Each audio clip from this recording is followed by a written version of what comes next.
Imagine standing on the deck of a ship in the middle of the Atlantic Ocean, surrounded by nothing but endless water in every direction.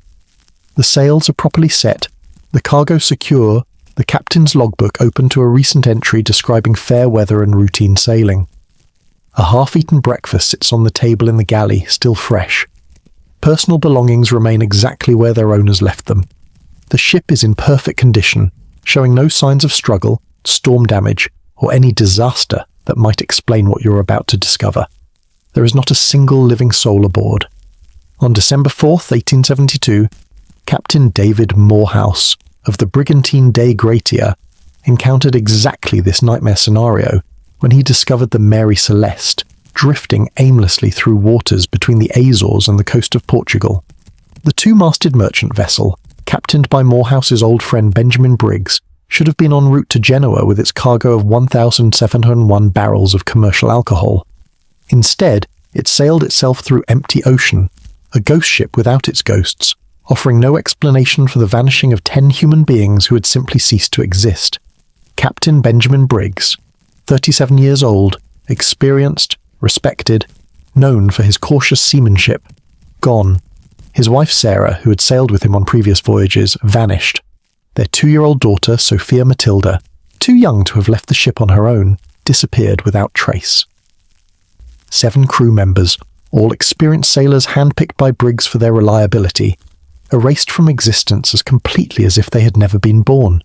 No bodies, no blood, no signs of violence or panic, just an empty vessel sailing through impossible waters, carrying its cargo of mystery through 152 years of failed explanations and increasingly desperate theories. The final entry in the ship's log, dated November the 25th, 1872, reported their position as 6 miles off the eastern point of Santa Maria Island in the Azores. Weather fair, no problems, no indication whatsoever that within hours or days every soul aboard would vanish, leaving behind one of history's most enduring maritime enigmas. What happened aboard the Mary Celeste during those 9 missing days between the last log entry and her discovery? Did the crew abandon ship in panic, though their lifeboat would have offered no safety in the open Atlantic? Was it piracy, though nothing of value was stolen and the cargo remained untouched? Mutiny, though Captain Briggs was known as fair and the crew showed no signs of discontent? A rogue wave that swept everyone overboard while somehow leaving the ship intact and properly rigged? Or did something far more inexplicable reach up from the depths of the Atlantic and claim every soul aboard? Something that operated by rules unknown to maritime law or natural science. Something that has been waiting in the deep places since before humans first ventured onto the ocean. This is the Mary Celeste mystery, the ultimate ghost ship enigma that has haunted sailors, inspired countless investigations, and spawned theories ranging from the mundane to the supernatural. Insurance fraud, natural disaster, mass hallucination, abduction by forces that dwell in oceanic trenches where sunlight has never penetrated. Tonight we dive into the cold Atlantic depths to uncover the chilling evidence that conventional maritime history has ignored, examine the mind-bending theories that border on cosmic horror, and explore the disturbing possibility that the crew of the Mary Celeste didn't die at sea, but underwent something far stranger, a transformation that elevated them beyond humanity, while leaving behind only silence and an empty deck, as evidence of their passage into realms that exist beneath the waves and beyond human comprehension. Welcome to the Bedside Historian, where the shadows of the past reveal their darkest secrets to those brave enough to listen. Tonight, we journey across the treacherous Atlantic to the deck of the Mary Celeste, where the boundary between the known world and cosmic mystery dissolved like salt in seawater, taking 10 souls with it into depths that have never surrendered their secrets to human investigation. This is not a tale of heroic seamanship or tragic shipwreck, but a story of cosmic forces masquerading as maritime disaster, of transformation disguised as disappearance, and of a mystery so profound that 152 years of investigation has only deepened the silence that echoes from that abandoned deck.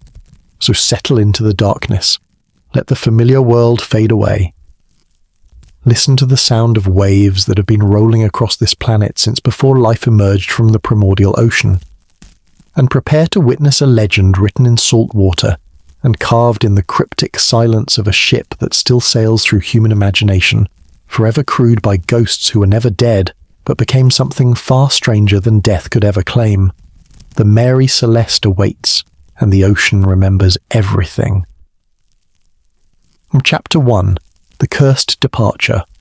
The morning of November 7th, 1872, dawned cold and grey over New York Harbour, casting the forest of ship masts in a pallor that made even the most seasoned sailors pull their coats tighter and mutter about omens. Captain Benjamin Briggs stood upon the deck of the Mary Celeste, watching dock workers guide the final barrels of commercial alcohol into his ship's hold with the careful attention that such volatile cargo demanded, while trying to ignore the growing unease that had plagued him since first laying eyes on the vessel that would carry his family across the Atlantic. The Mary Celeste, originally christened as the Amazon before a series of misfortunes prompted her owners to rename her, in a desperate attempt to escape the ill luck that seemed woven into her very timbers, groaned beneath the weight of 1701 barrels of denatured alcohol bound for Genoa. The ship herself was sound enough, a two-masted brigantine of 282 tons, recently refitted and deemed seaworthy by every official inspection, yet something about her troubled Briggs in ways his rational mind struggled to articulate. The way she sat in the water seemed wrong somehow, as if she drew more draft than her displacement should require, as if something beneath her hull created drag that no maritime engineer could measure or explain. Briggs was a man of 37 years, born into a seafaring family in Wareham, Massachusetts, where the Briggs name had been synonymous with competent seamanship for 3 generations. His face bore the weathering of a decade spent commanding vessels across the Atlantic, and his reputation as a cautious, methodical captain had made him a preferred choice for valuable cargoes and nervous investors. He was not a man given to superstition or sailors' tales, yet he could not shake the feeling that accepting command of the Mary Celeste represented a departure from more than just New York Harbour. His wife Sarah stood nearby, her hand resting protectively on their daughter Sophia's shoulder, as the 2-year-old child watched the loading operations with an intensity that seemed unnatural for one so young. Sarah had sailed with Benjamin on previous voyages, a practice unusual enough to raise eyebrows among traditional sailors who considered women aboard ship to be bad luck, but one that Benjamin had insisted upon during their 7 years of marriage. She was a capable woman, educated beyond what most considered necessary for a sea captain's wife, and she had proven herself possessed of the steady nerves required for life at sea. But bringing Sophia, that was different. That broke with every tradition and superstition that had governed maritime practice since humans first ventured beyond sight of land. Children aboard ship were considered the worst kind of omen, their innocence somehow attracting the attention of forces that sailors preferred to leave unacknowledged. Yet Sarah had insisted, and Benjamin had acquiesced, unable or unwilling to spend another 6 months separated from his young daughter, whose development he would miss during the long voyage to Genoa and back. "The men are unsettled," First Mate Albert Richardson said quietly, approaching his captain with the careful deference that marked their professional relationship despite years of sailing together. Richardson was 28 years old, from Stockton Springs, Maine, and possessed the kind of practical competence that made him invaluable aboard any vessel. His weather-tanned face showed concern that went beyond normal pre-departure jitters. "They're always unsettled before departure," Briggs replied, though he knew Richardson was right. The 7 crew members he had selected for this voyage were all experienced sailors, hand-picked for their reliability and skill, yet they moved about their duties with a nervousness that infected the very air aboard the Mary Celeste. "It's more than that, Captain," Richardson continued, his voice dropping even lower. "They've been talking about the ship's history, about the Amazon's first captain dying before her maiden voyage was complete, about the collisions, the fires, the deaths. They say renaming her was just putting a new dress on a corpse." Briggs felt anger rise in his chest, the kind of righteous indignation that rational men felt when confronted with superstitious nonsense. "The ship is sound," he said firmly. "I've inspected every inch of her myself. Whatever happened to the Amazon is in the past. We sail with the Mary Celeste, and she's as seaworthy a vessel as any in this harbour." But even as he spoke these words of reassurance, Briggs found his eyes drawn to the water surrounding his ship. The harbour should have been choppy with the November wind that rattled rigging and sent waves against the piers, yet the water immediately around the Mary Celeste remained unnaturally still, as if some invisible barrier separated his vessel from the normal patterns of tide and current. Debris floating in the harbour, bits of wood, seaweed, the inevitable garbage that accumulated in any busy port, flowed around the Mary Celeste rather than against her hull, as if the water itself was actively avoiding contact with the ship's timbers. "Papa, the water is singing," Sophia said suddenly, her small voice carrying with unexpected clarity despite the noise of the busy harbour. She had pulled away from her mother and stood at the ship's rail, her tiny hands gripping the wood as she stared down into the dark water below. Sarah moved quickly to pull the child back from the edge, but Sophia resisted with surprising strength. "Can't you hear it, Mama? The water is singing about the deep places, about what waits for us." A chill ran through Briggs that had nothing to do with the November cold. He exchanged a glance with Richardson, seeing his own unease reflected in the first mate's eyes. Children were supposed to say strange things. That's what children did. But there was something in Sophia's tone, something in the way she stared at the water with complete focus. That suggested she was describing something real rather than engaging in childish fancy. "What does the water sing about, Sophia?" Sarah asked gently, kneeling beside her daughter despite the dampness of the deck. The child turned her grey eyes, so unlike either parent's brown, toward her mother with an expression far too serious for a 2-year-old. "About the old ones who live where the light never goes, about how the ships come to them eventually, about how we're expected." "That's enough of that talk," Briggs said sharply, his rational mind recoiling from the implications of his daughter's words, even as some deeper instinct recognized truth in them. "Sarah, take Sophia below. It's too cold on deck for her, and we'll be departing within the hour." As Sarah led their daughter toward the companionway, Briggs caught the look on Richardson's face. Not quite fear, but something close to it. The expression of a man who has heard something he wished he could unhear. The loading continued through the morning, and with each barrel of alcohol secured in the hold, the Mary Celeste seemed to settle deeper into water that remained far too calm for the weather conditions. The dock workers, normally a loud and profane group, worked in unusual silence around the ship, as if some unconscious instinct warned them to make no unnecessary noise that might attract unwanted attention. An old sailor, one of those permanent fixtures of any harbour, too broken by the sea to crew any longer but unable to leave the waterfront, approached the Mary Celeste as the final preparations were being made. His face was weathered to the consistency of old leather, and his eyes held the 1,000-yard stare that marked men who had seen things at sea that rationality could not accommodate. "You're Briggs?" the old sailor asked, his voice rough as gravel scraping against wood. "Captain Briggs," Benjamin corrected automatically, then softened his tone at the old man's obvious distress. "What can I do for you?" "Nothing you can do for me, Captain.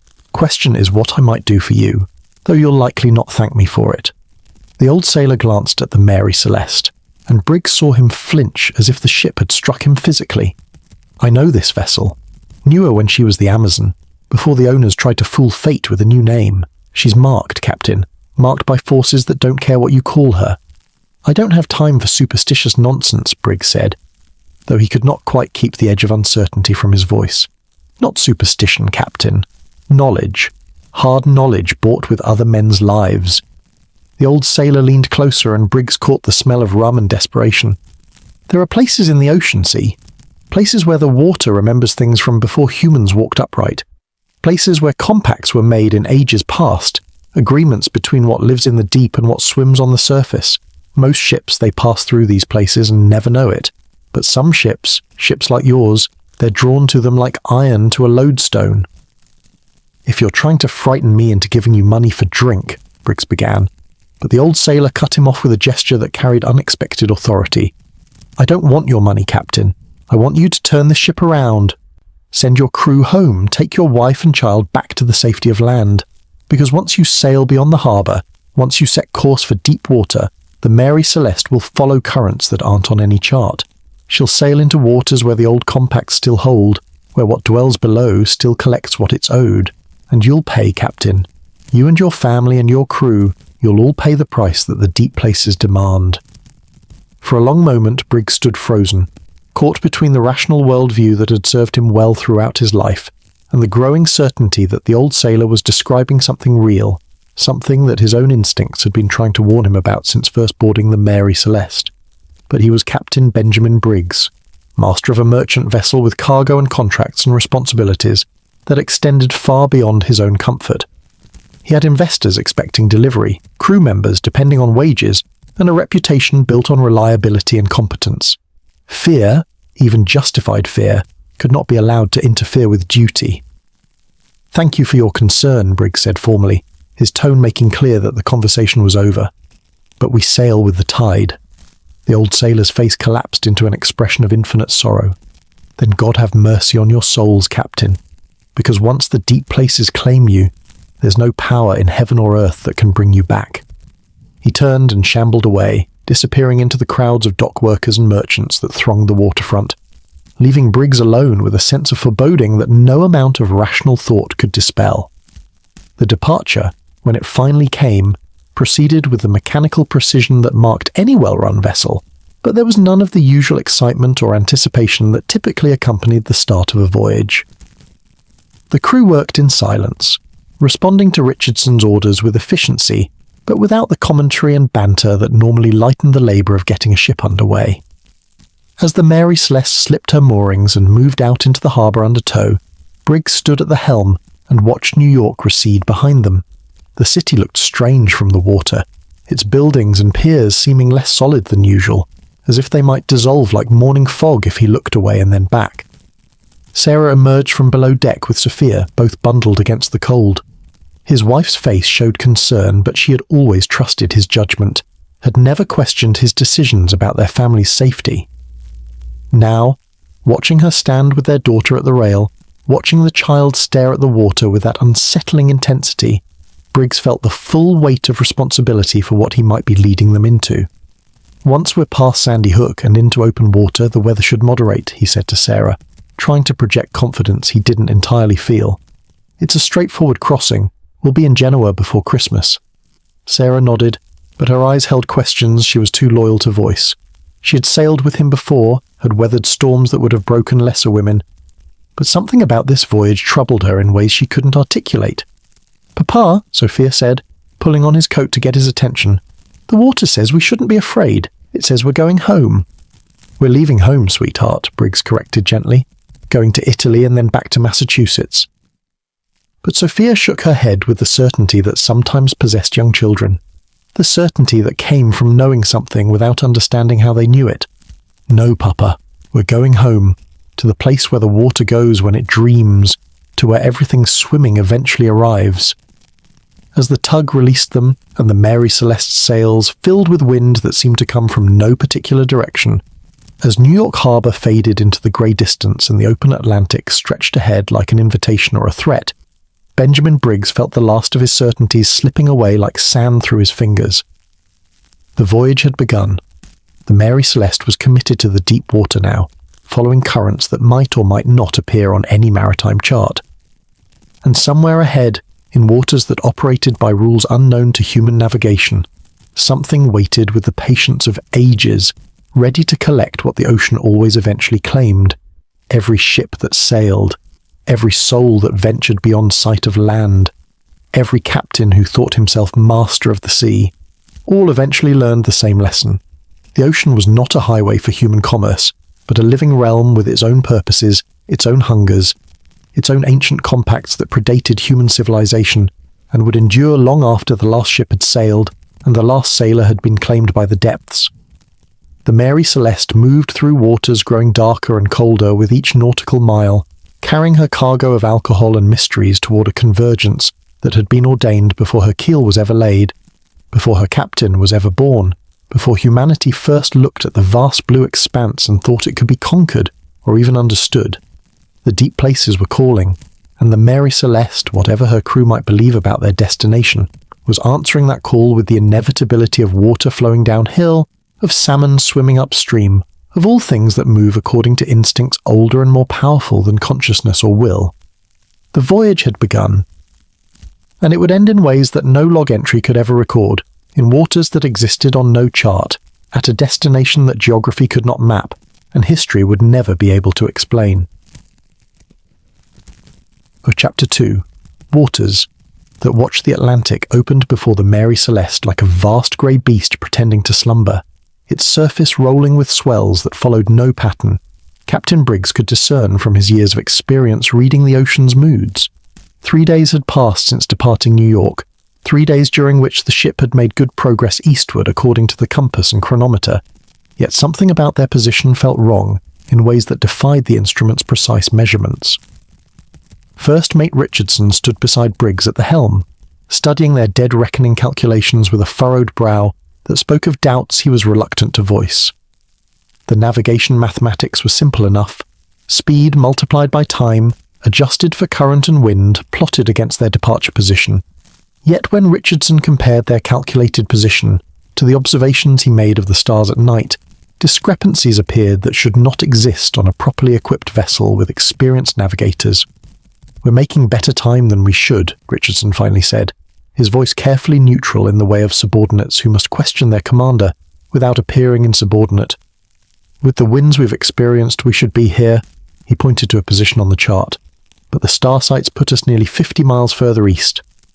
Briggs studied the calculations, checking Richardson's work with the automatic thoroughness of a man who had learned that errors in navigation could mean death at sea. The mathematics were correct. The observations were accurate. The conclusion was impossible. "Favourable current," Briggs said, though he knew it was inadequate explanation. The Gulf Stream ran northeast along the American coast before turning toward Europe, but their track should have taken them through its edge at most, not through regions where current could add nearly 2 knots to their speed. "Captain," Richardson said carefully, "there's another possibility, one the men are already whispering about." Briggs waited, knowing what was coming, but unwilling to give it voice himself. "The compass may not be reading true," Richardson continued. "If we're not actually heading east but some other direction entirely, that would explain why our position by dead reckoning doesn't match our position by celestial observation." It was a navigator's nightmare, the possibility that the very instruments they depended on for survival at sea might be feeding them false information. A compass that didn't point to magnetic north was worse than no compass at all, because it would lead them astray while giving them false confidence in their position. "Check it again," Briggs ordered. "Use the spare compass. Compare both to the stars tonight. We need to know if we're dealing with instrument failure or something else." Something else. The words hung between them, heavy with implications neither man wanted to examine too closely. Below decks, in the small cabin that had been converted for family use, Sarah Briggs sat with their daughter, Sophia, attempting to maintain some semblance of normal routine despite the increasingly abnormal circumstances. She had brought books for the child, simple stories with pictures, but Sophia showed little interest in the familiar tales. Instead, the girl sat at the small porthole staring out at the grey water with an intensity that bordered on trance. "What do you see out there, darling?" Sarah asked, trying to keep her voice light and unconcerned, despite the growing unease that had plagued her since departure. "They're watching us," Sophia said, her small finger pressed against the thick glass of the porthole. "The old ones. They swim underneath where we can't see them. They're so big, Mama. Bigger than the ship." Bigger than anything. Sarah felt ice form in her stomach. She had dismissed her daughter's strange statements in New York Harbor as childish imagination, but here, alone at sea with nothing but endless water in every direction, Sophia's words carried a weight that could not be easily dismissed. "What old ones, Sophia? What are you seeing?" The child turned those unsettling grey eyes toward her mother, and for a moment Sarah felt as if she was looking at a stranger wearing her daughter's face. The ones who were here before anything else, before the land rose from the water, before life climbed onto the shore. They remember when everything was ocean, and they're waiting for everything to become ocean again. "That's enough," Sarah said, more sharply than she intended. She pulled Sophia away from the porthole and held her close, feeling the child's small heart beating with a calmness that seemed wrong given the disturbing nature of her words. "You're frightening yourself with bad dreams." But Sophia simply smiled, a knowing expression that belonged on no 2-year-old's face. "I'm not frightened, Mama. They don't want to hurt us. They want to show us. They want us to see what we really are underneath the skin and bones. They want us to remember that we came from the water, and we're going back to the water, and everything in between is just a dream of being separate." That evening, as the sun set behind them, and the stars emerged in a sky that seemed too vast and too empty, the crew of the Mary Celeste gathered on deck for their evening meal. 7 men, ranging in age from 23 to 35, all experienced sailors who had signed on expecting a routine cargo run across the Atlantic. Yet none of them showed the relaxed camaraderie that typically developed among a ship's crew during the first days of a voyage. The brothers Volkert and Bos Lorenzen, German sailors known for their strength and reliability, sat apart from the others, speaking in low tones in their native language. The Goodshall brothers, William and Edward, Americans from New York, picked at their food without appetite, their eyes constantly drawn to the water that surrounded the ship on all sides. Arian Martins, a Dutchman with 15 years at sea, gripped his fork as if it were a weapon, his weathered face showing tension that spoke of instincts screaming warnings his rational mind could not interpret. It was Andrew Gilling, the steward and youngest member of the crew, who finally gave voice to what they were all feeling. "The water's wrong," he said quietly, but in the evening stillness his words carried to every man present. "It doesn't move right, doesn't sound right, doesn't even smell right." "Water is water," First Mate Richardson said, trying to project authority and calm. "The Atlantic always feels strange to those more accustomed to coastal waters," but Volkert Lorenzen shook his head slowly. "I've crossed the Atlantic 7 times, Mr. Richardson. I've sailed the North Sea, the Baltic, waters from Iceland to the Mediterranean. This," he gestured at the grey expanse surrounding them, "this is different. This is wrong." "How is it wrong?" Captain Briggs asked, emerging from the companionway where he had been listening to the exchange. If his crew was going to voice their fears, better to have it out in the open where he could address it, rather than let it fester below decks where it would poison morale. The German sailor struggled for words, his English failing him as he tried to articulate something that existed beyond language. "It watches," he finally said. "The water, it watches us, not like water should, which just is. This water, it has attention, awareness. It knows we're here." A silence fell over the crew, broken only by the creaking of the ship's timbers and the slap of waves against the hull. What Lorenzen had described sounded like madness, the kind of delusion that sometimes possessed men who spent too long at sea, who stared at the empty horizon until they began seeing things that weren't there and feeling things that couldn't exist. Yet every man present knew, in the place where instinct lived deeper than reason, that Lorenzen was right.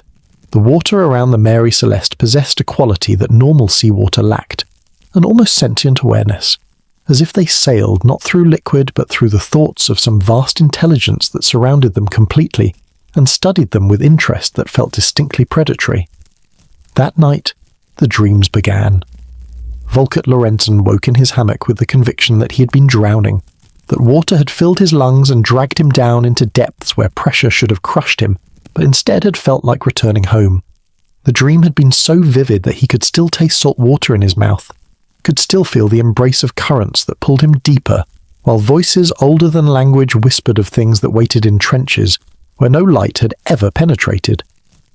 Beside him, his brother Bos thrashed in his own hammock, making sounds that were not quite words but carried meaning nonetheless, sounds like water moving through vast caverns, like the settling of continental shelves, like the very bones of the earth groaning under the weight of oceans older than thought itself. The Goodshall brothers shared a dream, though neither would realize it until they spoke the next morning. In their separate visions, they stood on the deck of the Mary Celeste and watched as the water around the ship became transparent, revealing structures beneath the waves, vast architectures of impossible geometry that seemed to be both organic growth and intentional design, cities that had never been built but had grown, according to principles that predated and transcended human understanding of construction or purpose.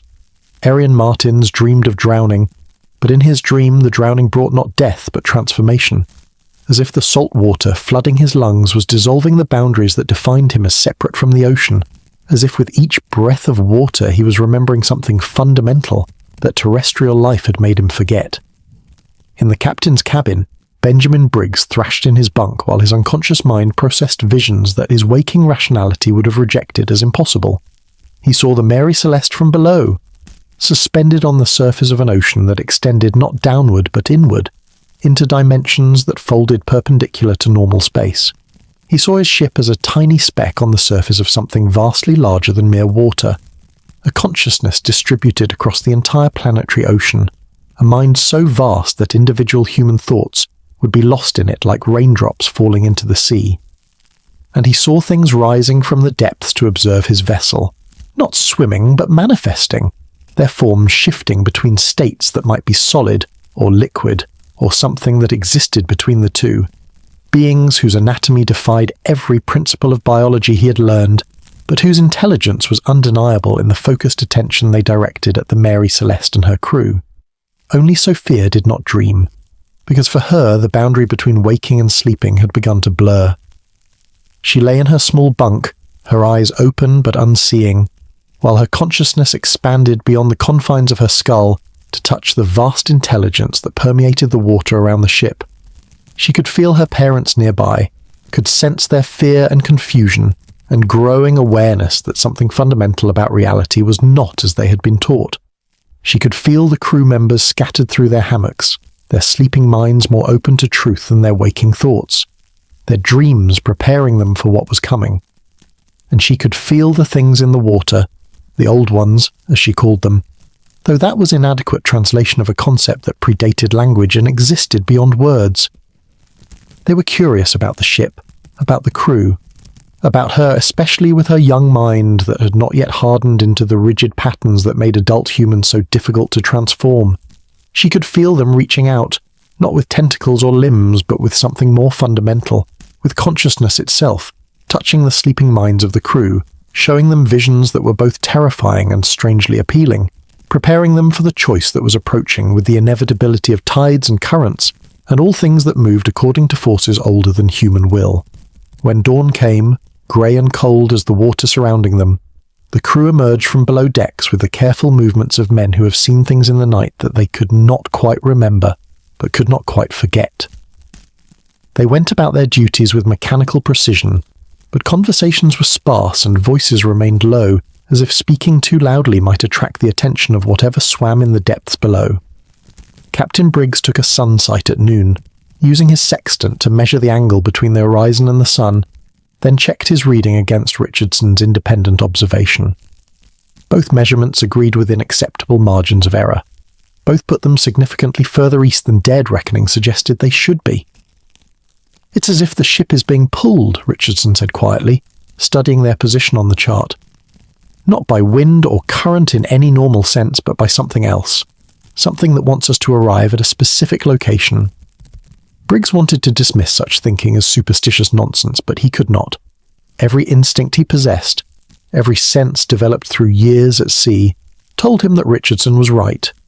The Mary Celeste was not simply sailing through the Atlantic, but was being drawn, gently but inexorably, towards something that existed in waters ahead. Something that had been calling to them since before they departed New York. Something that their ship had been built to find, or that had been waiting for their ship to be built, or that existed outside normal time in ways that made such distinctions meaningless. The water around them had taken on a quality that Briggs had never witnessed in all his years at sea. The surface rolled with swells that seemed to move in geometric patterns rather than the chaotic randomness of normal wave action. Circles and spirals appeared and disappeared in the grey-green water, forming shapes that looked almost like writing in an alphabet that had never been designed for human eyes to read. At night, bioluminescence created formations beneath the hull. Not the random sparkling that microscopic organisms typically produced, but organized displays that suggested conscious design. Patterns that repeated and evolved, as if something below was trying to communicate through the only medium it had available. "Papa," Sophia said one evening as they stood together on deck, the child wrapped in blankets against the cold while stars emerged in a sky that seemed to contain too many constellations. "They're getting ready for us. The old ones. They're preparing the place where the water becomes something else. Where ships go when they're ready to stop pretending they're not already part of the ocean." Briggs looked down at his daughter, at the small face that had become disturbingly wise in the days since departure, and felt his last defences against truth beginning to crumble. "What happens when ships stop pretending, Sophia?" The child smiled, and in that smile Briggs saw reflected something of what waited ahead. Not destruction, but transformation. Not death, but change so profound that human language had no words adequate to describe it. "They become what they always were, Papa. They remember that everything is water, really. The land, the air, the fire and the sun. It's all just water pretending to be separate, pretending to be different things. But in the deep places the pretending stops, and everything remembers that it's all one ocean, one consciousness, one vast sea that dreams the universe into existence, and then dissolves it back into itself when the dream is done. As night fell and the stars wheeled overhead in patterns that seemed slightly wrong to eyes accustomed to normal celestial mechanics, as the Mary Celeste sailed ever eastward through waters that watched and measured and prepared, Captain Benjamin Briggs understood with crystalline certainty that his life as he had known it was approaching its end. But what lay ahead was not an ending. It was a beginning, a transformation into something that his human consciousness could barely glimpse, but that his deeper self, the self that remembered when all life lived in the ocean, recognized as inevitable as tides and ultimate as truth. The waters watched, and the Mary Celeste sailed deeper into their embrace, carrying 10 souls toward a convergence that had been ordained before humans ever looked at the sea and thought to cross it, before ships were ever built, before the first organism crawled from water onto land and began the long dream of being separate. The watching would soon become action, the observation would soon become invitation, and the choice would be offered: return to what they believed themselves to be, or embrace what they had always been beneath the illusion of dry land and individual identity. The Mary Celeste sailed on, and the deep places prepared to reveal themselves to those brave enough or foolish enough to look into waters that had always been looking back. Chapter 3. The Child Who Knows.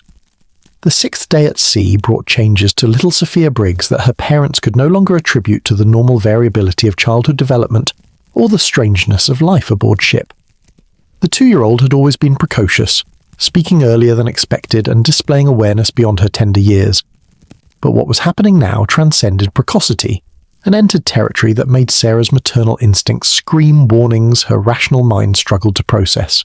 Sarah discovered the first drawing shortly after dawn, when she entered the small cabin they shared to find Sophia awake and sitting on the floor surrounded by papers that should not have been accessible to a child her age. The ship's manifest pages, navigation charts, even leaves from Benjamin's personal log, all had been covered with images drawn in what appeared to be charcoal, though Sarah had no memory of providing her daughter with any drawing implements. The images themselves made Sarah's hands tremble as she lifted them one by one, struggling to comprehend what she was seeing. These were not the crude stick figures and random scribbles that young children typically produced. These were intricate, detailed renderings executed with a precision that would have challenged an experienced draftsman, depicting things that no child, no human of any age, should have been able to imagine, let alone render with such disturbing accuracy. One drawing showed the Mary Celeste from below, suspended on the surface of water that appeared to extend infinitely downward, though the depth was rendered not as simple distance but as layers of reality folding inward upon themselves, in ways that made Sarah's eyes hurt when she tried to follow the perspective lines. Beneath the ship, vast shapes moved through waters drawn in shades that suggested colours that didn't exist in normal visual spectrum, entities whose anatomy combined elements of deep-sea creatures with geometries that belonged more to mathematics than biology. Another drawing depicted what Sarah at first took to be underwater ruins, remnants of some ancient civilization claimed by rising seas. But as she studied the image more carefully, she realized these were not ruins but living structures, buildings or organisms or something that existed between the two categories, covered in symbols that seemed to shift and rearrange themselves even as she looked at them. The architecture followed principles that made her architectural understanding rebel. Walls that curved in directions that three-dimensional space should not permit. Doorways that appeared to lead simultaneously inward and outward. Spires that reached both up toward the surface and down into depths that extended beyond the boundaries of the page. A third drawing showed beings that Sarah's mind initially refused to process as anything other than abstract patterns. Only after staring at the image for several long moments did she begin to perceive the suggestion of form within the swirling lines and geometric shapes. Tall, graceful figures that seemed composed of equal parts flesh and flowing water. Their faces bearing features that were almost human but refined beyond mortal possibility into expressions of wisdom and alien beauty that made Sarah feel a disturbing mixture of terror and longing. "Sophia," Sarah said carefully, struggling to keep her voice steady as she knelt beside her daughter. "Where did you learn to draw these things? Did Papa show you pictures in his books?" The child looked up at her mother with those grey eyes that seemed to contain depths that shouldn't exist in a 2-year-old's gaze. "The old ones show me, Mama, when I sleep, but also when I'm awake. They're always there, just underneath the water, watching us and teaching me about the deep places, about what waits for us when we arrive." "Arrive where, darling?" Sarah asked, though part of her didn't want to know the answer. Sophia returned her attention to the paper before her, beginning a new drawing with movements that seemed too fluid and precise to belong to a toddler's uncoordinated motor skills. "The place where the water stops pretending to be just water, where the boundaries dissolve and everything remembers what it really is. They call it the convergence, but that's not quite right because we don't have words for what it actually is.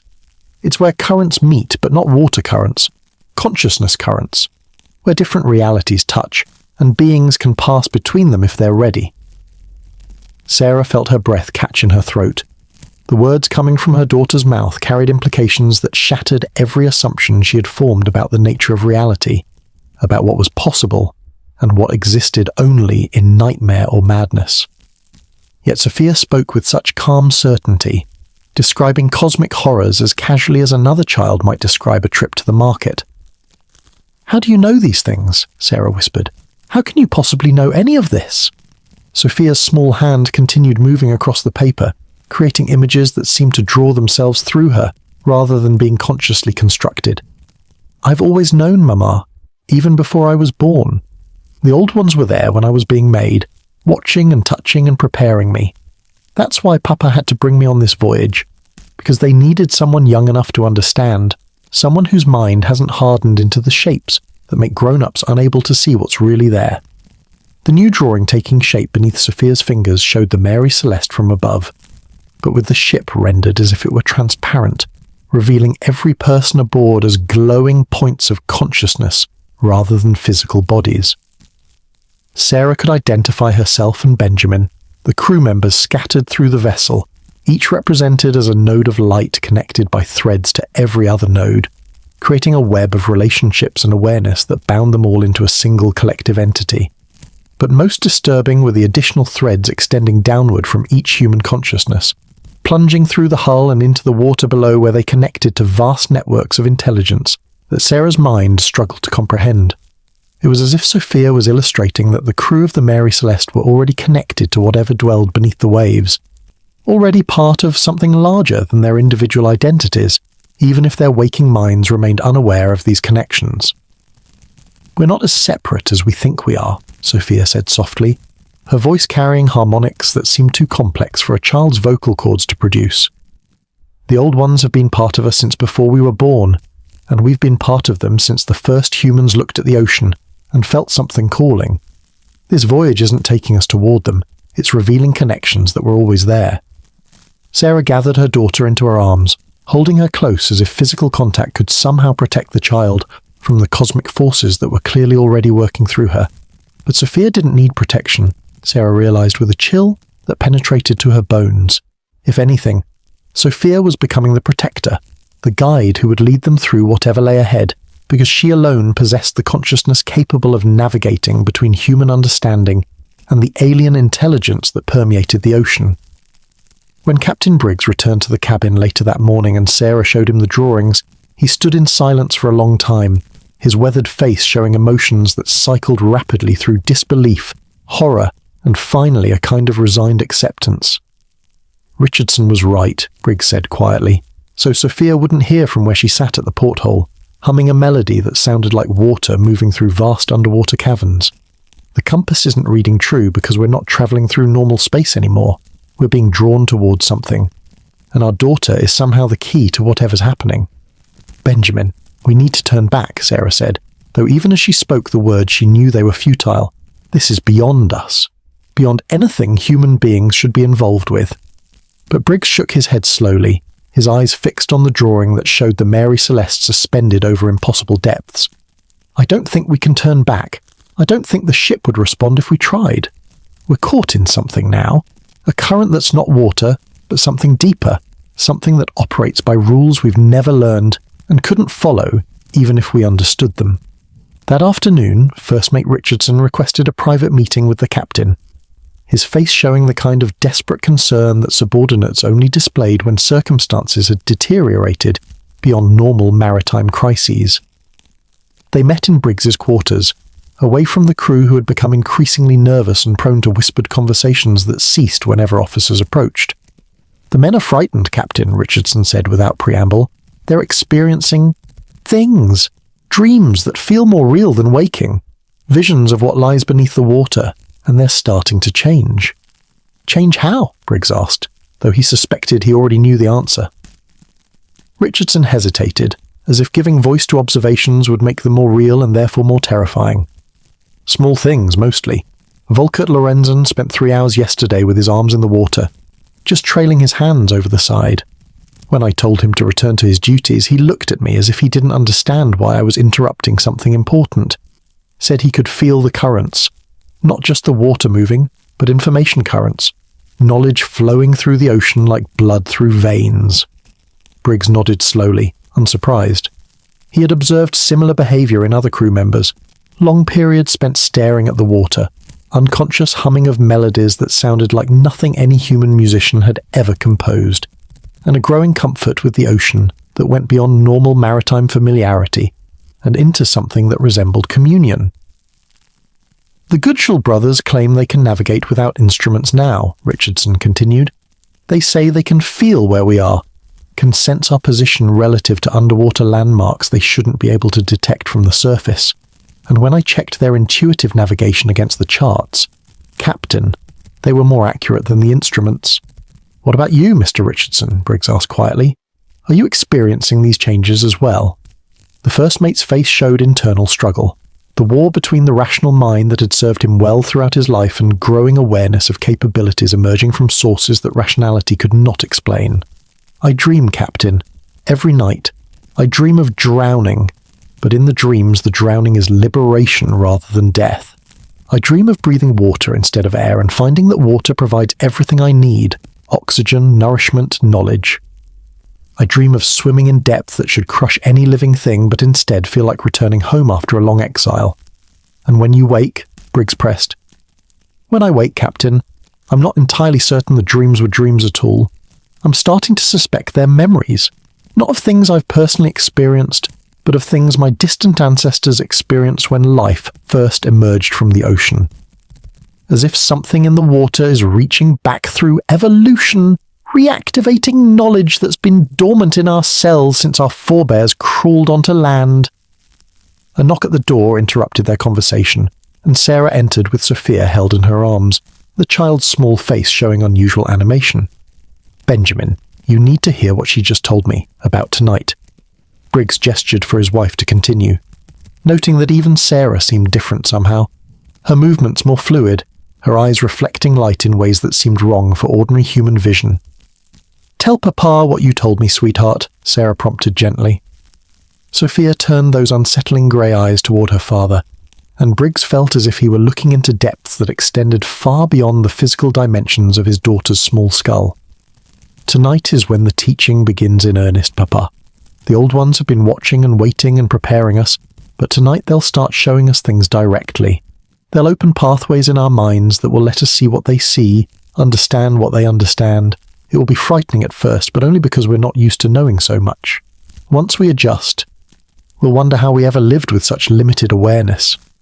"What kind of things will they show us?" Briggs asked, his voice steadier than he felt.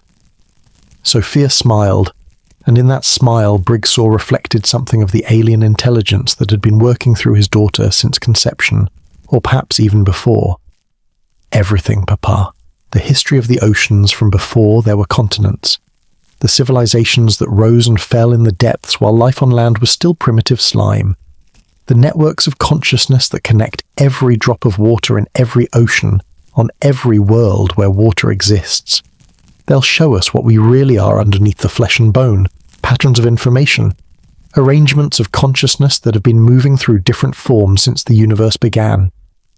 "And what do they want from us in return for this knowledge?" Richardson asked, the practical seaman in him instinctively suspicious of bargains that seemed too generous. The child's expression grew serious, taking on weight that belonged in no 2-year-old's features. "Not payment, Mr. Richardson. Partnership. They want to bridge the gap between oceanic consciousness and terrestrial consciousness, between beings who evolved in water and beings who evolved on land. They need intermediaries who can exist in both worlds, who can translate between different forms of intelligence. That's what we're becoming. Bridges between realities. As evening approached and the crew gathered for their meal, the atmosphere aboard the Mary Celeste had shifted palpably from ordinary maritime routine to something that felt more like vigil or preparation for ritual. The men ate in silence, their eyes frequently drawn to the water that surrounded them on all sides, as if expecting at any moment to see the ocean reveal the intelligence that Sophia had described. The ship's cook, Andrew Gilling, had prepared a simple meal of salt pork and hardtack, but most of the crew left their portions largely untouched. Arian Martins, the experienced Dutchman, finally gave voice to what several others were thinking. Does food even matter anymore? I find I'm not hungry for normal sustenance. I'm hungry for something else. Something the ocean can provide, but the ship's stores cannot. Volkert Lorenzen nodded agreement, his weathered face showing the internal transformation that was becoming visible in all the crew members. I feel it too, as if my body is starting to understand that it can draw what it needs directly from the seawater, as if eating food from the land is just an old habit we haven't yet learned to break. Captain Briggs knew he should discourage such talk, should insist on maintaining normal routines and conventional understanding of physiology and nutrition. But he found he couldn't summon the will to enforce normality when every instinct screamed that normal had ceased to apply somewhere between New York and wherever the Mary Celeste was actually sailing. As night fell and the stars emerged in constellations that seemed slightly wrong in their configurations, as bioluminescence began painting complex patterns in the water around the hull, Sophia stood at the rail between her parents and spoke with authority that transcended her physical age. "They're ready now," the child announced, her voice carrying clearly despite the wind that had picked up as darkness descended. "The old ones have finished their preparations. Tonight they'll teach us the first lesson, how to see with more than eyes, how to perceive the layers of reality that normal human consciousness filters out. It will be overwhelming at first, but trust them. Trust the process. Everything that's happening is meant to prepare us for what comes next." "And what comes next, Sophia?" Captain Briggs asked, though part of him feared the answer. His daughter turned to look up at him, and in the starlight her eyes reflected depths that contained entire universes. "The Convergence, Papa. The place where all the currents meet. Where we'll be offered the choice that will determine not just our individual fates, but potentially the relationship between humanity and the vast intelligence that dwells in Earth's oceans. We're almost there now. Maybe 2 more days of sailing through normal space, and then we'll cross the threshold into waters where different rules apply." As the crew retired to their hammocks, and the Mary Celeste sailed through darkness illuminated by patterns of bioluminescence that formed and dissolved like living language, as the boundary between sleep and waking began to blur for everyone aboard, the teaching began. In dreams that felt more vivid than any waking experience, the crew of the Mary Celeste found themselves swimming through waters that existed in multiple dimensions simultaneously. They saw structures of impossible beauty rising from the ocean floor, cities built by intelligences that had evolved in the deep trenches billions of years before terrestrial life emerged. They encountered beings that shifted between forms, sometimes appearing almost human, sometimes taking shapes that belonged to deep-sea creatures, sometimes existing as pure patterns of organized energy that maintained coherence without any physical substrate. And through it all, they heard voices, not speaking in any human language but communicating directly with that part of consciousness that predated language and transcended words. The voices explained and demonstrated and taught, showing the dreaming humans how to perceive currents of information flowing through the world's oceans, how to sense the magnetic fields that created invisible maps of the entire planetary water system, how to feel the subtle vibrations that carried knowledge across vast distances. Captain Briggs found himself diving deeper than any human had ever descended, the pressure that should have crushed him instead, feeling like a gentle embrace. He saw fish that glowed with their own internal light, creating patterns that he realized were not random bioluminescence, but actual communication in a visual language older than speech. He passed through forests of kelp that swayed in currents that carried not just water, but information. Knowledge encoded in the movement of countless individual plants acting as nodes in a distributed intelligence network. And at the deepest point of his dream dive, he encountered one of the old ones directly, a being that appeared as a column of organized water, simultaneously solid and liquid, its form suggesting vaguely humanoid proportions, but with proportions that shifted constantly, as if it existed partially in dimensions that human perception could only glimpse obliquely. It spoke to him without words, its consciousness touching his and sharing knowledge that human language could never adequately contain. "You carry within you the memory of the ocean," the Old One communicated. "Every cell in your body remembers when your ancestors lived in the water. We are not transforming you into something alien. We're helping you remember what you have always been beneath the layers of terrestrial adaptation." Sarah's dream took her to a vast library beneath the waves, though library was inadequate description for what she encountered. Instead of books, knowledge was stored in crystalline formations that sang their contents when touched, filling her consciousness with information about the history of life on Earth, about the countless civilizations that had risen and fallen in the ocean depths, while terrestrial evolution pursued its separate path, about the cosmic significance of water as the universal solvent that facilitated consciousness wherever it existed in the universe. She saw Earth from the perspective of oceanic intelligence, not as a planet with separate land and sea, but as a water world temporarily hosting isolated islands of dry matter, a fundamentally aquatic realm where terrestrial life represented a brief and unusual experiment in alternative consciousness architecture. She understood, with crystalline clarity that would remain even after waking, that the ocean was not habitat for life, but rather life itself in its most fundamental form, organized information maintaining coherence against entropy, consciousness arising from the interaction of countless simple elements into emergent complexity that could think and feel and choose.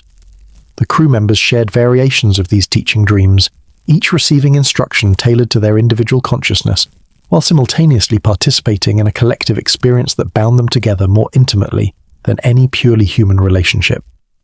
They were becoming not just crew members aboard the same vessel, but nodes in a single distributed intelligence that spanned the Mary Celeste and extended down into the depths where the Old Ones dwelled and waited.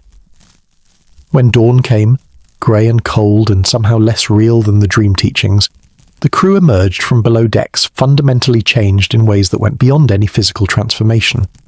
They moved with new confidence, navigating the ship with abilities that transcended normal seamanship. They communicated not just through words, but through subtle harmonics and sub-vocal frequencies that carried meaning more complex than language. And they watched the water around them with eyes that could now perceive the layers of reality that conventional human vision filtered out, the currents of information, the geometric patterns of organized intelligence, the constant communication between oceanic consciousness and the tiny island of terrestrial awareness that was the Mary Celeste. Sophia stood at the bow, her small form seeming to glow slightly in the morning light, and announced with perfect certainty what every crew member already knew in their transformed consciousness. "We're ready now. The teaching has taken root. When we reach the Convergence, we'll be able to make the choice with full understanding of what we're accepting and what we're releasing. The Old Ones have fulfilled their obligation. They've shown us truth. Now we must decide whether to embrace it or attempt to cling to what we used to believe ourselves to be." Captain Benjamin Briggs stood beside his daughter and looked out at waters that his enhanced perception could now read like pages in a book. He saw the currents flowing beneath the surface, carrying not just water, but knowledge and history, and the accumulated consciousness of beings who had been thinking and feeling and experiencing for epochs beyond human comprehension. He felt his crew around him, their minds now partially merged with his own, all of them bound into a collective that was beginning to understand what the Old Ones had been trying to teach them. They were not separate beings aboard a ship crossing an ocean. They were water temporarily arranged in patterns that thought of themselves as human, sailing through more water on a journey that was really about remembering their fundamental nature. The Convergence ahead was not a destination, but a revelation, the place where they would either accept this truth and embrace transformation, or reject it and attempt to return to the comfortable illusion of being separate, terrestrial, purely human. The choice was approaching, and the Mary Celeste sailed ever deeper into waters that would demand they choose, once and forever, between what they had been and what they might become. Chapter 4. Patterns in the Deep. The morning of the 8th day brought the Mary Celeste into waters that defied every principle of oceanography that Captain Briggs had learned during his years at sea. The transformation was subtle at first. a slight change in the colour of the water from the grey-green of normal Atlantic swells to something that seemed to contain additional hues that had no names in human language, shades that existed somewhere between blue and violet but belonged to neither category. First Mate Richardson noticed it during his dawn watch, standing at the bow and staring at the surface with eyes that could now perceive far more than conventional human vision allowed. "Captain," he called, his voice carrying a mixture of wonder and unease that brought Briggs from his cabin despite the early hour. "The water is forming patterns." Briggs joined him at the rail and immediately understood what Richardson meant. The surface of the ocean, which should have shown the random chaos of wind-driven waves and natural current interaction, had organized itself into geometric formations that possessed the unmistakable signature of conscious design. Perfect circles appeared and disappeared in the grey water, ranging in diameter from a few feet to massive formations that stretched hundreds of yards across.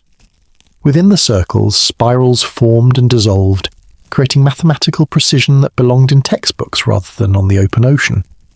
"It's not possible," Richardson said, though his tone suggested he no longer believed impossibility meant anything in these waters. "Wave mechanics don't work this way. Water doesn't form perfect geometric shapes without external forcing." But Briggs's enhanced perception could detect the forcing mechanism that normal human senses would have missed. Beneath the surface, currents moved in patterns that had nothing to do with wind or temperature gradients or the Coriolis effect. These were consciousness currents, organized flows of information and intention that shaped the physical water the way human thoughts shape the electrical patterns in a brain. The ocean here wasn't simply moving according to physics, it was thinking, and the patterns on its surface were the visible manifestation of those thoughts. "They're communicating with us," Briggs said quietly, understanding flooding through his transformed awareness. "The geometric patterns, they're a form of writing. A visual language that operates below the threshold of normal human perception, but that we can now see and interpret." As if responding to his recognition, the patterns intensified and grew more complex. The circles began connecting through lines that formed vast networks spanning the visible ocean, creating diagrams that resembled neural pathways or perhaps star charts, mapping regions of space that existed perpendicular to normal three-dimensional reality. Within the network, symbols appeared, not letters or ideograms from any human writing system, but fundamental shapes that conveyed meaning directly to the consciousness capable of perceiving them. Sophia emerged from below decks, led by her mother Sarah, both of them drawn by the same compulsion that had brought the crew members topside despite the early hour. The child walked directly to the rail and placed her small hands on the wood, staring at the geometric formations with an intensity that suggested she was reading them as easily as an adult might read a printed page. "They're telling us about the convergence," Sophia said, her young voice carrying the authority of someone translating rather than interpreting. "About what happens when multiple realities intersect in a single location. They're explaining that the place we're approaching isn't just a geographical coordinate, it's a threshold where the boundaries between dimensions become thin enough to pass through, where consciousness can transition from one state of being to another." The crew had gathered silently around the child, all of them staring at the patterns in the water with varying degrees of comprehension.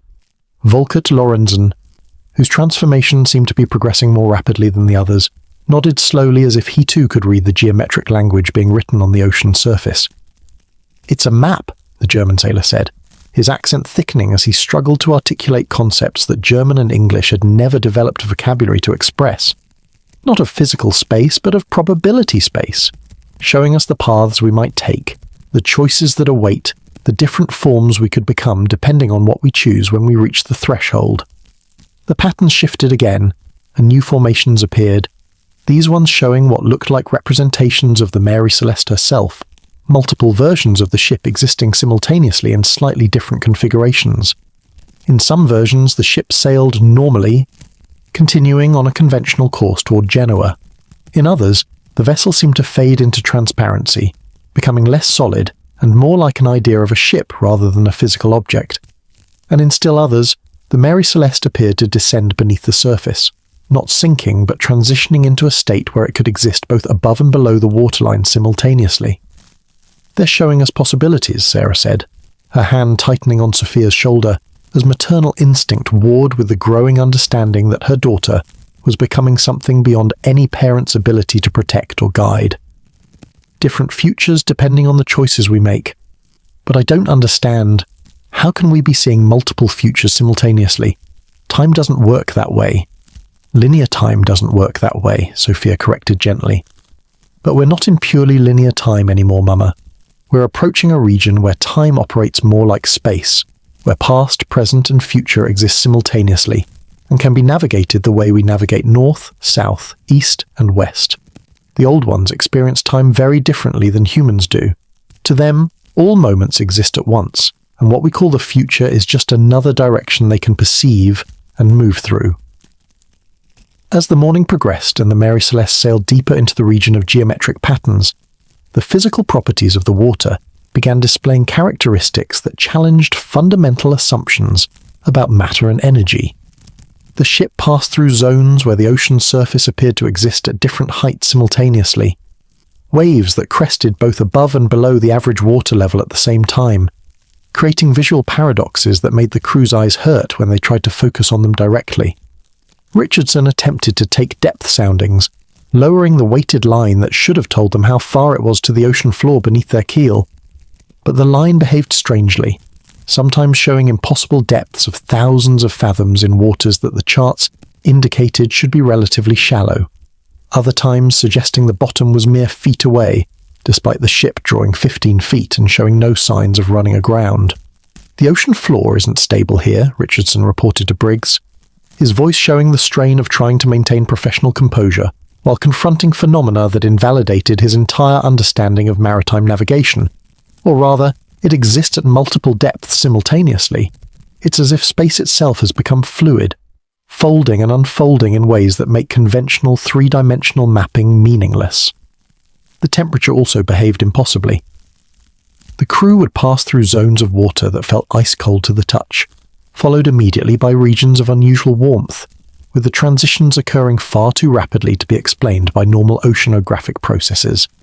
And sometimes the temperature seemed to depend not on location but on the observer. Richardson would report cold water while Volkert Lorenzen, standing just feet away with his hands in the same water, would feel warmth bordering on hot. "It's responding to consciousness," Arian Martins observed, the experienced Dutchman having developed a theoretical framework for what they were experiencing through his transformed awareness. "The water here isn't just physical substance, it's also informational substrate. It reflects and responds to the thoughts and perceptions of those who interact with it. We're not in purely objective reality anymore. We're in a region where consciousness and physical matter are more directly connected than they are in normal space." The most disturbing phenomena appeared at night, when the bioluminescence that had been creating simple patterns during their early days at sea evolved into displays of such complexity and beauty that the crew could only watch in silent awe. The glowing organisms, if they were organisms rather than something else entirely, formed structures beneath the hull that resembled the architecture Sophia had drawn in her mysterious sketches. Vast buildings of light rose from depths that seemed to extend infinitely downward, their spires reaching up toward the surface without quite breaking through, their windows and doorways opening onto spaces that appeared larger on the inside than their external dimension should permit. Captain Briggs stood at the rail one evening, his enhanced vision allowing him to perceive the luminous architecture in detail that normal human sight would have missed, and realized with a chill that these were not representations or artistic impressions. These were actual structures existing beneath the ocean, buildings that had been constructed, or grown, by intelligences that operated according to principles fundamentally different from anything human civilization had developed. "They're cities," he said aloud, and beside him Sarah nodded slowly, her own transformed perception confirming what her husband had intuited. "Cities that have existed for geological timescales," she added, her voice dreamy with the wonder of perceiving something so ancient and so alien. "Built by beings who evolved in the deep trenches when life on land was still single-celled organisms. They've been here all along, hidden in the depths, developing civilizations and philosophies and technologies, while humanity was still learning to walk upright." Sophia joined her parents at the rail, the child seeming to glow faintly with her own internal light that matched the bioluminescence surrounding the ship. "They've been waiting for us," she said simply. "For hundreds of years they've known that humans would eventually develop the technology to cross oceans and they've been preparing for the moment when contact could be established. The Mary Celeste isn't the first ship to be drawn to the Convergence, but we might be the first crew prepared enough, transformed enough, to survive the transition and serve as bridges between worlds. What happened to the other ships? Richardson asked, joining the family group and following their gaze down into the luminous depths. The ones that came before but weren't prepared? Sophia's small face grew sad, showing grief that seemed inappropriate to her physical age, but entirely fitting for the ancient consciousness that was increasingly manifesting through her. They were dissolved, she said quietly. Not destroyed, dissolved. Their physical forms returned to the ocean, their consciousness integrated into the collective intelligence that permeates these waters. They became part of the old ones, but without maintaining individual identity. That's what happens when unprepared consciousness encounters the Convergence. It's absorbed rather than transformed. The crew members exchanged glances, each processing the implication that they were sailing toward a fate that had claimed other vessels and other crews before them. But rather than fear, what Briggs saw in their faces was a kind of grim determination mixed with curiosity about what lay ahead. The teaching dreams had prepared them well, had given them enough understanding of what awaited to make informed choice rather than blind reaction. On the 10th day at sea, the Mary Celeste entered waters where the boundary between ocean and sky became increasingly ambiguous. Fog appeared without meteorological explanation, rolling across the surface in banks that seemed to be composed of something more than simple condensed water vapor. When the crew members passed through the fog, they reported experiencing brief moments of disorientation during which they could see through the mist to landscapes that shouldn't exist, glimpses of coastlines that belonged to no continent on any map, forests of kelp that grew upward from the ocean floor to heights that should have been impossible, and horizons where the curve of the Earth seemed wrong, as if they were viewing the planet from an angle that existed outside normal three-dimensional space. The ship's compass had long since given up any pretense of indicating magnetic north, its needle now spinning slowly in circles or pointing directions that varied depending on who was observing it. Richardson had abandoned traditional navigation entirely, relying instead on the intuitive sense of direction that his transformed consciousness provided, a sense that operated not by detecting magnetic fields or celestial positions, but by feeling the currents of information flowing through the ocean and following them toward the Convergence like a salmon swimming upstream towards spawning grounds. The alcohol cargo in the hold had begun exhibiting strange properties that made the crew increasingly nervous despite their transformed states. Several barrels had developed leaks despite being properly sealed, and the commercial alcohol that should have remained safely contained was instead creating vapors that filled the hold with fumes that produced effects unlike anything mere alcohol intoxication could explain. Crew members who descended into the hold to check the cargo reported experiencing visions of such clarity and intensity that they were indistinguishable from direct perception, seeing through the hull to the ocean beyond, perceiving the passage of time as a visible dimension they could navigate, and encountering beings that existed partially in physical space and partially in realms of pure consciousness. The alcohol is serving as a medium, Arian Martins explained after emerging from the hold with eyes that glowed faintly in the dim light of the ship's interior. Not just a chemical substance, but an informational carrier. The old ones are using it to transmit knowledge more directly than the teaching dreams can convey. When we breathe the vapors, we're inhaling concentrated consciousness, distilled wisdom that bypasses our normal cognitive filters and uploads directly into our awareness. Captain Briggs knew he should be concerned about the cargo. It represented significant financial investment, and its loss would be devastating to the ship's owners and investors. But such mundane commercial considerations seemed increasingly irrelevant as the Mary Celeste sailed deeper into waters where normal human concerns about profit and loss meant nothing. They were approaching something far more significant than any business transaction, something that would render questions of money and cargo and commercial success utterly trivial by comparison. The geometric patterns on the ocean's surface had evolved from simple circles and spirals into formations of such complexity that even the crew's enhanced perception struggled to fully comprehend them. Vast diagrams appeared that seemed to chart not just physical space, but the topology of consciousness itself, maps showing how different forms of awareness connected and intersected, how information flowed between various types of intelligence, how the universe organized itself into nested hierarchies of complexity from simple particles to distributed networks of cosmic mind.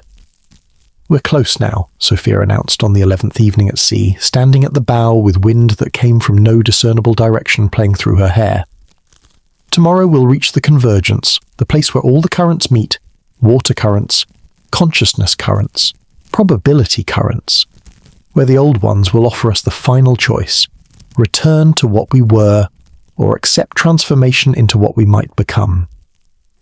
Captain Benjamin Briggs stood beside his daughter and looked out at waters that glowed with their own internal luminescence, at geometric patterns that rewrote themselves constantly in languages that spoke directly to transformed consciousness, at a horizon that curved in directions that geometry insisted were impossible.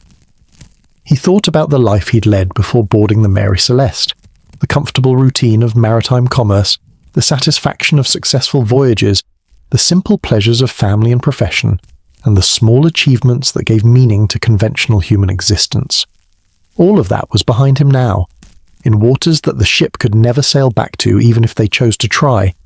The transformation that had been occurring in all of them since departure had progressed beyond any point of reversal. They were no longer the same people who had boarded in New York Harbor, and the world they had left behind was no longer accessible to beings who had evolved past purely human limitations. The only choice that remained was how completely they would embrace the transformation. Whether they would accept full integration with the oceanic consciousness that had been calling to them since before they were born, or whether they would attempt to maintain some vestige of their individual human identities even as they crossed the threshold into something beyond humanity. Tomorrow would bring the answer. Tomorrow the Convergence would open before them, and the Mary Celeste would sail into waters where physical reality dissolved into consciousness, where the boundary between self and other became meaningless, where 10 human souls would face the ultimate decision about what they truly were beneath the temporary configurations of flesh and bone and individual identity. The patterns in the deep continued their eternal dance, writing equations in water and light that described the fundamental architecture of consciousness itself. And the Mary Celeste sailed onward, carrying her crew toward the moment of choice that would determine not just their individual fates, but potentially the future relationship between terrestrial humanity and the vast intelligence that dwelled in Earth's oceans. The Convergence awaited, and with it came the end of everything they had been, and the beginning of something they could barely imagine but could no longer deny. Chapter 5. The Crew's Transformation. The 12th morning at sea brought changes that could no longer be dismissed as psychological effects or collective delusion. The crew of the Mary Celeste had begun transforming in ways that were undeniably physical, their bodies adapting to prepare for existence in states that straddled the boundary between terrestrial and oceanic life, between purely physical and partially informational being. Volkert Lorenzen was the first to notice the changes in his own physiology, discovering them during the dawn watch when he routinely washed his face and hands in seawater drawn from over the side. His skin, normally weathered and rough from years of exposure to salt and sun, had taken on a subtle translucency that revealed the network of blood vessels beneath in far greater detail than normal human tissue should display. But more disturbing than the transparency was what the vessels themselves revealed, patterns that resembled not just circulatory systems, but also neural networks, and perhaps something else entirely, geometric arrangements that suggested his biology was reorganizing itself according to principles unknown to terrestrial anatomy. "Captain, you need to see this," Volkert called, and when Briggs joined him, the German sailor held up his hands to the morning light, letting it pass through skin that seemed to be transitioning from solid flesh towards something more hydrogel-like, maintaining form but allowing light to penetrate in ways that normal tissue did not. Briggs examined his own hands and found similar changes beginning, his skin showing the first hints of translucency, the boundary between his body and the surrounding air becoming less distinct, as if he was slowly dissolving into the environment, or the environment was integrating into him. When he touched the ship's rail, he felt not just the physical contact of flesh against wood, but also a deeper connection, as if his consciousness could extend through his fingertips to perceive the molecular structure of the timber, the history encoded in its growth rings, the original tree's memories of forest and soil and rain. "We're becoming permeable," Richardson observed, joining them and displaying his own hands, which showed even more advanced transformation. The first mate's fingers had elongated slightly, the joints more flexible than human anatomy normally permitted, and between the fingers faint webbing had begun to develop, Not enough to significantly impair his ability to grip and manipulate objects, but enough to suggest his body was preparing for an existence where swimming would be as natural as walking had once been. Sarah emerged from below decks with Sophia, and Briggs saw immediately that his wife had undergone similar changes. Her hair, normally dark brown, had taken on subtle green tints, as if algae or some other marine organism had begun colonizing the strands, though when he touched it the texture felt normal, perhaps even softer than before. Her eyes, always expressive, now reflected light in ways that suggested additional optical structures developing behind the lens, perhaps mechanisms for seeing in the deep ocean, where conventional vision became useless. But it was Sophia who showed the most dramatic transformation. The 2-year-old child seemed to have aged rapidly, her face showing maturity that belonged to someone perhaps 10 or 12 years old, though her body remained small. More significantly, she had developed what could only be described as an aura, a faint glow that surrounded her form like bioluminescence, making her visible even in the darkest corners of the ship. When she moved, the air around her seemed to ripple as if she were underwater, even when standing on the deck, and her voice had taken on harmonics that made everything she said sound like it was being spoken by multiple voices in perfect synchronization.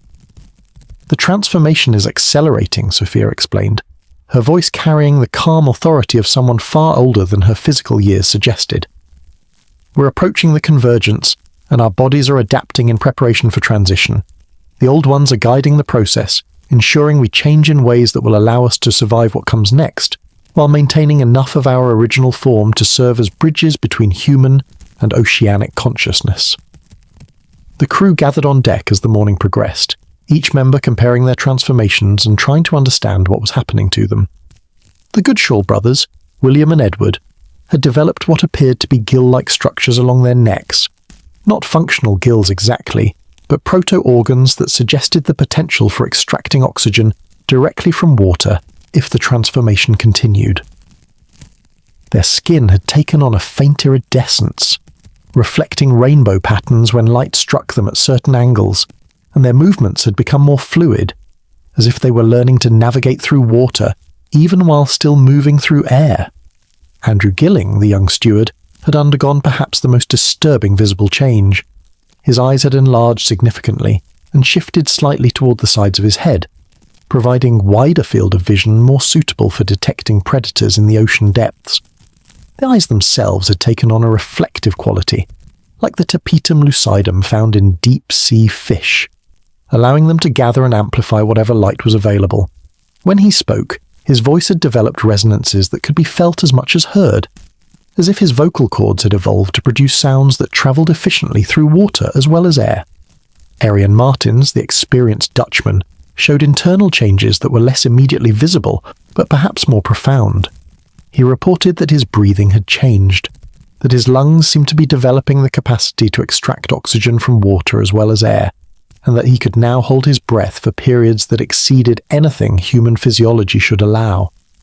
More strangely, he claimed he no longer felt the need to breathe continuously, that he could go for minutes at a time without drawing breath, as if his body had developed alternative methods of oxygenating his blood that didn't rely entirely on respiratory exchange.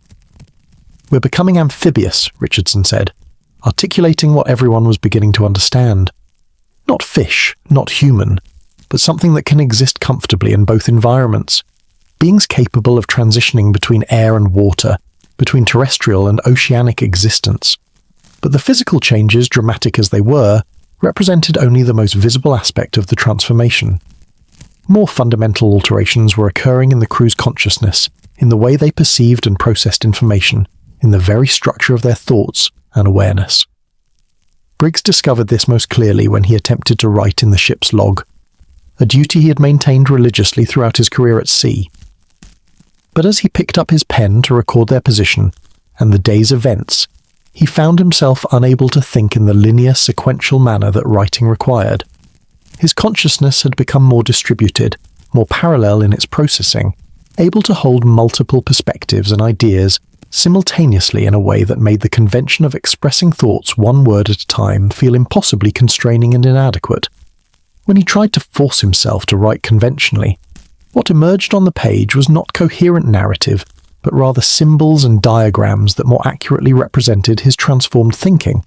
Geometric patterns that encoded multiple meanings simultaneously, sketches of concepts that couldn't be reduced to simple language, equations that described relationships between ideas rather than mathematical quantities. "Language is breaking down for us," Sarah observed, looking over his shoulder at the incomprehensible log entry. Or rather, we're evolving beyond the limitations of sequential symbolic communication. The old ones don't think in words, they think in patterns, in relationships, in multi-dimensional concept spaces that our old brains couldn't access. Now that we're transforming, we can perceive those concept spaces directly, but we're losing the ability to translate them back into conventional human language.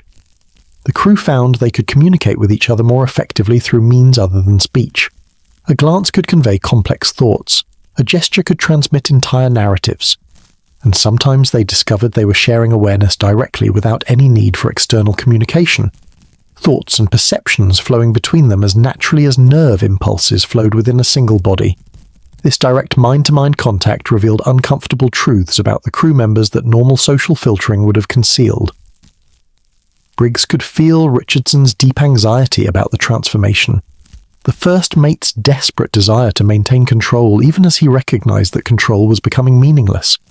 He could sense the Lorenzen brothers' excitement mixed with terror, their Germanic discipline warring with growing understanding that discipline itself was a terrestrial concept that would need to be released. He felt young Andrew Gilling's wonder and confusion, the steward's consciousness struggling to process changes that were occurring faster than his limited life experience had prepared him to handle.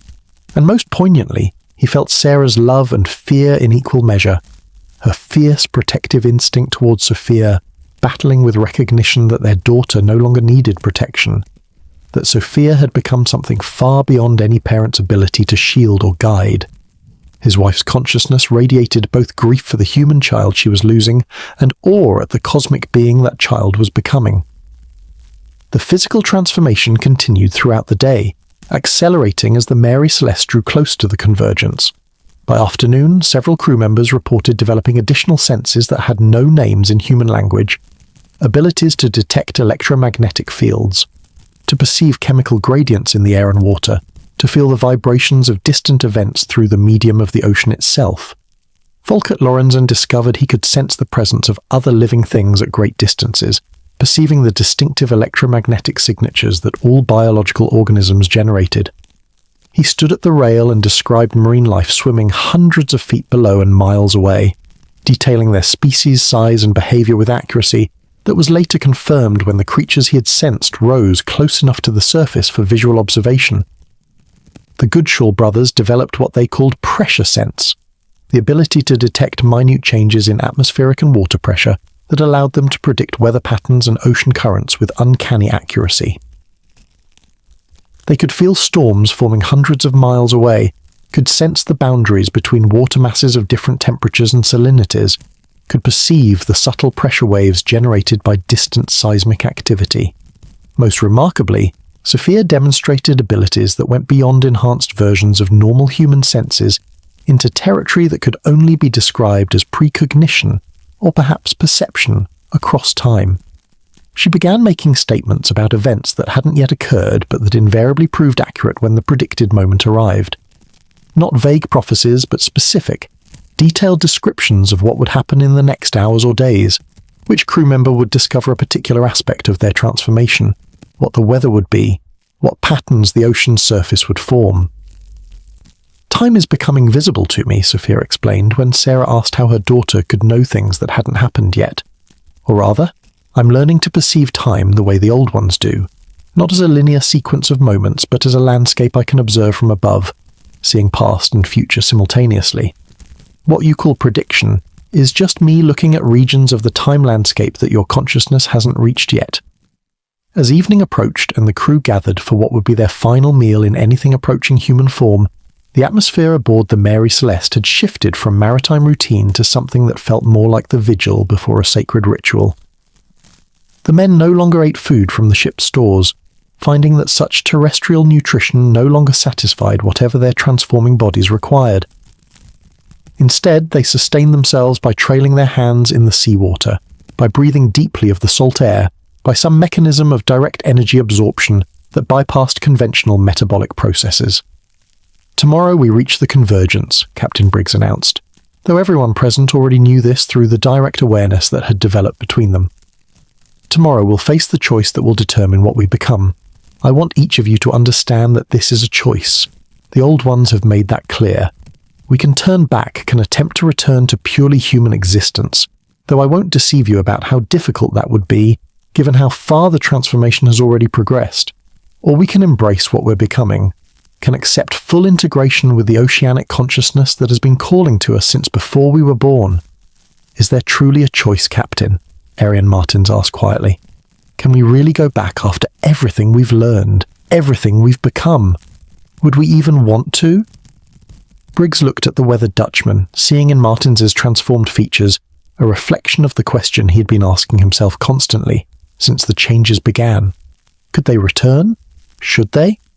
The life they had left behind in New York, the comfortable routine of maritime commerce, the simple pleasures of family and profession, seemed impossibly distant now, separated from their current existence not just by miles of ocean, but by fundamental shifts in consciousness that made their former selves feel like different people entirely.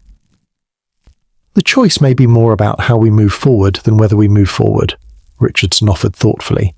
"The Old Ones are offering us full integration, complete dissolution of individual identity into collective consciousness. But perhaps there are intermediate states, ways of being that preserve some sense of self while still participating in the larger intelligence network. Ways of serving as bridges between human and oceanic awareness without entirely ceasing to be recognizably human." Sophia nodded slowly, her ancient eyes showing approval of the first mate's insight. "That's exactly right, Mr. Richardson. The transformation isn't binary. It's a spectrum. We can choose how much of our individual identity to maintain, how much to merge with the collective. The Old Ones want willing partners, not absorbed drones. They want us to retain enough of our humanity to serve as effective intermediaries between terrestrial and oceanic consciousness. As darkness fell, and the stars emerged in configurations that continued to seem subtly wrong to eyes that had been trained on terrestrial constellations, the crew of the Mary Celeste found themselves unable to sleep in any conventional sense. The boundary between waking and dreaming had become so blurred that it no longer made sense to distinguish between the two states. They existed in a continuous awareness that encompassed what they once would have called dreams, but which now felt like direct perception of additional layers of reality. In this state of continuous consciousness, they could feel the convergence ahead, not as a geographical location but as a rent in the fabric of normal space-time, a place where the boundaries between dimensions had worn thin enough to permit passage. It called to them with voices that resonated in frequencies their transformed auditory systems could detect, with lights that existed in spectrums their enhanced vision could perceive, with gravitational anomalies that their new pressure sense could feel as clearly as normal. Humans felt warmth or cold.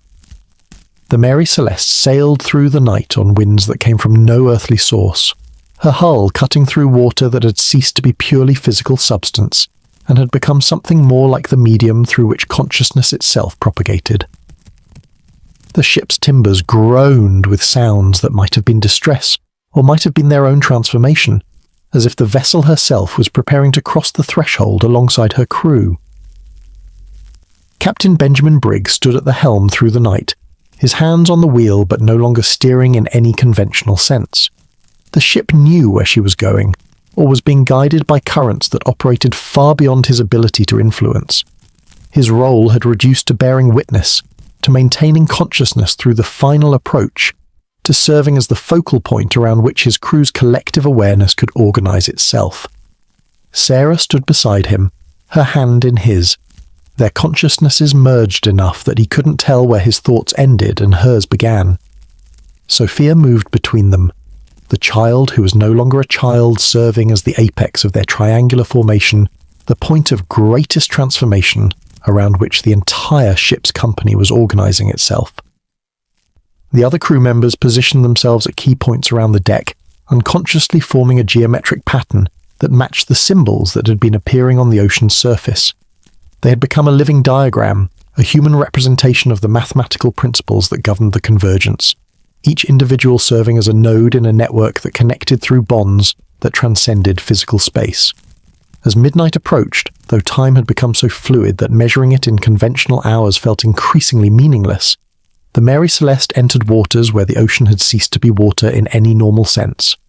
The surface before them appeared to be opening, not like a whirlpool or maelstrom, but like a doorway, a threshold between realities that had been waiting for them since the voyage began, since the ship was built, since the first humans looked at the ocean and felt something calling from its depths. "We're here," Sophia announced unnecessarily, her voice carrying harmonics that resonated through every transformed body aboard the ship. "The Convergence, the place where all currents meet, where we'll become what we were always meant to be." The crew of the Mary Celeste stood in silence, watching the impossible geometry of the opening ocean, feeling the pull of something vast and ancient and utterly alien to terrestrial existence, yet also strangely familiar, as if they were being called home after a long absence, rather than invited into foreign territory. The transformation had brought them to this moment. Tomorrow, or perhaps in the next instant as time had become unreliable, they would cross the threshold and discover what lay on the other side. What they would become, what humanity might evolve into when it finally accepted its oceanic heritage and embraced transformation over the comfortable limitations of purely terrestrial existence. The Mary Celeste sailed forward into waters that were simultaneously ocean and doorway, physical substance and cosmic portal, and her crew prepared to release their final hold on purely human identity and embrace something magnificent and terrible and utterly unprecedented in the history of consciousness in the universe. The Convergence was upon them, and with it came the end of the Mary Celeste as a ship crewed by humans and the beginning of something new, something that would forever change the relationship between terrestrial intelligence and the vast, ancient, incomprehensible consciousness that dwelled in Earth's oceans and had been waiting patiently for billions of years for land-dwelling life to develop enough awareness to recognize what had always been calling from the depths. Chapter 6. The Convergence Point. The ocean opened before the Mary Celeste like an iris, dilating to reveal depths that existed not beneath the surface, but beyond it, in dimensions that folded perpendicular to normal space-time. Captain Benjamin Briggs felt his transformed consciousness struggle to process what his enhanced vision perceived, a threshold between realities that appeared simultaneously as a geographical location in the Atlantic Ocean, and as a conceptual space that existed everywhere and nowhere, always and never. The water around the ship had stopped moving in any conventional sense. The surface lay perfectly still, yet Briggs could perceive currents flowing beneath that stillness, not water currents, but probability currents, streams of potential reality that branched and merged in patterns that his terrestrial mind wanted to call chaotic, but his transformed awareness recognized as following mathematical principles of such profound elegance that human mathematics had barely begun to sketch their outlines. "We're at the center now," First Mate Richardson said, his voice carrying harmonics that made the words resonate in multiple dimensions simultaneously. All the navigation, all the journey, it was leading here, to this exact point where the boundaries are thinnest, where transition becomes possible. Sophia stood at the bow of the Mary Celeste, her small form radiating light that seemed to come from within, rather than being reflected from any external source. The child raised her hands toward the opening waters, and as she did, the crew could feel through their merged consciousness the vast intelligence that dwelled beyond the threshold responding to her gesture, acknowledging her presence, welcoming the arrival of the ship and its transformed crew. The opening expanded, and through it the crew glimpsed what lay beyond. Not the simple depths of the ocean floor, but architecture on scales that made human cities seem like children's toys. Structures rose from trenches that extended not just downward into the Earth's crust, but inward into dimensional spaces that normal three-dimensional geometry couldn't contain. Towers and spires and formations that might have been buildings or organisms or some fusion of the two, all glowing with bioluminescence that created patterns of such complexity that watching them felt like reading entire libraries of accumulated knowledge compressed into visual form. The beings that dwelt in those impossible cities began manifesting more clearly than the crew had ever perceived them before. The old ones, though that name remained inadequate for what they actually were, emerged from the depths not by swimming but by transitioning, their forms resolving from potential into something approaching physical manifestation in response to the crew's transformed consciousness becoming capable of perceiving them. They were beautiful and terrible in equal measure.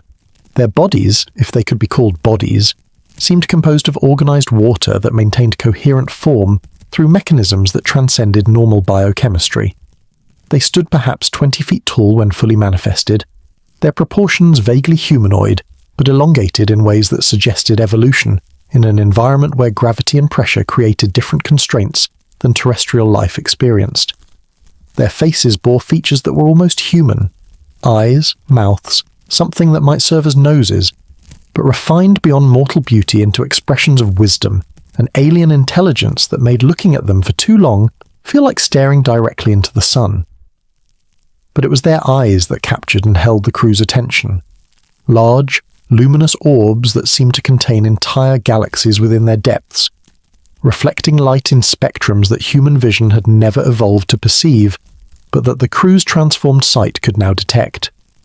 When those eyes focused on the Mary Celeste, every crew member felt the weight of attention from consciousness so vast that individual human thoughts would be lost within it, like raindrops falling into the ocean. One of the old ones moved closer to the ship, its form shifting fluidly as it transitioned from the dimensional spaces beyond the threshold into the more limited three-dimensional reality where the Mary Celeste sailed. As it approached, it began to communicate, not through sound or even through the direct mind-to-mind contact that the crew had been developing, but through something more fundamental, a transmission of pure meaning that bypassed all normal sensory channels and imprinted directly onto consciousness itself. Welcome, the old one conveyed, and the single word carried within it layers of meaning that would have taken hours to express in human language. Welcome home. Welcome to awareness. Welcome to the culmination of a journey that began when your ancestors first looked at the ocean and felt something calling. Welcome to the choice that will determine what you become. Captain Briggs felt his consciousness expanding to accommodate the transmission, felt the boundaries of his individual identity stretching thin as the old one's awareness touched his own. For a moment he could perceive himself from the outside, could see Benjamin Briggs as a tiny pattern of organized information, maintaining temporary coherence against the entropy that sought to dissolve all structure back into randomness. He saw his entire life, childhood in Wareham, years learning seamanship, marriage to Sarah, the birth of Sophia, as a single continuous thread of causation that had been woven with countless other threads into a tapestry of such complexity that human minds could perceive only the smallest fragments. And he understood, with clarity that transcended any doubt, that this moment had been inevitable from the instant he had been conceived, that the forces guiding him to this threshold had been operating since before he was born, perhaps since before humanity itself emerged from the oceans and began its long experiment with terrestrial existence. You have questions, the old one continued, its consciousness gently probing the crew's merged awareness, detecting the uncertainties and fears that remained despite all the preparation and transformation they had undergone. Ask. This is the moment of full revelation, when truth can be shared without the filtering and distortion that was necessary during your preparation. It was Sarah who found the courage to form the first question, her transformed consciousness projecting inquiry directly to the old one without need for words. What are you? Where did you come from? The old one's response flooded through their merged awareness like water filling an empty vessel. Images and concepts and direct knowing poured into them, showing them the history of life on Earth from perspectives that conventional evolutionary biology had never imagined. The old ones had evolved in the deep ocean trenches during Earth's earliest eons, when the planet's surface was still being bombarded by asteroids, and the atmosphere was toxic to any life form that would eventually walk on land. They had developed consciousness through mechanisms fundamentally different from the neurological evolution that produced human intelligence. Distributed networks of cells communicating through chemical and electrical signals across vast distances, creating emergent awareness without any centralized brain structure. They had built civilizations while terrestrial life consisted of nothing more complex than bacterial mats. They had developed philosophy, mathematics, art, and technology, while the continents were still forming from the cooling magma. They had watched as life eventually crawled from the oceans onto land and began the long evolutionary journey that would eventually produce humanity. and they had waited. Waited for terrestrial intelligence to develop to the point where contact could be established. Waited for land-dwelling consciousness to evolve capabilities that would allow it to perceive oceanic awareness. Waited with patience that spanned geological epochs for the moment when the two branches of Earth's intelligence, aquatic and terrestrial, could finally recognize each other and explore the possibility of cooperation. "We are not aliens," the Old One clarified, sensing the crew's residual tendency to think of them as extraterrestrial visitors. "We are as native to this planet as you are. More so, since we evolved here long before your ancestors emerged. We are your cousins, separated by billions of years of divergent evolution, but sharing common origin in the primordial oceans where all Earth life began." Richardson formed the next question, his analytical mind seeking to understand the mechanisms underlying what they were experiencing. How is this possible? How can consciousness exist in the form you possess? How do you think without brains? The Old One's response carried with it direct knowing of principles that human neuroscience was only beginning to glimpse. Consciousness, they explained, was not fundamentally dependent on any particular biological substrate. It was an emergent property that could arise from any system capable of processing information and maintaining complex organized patterns. The human brain was one mechanism for generating consciousness, an effective one for terrestrial environments, but not the only possibility. The Old One's consciousness emerged from networks of specialized cells distributed throughout the ocean, communicating through chemical signals and electromagnetic fields, creating awareness that was simultaneously more distributed and more unified than human consciousness. Each Old One was not a single individual, but a cooperative of billions of cells maintaining coherent identity through constant communication and coordination. They were, in essence, living oceans themselves, mobile, thinking, feeling bodies of organized water that could transition between individual and collective identity, with ease that would be impossible for beings whose consciousness was locked into single brains encased in bone. "And this is what we offer you," the Old One conveyed, its attention focusing particularly on Sophia, whose young consciousness had proven most adaptable to the transformation. The opportunity to evolve beyond the limitations of centralized neurological awareness, to distribute your consciousness across multiple substrates, to exist simultaneously as individuals and as participants in collective intelligence networks, to become bridges between terrestrial and oceanic modes of being. Arian Martins projected the question that weighed most heavily on all their minds. What will we lose if we accept? What parts of ourselves must be surrendered? The Old One's response carried notes of compassion and honesty that made its alien nature somehow less frightening. You will lose the illusion of separation, the comfortable fiction that you are discrete individuals isolated from the rest of existence. You will lose the ability to deceive yourselves about your fundamental nature as temporary patterns of organization that arise from and return to the ocean of being. You will lose the protective ignorance that allows humans to live without constant awareness of their cosmic insignificance and their eternal connection to everything else that exists. The Old One paused, allowing them to process this, then continued. But what you gain exceeds what you lose by measures that human mathematics cannot calculate. You gain awareness that spans dimensions your current consciousness cannot perceive. You gain access to knowledge accumulated over billions of years of oceanic civilization. You gain the ability to exist in multiple states simultaneously: physical and informational, individual and collective, temporal and eternal. You gain participation in a network of intelligence that spans not just Earth's oceans, but connects to similar aquatic consciousness on countless other worlds throughout the galaxy and beyond. The crew of the Mary Celeste shared their awareness, processing what they were being offered. The choice was simultaneously terrifying and exhilarating: to release everything they had thought themselves to be, to dissolve the boundaries that defined them as separate individuals, to merge with something so vast that their individual identities would be like drops of water falling into the ocean. Yet despite the terror, each crew member felt a deep longing that they were only now beginning to acknowledge. A longing that had always been present, hidden beneath the surface of their conscious thoughts. The same longing that drew salmon to swim upstream, that pulled sea turtles to return to their birth beaches, that called all waterborne life to remember its origins. They had come from the ocean, and some deep part of them had always known they would return to it eventually. It was little Sophia who spoke for all of them, her voice carrying the authority of someone who had never fully believed in the illusion of separation to begin with. "We accept," she said simply. "Show us how to become what we were always meant to be." The Old One's consciousness radiated satisfaction and welcome, and suddenly the space around the Mary Celeste filled with additional presences. Hundreds of the Old Ones manifested from the depths, their luminous forms surrounding the ship in a formation that resembled both honor guard and welcoming committee.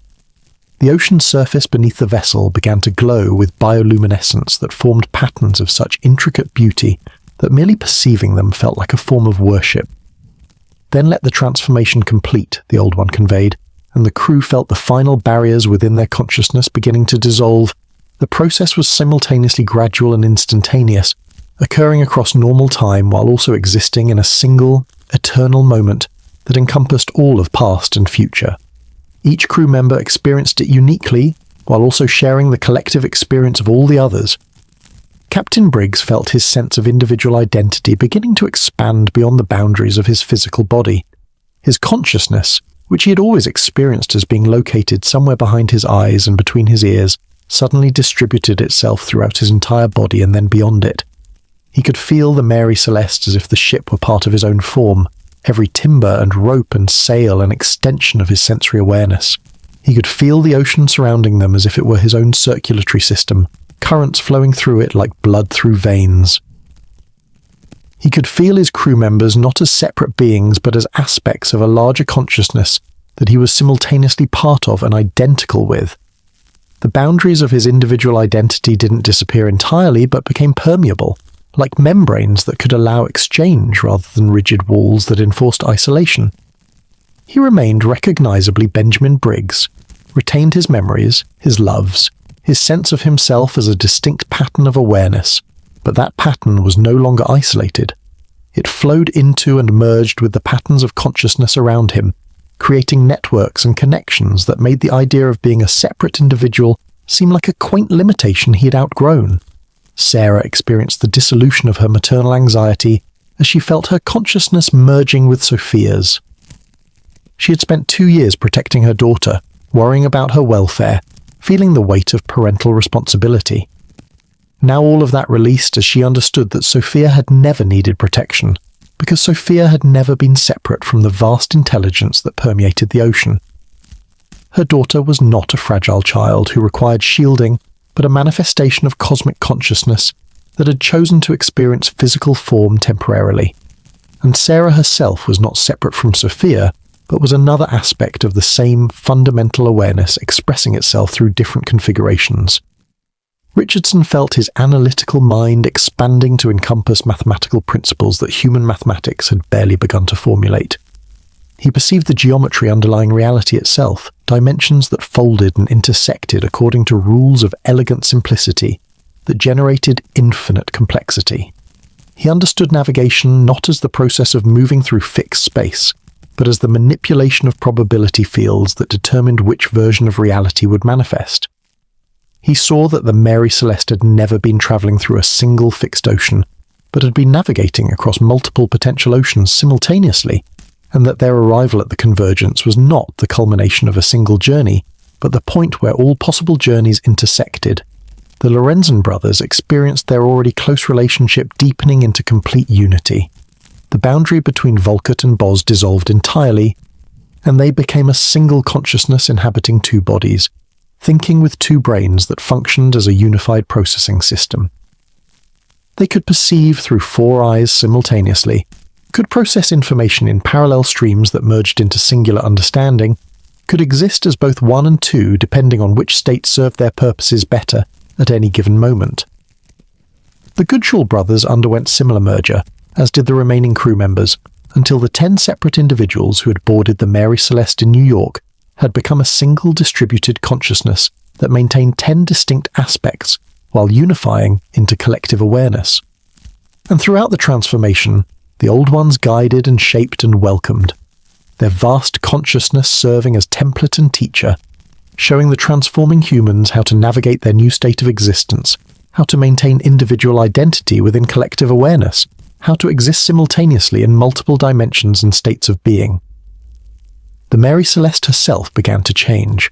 Her timbers, which had been slowly transforming throughout the voyage, completed their transition from simple wood into something more like living tissue. The ship was no longer just a vessel carrying crew, but had become an extension of the crew's collective consciousness, a physical form that they could inhabit and control as naturally as they had once controlled their individual bodies. The sails filled with wind that came from dimensions perpendicular to normal space, catching currents of pure information and probability that propelled them not just through water, but through the multiple layers of reality that the Convergence had opened. The hull, which should have been sinking as water poured through expanding gaps between planks, instead became permeable in ways that allowed the ocean to flow through it without resistance, making the ship simultaneously physical vessel and living part of the sea itself. "You are ready now," the Old One conveyed, its consciousness touching the unified awareness that the Mary Celeste crew had become, ready to cross the threshold completely, ready to leave behind the purely physical dimension and explore the regions of consciousness space that lie beyond, ready to serve as bridges between humanity and the oceanic intelligence that has been waiting since before your species evolved for this moment of contact. Captain Briggs, who was now simultaneously himself, and also part of something much larger, felt a final moment of hesitation. Not fear exactly, but recognition that what they were about to do represented a point of no return, more absolute than any they had crossed before. Once they fully entered the dimensional spaces beyond the Convergence, they would cease to exist in the normal physical universe in any form that conventional human perception could detect. They would become legends, mysteries. The crew of the Mary Celeste, whose disappearance would never be explained because the explanation existed beyond the boundaries of what normal human consciousness could comprehend. But even as he hesitated, Briggs felt Sophia's consciousness, vast and ancient despite inhabiting the body of a 2-year-old, gently urging him forward. His daughter, who had never been just his daughter, but had always been something more, something cosmic that had chosen to manifest through him and Sarah to serve as the catalyst for this transformation. "It's time, Papa," Sophia conveyed through their merged awareness. "Time to complete the journey. Time to become what the ocean has been calling us to be since before we were born. Time to go home." And so, the Mary Celeste, with her crew of 10 transformed souls who were simultaneously individual and unified, began to descend. Not sinking in any conventional sense, but transitioning, crossing the threshold between the dimension of pure physical matter and the dimensions beyond where consciousness could exist in forms that transcended biological constraints. The ocean closed over them, or perhaps they closed over the ocean. It was impossible to tell which was consuming which, or if the distinction even meant anything anymore. The boundaries dissolved, the separation ended, the transformation completed. The Mary Celeste and everyone aboard ceased to exist in normal physical reality, and were born into something new, something magnificent and terrible, and utterly unprecedented in the history of Earth's biosphere. They had become bridges between worlds, ambassadors of oceanic consciousness to terrestrial intelligence, guardians of the threshold where different forms of awareness could meet and merge and create something greater than either alone could achieve. The Convergence accepted them, welcomed them, made them part of itself, and in waters that existed simultaneously everywhere and nowhere, in dimensions that folded perpendicular to normal space-time, the transformed crew of the Mary Celeste began their new existence as beings who were human, and more than human, individual and collective, physical and informational, temporary and eternal. The disappearance was complete, the mystery was born, and the ocean, which had always known that its children would eventually return home, welcomed them back into depths that had been waiting since the beginning of time for consciousness to recognize its true nature and embrace the transformation that awaited all awareness that developed the courage to see itself clearly. The Mary Celeste broke the surface of the Atlantic Ocean on the morning of November 25th, 1872, rising from depths that existed in dimensions perpendicular to normal space, and manifesting once again as a purely physical vessel in the three-dimensional world that conventional human consciousness could perceive. Captain Benjamin Briggs stood at the helm, or rather, a projection of his consciousness inhabited the space where his physical body had once stood, maintaining the appearance of normalcy for the final hours before the ship would be discovered empty and abandoned. Around him, his crew moved through their old routines one last time, their transformed consciousness animating physical forms that were more memory than matter, more intention than flesh. They were saying goodbye to the roles they had played, to the identities they had worn, to the comfortable limitations of purely human existence that they were now releasing forever. The sun rose over waters that appeared deceptively normal to any observer who might have happened upon them in that moment. The geometric patterns that had marked their approach to the Convergence had faded from the surface. The impossible architecture of the Old One's cities had sunk back into dimensional spaces where conventional sight could not follow, and the ocean rolled with ordinary swells driven by ordinary winds under an ordinary sky. But beneath that surface of normalcy, the crew could perceive the vast intelligence network that permeated the water, could feel the attention of the Old Ones monitoring their final preparations, could sense the currents of probability that would guide events toward the discovery that would birth their legend. "We need to make this convincing," First Mate Richardson said, his voice sounding strange to his own enhanced hearing, too limited, too constrained by the physics of moving air molecules to convey the layers of meaning his transformed consciousness could now generate. The investigators who examine the ship must find evidence of hasty departure, but not violence, mystery, but not obvious disaster. We need to create a puzzle that human minds will struggle with for generations, but that will never quite be solved by conventional investigation. Captain Briggs nodded slowly, his weathered face, still recognizably his own despite the transformations that had occurred beneath the skin, showing the weight of command one final time. He had spent his adult life making decisions about ships and cargo and crew, but this decision surpassed all others in significance and consequence. How they arranged the Mary Celeste for discovery would determine what story the ship told, what theories investigators would develop, what impact the mystery would have on human consciousness over the decades and centuries to come. "We take the lifeboat," he said, his captain's authority still evident in his tone despite knowing that such hierarchical structures meant little to beings who shared consciousness as completely as they now did.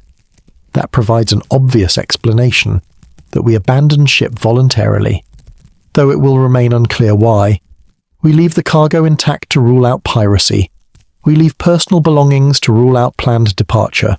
We leave the ship seaworthy and properly rigged to rule out immediate disaster. Sarah joined him at the rail, Sophia held in her arms, though the child needed no such support, her transformed nature allowing her to float or manifest wherever she chose. His wife's face showed emotions that their merged consciousness had already shared, but that her human features expressed in ways that transcended their telepathic communion. Grief at leaving behind the physical vessel that had carried them to transformation, determination to complete the mission they had been given, and underneath it all a profound joy at what they had become despite the price they were paying. "We should leave a final log entry," Sarah suggested. "Something that documents our position but gives no indication of distress. Something that will make our disappearance even more inexplicable because it shows we were sailing normally right up until the moment we vanished." Briggs moved to his cabin and opened the ship's log, feeling a moment of disorientation as he tried to constrain his transformed consciousness enough to think in the linear sequential patterns that writing required. His hand, manifested from memory and intention rather than flesh and bone, gripped the pen and carefully recorded their position. Latitude 36°56, N, longitude 27°26 and W. He noted the weather. Fair, winds moderate from the north. He recorded the ship's condition. All sails set, cargo secure, no problems to report. Nothing in the entry suggested distress or danger. Nothing indicated that within hours or days, every soul aboard would vanish, leaving behind one of maritime history's most enduring mysteries. As he wrote, Briggs felt Sophia's consciousness touching his, the child's vast awareness gently guiding his hand, ensuring that the entry would contain subtle clues that future investigators with sufficient consciousness evolution would eventually be able to decode. Anomalies in the handwriting that suggested temporal displacement, word choices that carried meaning beyond their surface definitions, spacing and punctuation that formed patterns recognizable only to transformed awareness. The log entry would serve multiple purposes, satisfying conventional investigators that the ship had been sailing normally, while simultaneously embedding information that would remain hidden until humanity developed the perceptual capabilities to detect it. A message to the future, written in codes that would only become visible when the readers had evolved sufficiently to receive them. The navigation instruments, Richardson noted, his analytical mind working through the details of what needed to be done. We should take the sextant and chronometer. That will suggest we intended to navigate in the lifeboat, making the abandonment seem more rational, even if the reasons remain unclear. They moved through the ship systematically, making decisions about what to take and what to leave. The lifeboat would need to carry evidence that departure had been somewhat planned. Navigation instruments, some personal items, but not so much that it seemed like a prepared evacuation. The remaining contents needed to suggest sudden decision rather than calm preparation, while still ruling out panic or disaster. Volkert Lorenzen and his brother Boz worked to lower the lifeboat, their transformed strength making the task effortless, despite maintaining the appearance of physical exertion. The small boat settled into the water, bobbing gently on swells that seemed to be cooperating with their needs, keeping the seas calm enough to make launching the boat plausible, but rough enough to suggest danger might have motivated the crew's departure. The Goodshaw brothers gathered items from various cabins, personal effects that would be loaded into the lifeboat and then disposed of once they were away from the Mary Celeste. Clothing, letters, small valuables that crew members would naturally have taken if abandoning ship. These would be scattered in the ocean once the lifeboat was out of sight, ensuring that no evidence of the crew's fate would ever be recovered by conventional search. Arian Martins took a final walk through the hold, checking the cargo of alcohol barrels one last time. Several had developed leaks during the voyage, not from any defect but from the transformative energies that had been flowing through the ship, altering the molecular structure of wood and metal and the alcohol itself. The fumes that rose from these leaks would provide investigators with a plausible theory, that the crew feared an explosion, that they abandoned ship in panic at the thought of their cargo igniting. It was a misdirection, a false trail that would lead human investigation away from the truth while still providing a rational-seeming explanation. Fear of explosion could explain hasty departure without violence, could account for taking the lifeboat while leaving everything else behind, could make sense of a mystery that actually had no sense to make within the boundaries of conventional reality. As the afternoon progressed, and their preparations neared completion, the crew gathered on deck one final time in their human forms. They stood in silence, feeling the Mary Celeste beneath their feet, this wooden vessel that had carried them across the Atlantic and through the dimensional threshold into transformation. The ship had been their home, their workplace, their cocoon during metamorphosis. Leaving her felt like a betrayal, even though they understood it was necessary. "She'll be taken care of," Sophia said softly, her young voice carrying certainty that came from perception rather than hope. "The ship herself has been transformed along with us. She's not just wood and canvas anymore, she's imprinted with our consciousness, our memories, our essence. When humans find her and sail her and try to understand her mystery, they'll be touching something that carries traces of what we've become. Some will feel it, a sense of presence, of watching, of something just beyond perception. And those sensations will plant seeds of awareness that will help prepare humanity for the revelation that awaits." Captain Briggs placed his hand on the ship's rail, feeling through his transformed senses the living nature that the Mary Celeste had acquired. The wood was no longer inert matter, but had become something closer to tissue, maintaining the appearance and function of ship's timber, while actually existing as an extension of the consciousness network they had joined. The vessel would continue sailing through human history, changing hands multiple times, each owner experiencing strange phenomena they couldn't quite explain, until eventually the ship would meet her end but her legend would live on. "It's time," Richardson said quietly, and the crew knew he was right. They had delayed as long as they could, saying farewells to forms and identities they would never fully inhabit again. But the longer they remained aboard in any physical manifestation, the greater the risk that they would be discovered by another ship before they could complete their departure, ruining the mystery they were trying to create. One by one, they descended into the lifeboat. Not because they needed the boat.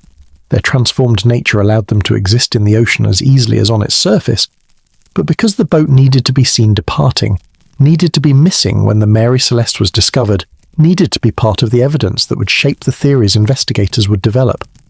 Sarah was the last to leave the ship besides Benjamin, carrying Sophia down the rope ladder while the child's luminous eyes watched everything with that unsettling awareness that suggested she was perceiving far more than the simple physical actions being performed. The child's consciousness radiated satisfaction, as if events were unfolding exactly according to plans that had been laid before any of them were born. Captain Briggs stood alone on the deck of the Mary Celeste, looking at his command one final time through eyes that could perceive far more than conventional human vision allowed.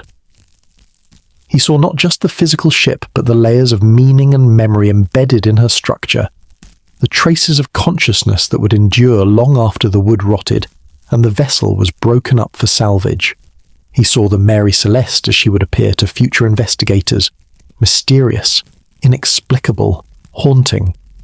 And he saw her as she truly was, a monument to transformation, a beacon calling human consciousness toward evolution it had not yet imagined. "Thank you," he said softly to the ship, knowing she could hear him through the consciousness they shared. "For carrying us safely, for being the chrysalis in which we transformed, for agreeing to become the mystery that will help prepare humanity for what we've become." Then he descended to the lifeboat, his feet leaving the deck for the final time, and took his place among his crew, who were no longer simply crew, but had become something unprecedented, hybrid beings who carried the potential to bridge the vast gap between terrestrial and oceanic consciousness. The lifeboat pulled away from the Mary Celeste, propelled not by oars but by subtle manipulation of water currents, moving faster than any normal rowing could have achieved. The ship proceeded behind them, her sails still set, her heading still true, looking for all the world like a vessel under competent command except for the complete absence of anyone visible on her deck. "She's beautiful," Sarah said softly, watching their former home diminish in the distance. "Even empty, even abandoned, she's beautiful." They rowed, or appeared to row, maintaining the illusion of physical effort even though their transformed nature made such labour unnecessary, until the Mary Celeste was several miles distant, far enough that she would be clearly separated from the lifeboat's position, when another vessel eventually discovered the abandoned brigantine. Then they stopped, letting the small boat drift while they prepared for the final transformation from physical manifestation back into the dimensional spaces where they would exist primarily from this point forward. "The lifeboat needs to disappear," Richardson noted. "If it's found intact, it will suggest the crew survived and might be rescued. If it's never found at all, it will add to the mystery, suggesting we launched it but then something happened to prevent us from reaching safety." Briggs nodded. "We'll sink it. Not violently, just open the drain plug and let it fill slowly, going down in deep water where it will never be recovered. That will complete the puzzle. Ship found abandoned with lifeboat missing, but no trace of crew or boat ever discovered." They made their preparations quickly and efficiently, removing any items that might float and be recovered, ensuring that when the lifeboat sank it would carry no evidence with it that might solve the mystery prematurely. Personal belongings were weighted and dropped into depths where they would never be found. The navigation instruments they had taken were carefully disposed of, scattered across miles of ocean floor where salvage would be impossible. When everything was ready, Folkert Lorenzen pulled the drain plug and water began flooding into the lifeboat, filling it with the same Atlantic Ocean that had transformed them, that had always been calling them home, that would now swallow the last physical evidence of their existence as humans. As the boat sank, the crew released their physical manifestations and allowed their consciousness to transition back into the forms they would primarily inhabit from this point forward. The human-shaped projections they had been maintaining dissolved like mist in sunlight, and what remained were beings of living water and organized light, consciousness that could shape matter when needed, but existed most naturally in states that transcended purely physical limitations. They dove beneath the surface, their transformed bodies moving through water with ease that made their previous human swimming seem like clumsy thrashing by comparison. Down they went, following the sinking lifeboat into depths where sunlight faded and pressure increased, where the boundary between the normal ocean and the dimensional spaces beneath it grew thin enough to permit easy transition. The lifeboat came to rest on the ocean floor, settling gently into sediment that would gradually cover it over the coming decades, burying it beneath layers of marine snow until it became indistinguishable from the surrounding seabed. and with its sinking, the last physical evidence of the Mary Celeste's crew disappeared from the world of normal human perception. "It's done," Captain Briggs conveyed through their shared consciousness, feeling both relief and melancholy at the completion of their transformation. "The ship is empty, the lifeboat is gone.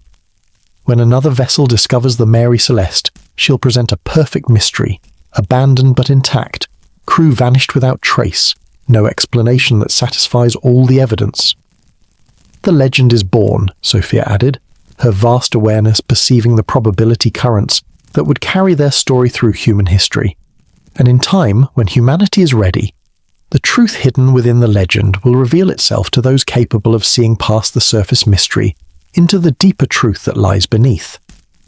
They lingered for a moment in the deep water, suspended between the surface world they had left behind and the dimensional spaces that would become their primary home. Around them, the ocean teemed with life they could now perceive in all its complexity. Fish and whales and countless invertebrates, each one a node in the vast consciousness network that permeated Earth's waters, each one connected to the planetary intelligence that had been waiting since before humans existed, for the moment when terrestrial awareness would evolve sufficiently to recognize and join the oceanic collective. Above them, somewhere on the surface that was already feeling distant and dreamlike, the Mary Celeste sailed on through waters that would carry her into maritime history. In 8 days, the Dei Gratia would spot her. Her captain, David Morehouse, an old friend of Benjamin Briggs, would investigate the mystery of the abandoned vessel, and the legend would begin spreading through human consciousness like ripples from a stone thrown into still water. Theories would multiply, investigators would puzzle over the evidence. The mystery would endure for decades, for centuries, becoming embedded in human culture as one of those inexplicable events that hinted at depths beneath the surface of ordinary reality, that suggested forces at work beyond human understanding, that whispered of possibilities that conventional worldview could not accommodate. And through it all, the transformed crew would watch and wait, existing in dimensional spaces that human consciousness would eventually evolve to perceive, serving as bridges between the world that was and the world that might be, as harbingers of the transformation that awaited humanity if it could muster the courage to embrace its oceanic heritage and accept evolution beyond the comfortable limitations that currently constrained it. "We should go deeper now," Richardson suggested, his consciousness already beginning to transition fully into the dimensional spaces where they would complete their education under the tutelage of the Old Ones. "We have much still to learn before we can serve effectively as ambassadors between terrestrial and oceanic consciousness." The crew shared agreement, and together they descended, not just through water but through the layers of reality itself, passing through the membrane that separated normal three-dimensional space from the regions beyond where consciousness could exist, in forms that transcended biological constraints, where time operated more like space and could be navigated in any direction, where the boundaries between individual and collective awareness became permeable and fluid. As they passed through the threshold one final time, Captain Benjamin Briggs cast his awareness back toward the surface world, toward the Mary Celeste sailing empty and mysterious through waters that would soon become the subject of one of history's greatest unsolved enigmas. He felt no regret at leaving his old life behind, no sorrow at the transformation that had elevated him beyond humanity. What he felt instead was anticipation, excitement at the role he and his crew would play in preparing humanity for its cosmic destiny, eagerness to see how the legend they had birthed would grow and evolve over the coming decades and centuries. The Mary Celeste sailed on, her deck empty but her timbers alive with embedded consciousness, her mystery perfect and complete. And beneath the waves, in spaces that existed beyond the reach of conventional human perception, her transformed crew began the next phase of their existence as beings who were human and more than human, as bridges between worlds, as proof that consciousness could evolve beyond its current limitations into something magnificent and strange and full of infinite possibility. The captain's decision was complete, the transformation was absolute, and the legend that would endure for over a century and a half had been carefully crafted and set in motion, waiting patiently for the moment when human consciousness would evolve sufficiently to perceive the truth hidden within the mystery, to recognize the invitation encoded in the enigma, to embrace the transformation that would allow humanity to join its oceanic cousins in the vast network of consciousness that spanned Earth's biosphere and reach beyond into the cosmic intelligence that permeated the universe itself. In the dimensional spaces beneath and beyond the surface Atlantic, where water ceased to be simply H2O molecules and became instead a medium through which consciousness itself propagated, the crew of the Mary Celeste underwent the final phases of their transformation into beings capable of existing simultaneously in multiple states of reality. Time moved strangely here, or perhaps more accurately, time revealed its true nature as a dimension that could be navigated rather than an unstoppable current that swept all things before it. What would have been months or years in the surface world passed as moments or centuries depending on perspective, as the old ones guided the 10 transformed humans through educational processes that had no equivalent in terrestrial pedagogy. They learned not through instruction, but through direct experience, not through explanation, but through becoming, not through understanding, but through transformation into beings who embodied the knowledge they sought. Captain Benjamin Briggs, though he had begun to think of himself as simply a pattern of consciousness that had once worn that name like a garment, found his awareness expanding in ways that his human neurology would never have been able to accommodate. His consciousness, which had once been tightly bound to the grey matter inside his skull, now distributed itself across vast distances and through multiple dimensions simultaneously. He could exist as an individual when that served his purpose, consolidating his awareness into a focused point that maintained clear identity and singular perspective. But he could also dissolve that boundary and merge with the collective consciousness of his crew, experiencing reality through 10 simultaneous viewpoints that somehow integrated into coherent singular perception rather than creating confusing chaos. And beyond that, he could extend his awareness even further, touching the vast intelligence network of the old ones themselves, tasting briefly what it meant to be conscious on planetary scales, to think thoughts that took decades to formulate and centuries to fully express. The experience was simultaneously liberating and terrifying. Liberating because it revealed capabilities and perspectives that human existence had never hinted at, dimensions of experience that made his previous life seem constrained and limited by comparison. Terrifying because it threatened to dissolve his sense of individual identity entirely, to absorb him into collective awareness so vast that Benjamin Briggs, the person, would cease to mean anything, would become an insignificant eddy in an ocean of consciousness too large to comprehend.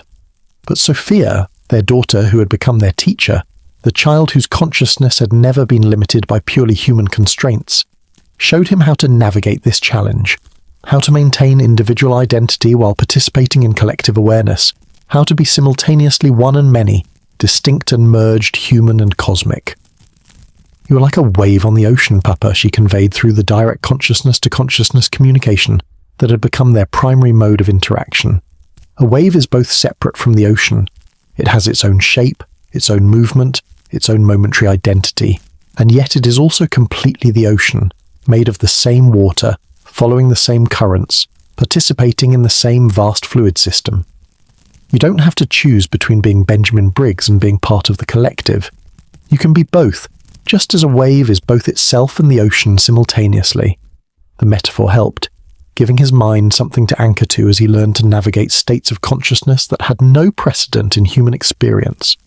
He practiced expanding and contracting his awareness, learning to move fluidly between individual and collective identity, developing the capability to exist in whatever state best served his current purpose. Sarah underwent similar expansion, though her transformation took forms that reflected her particular consciousness patterns.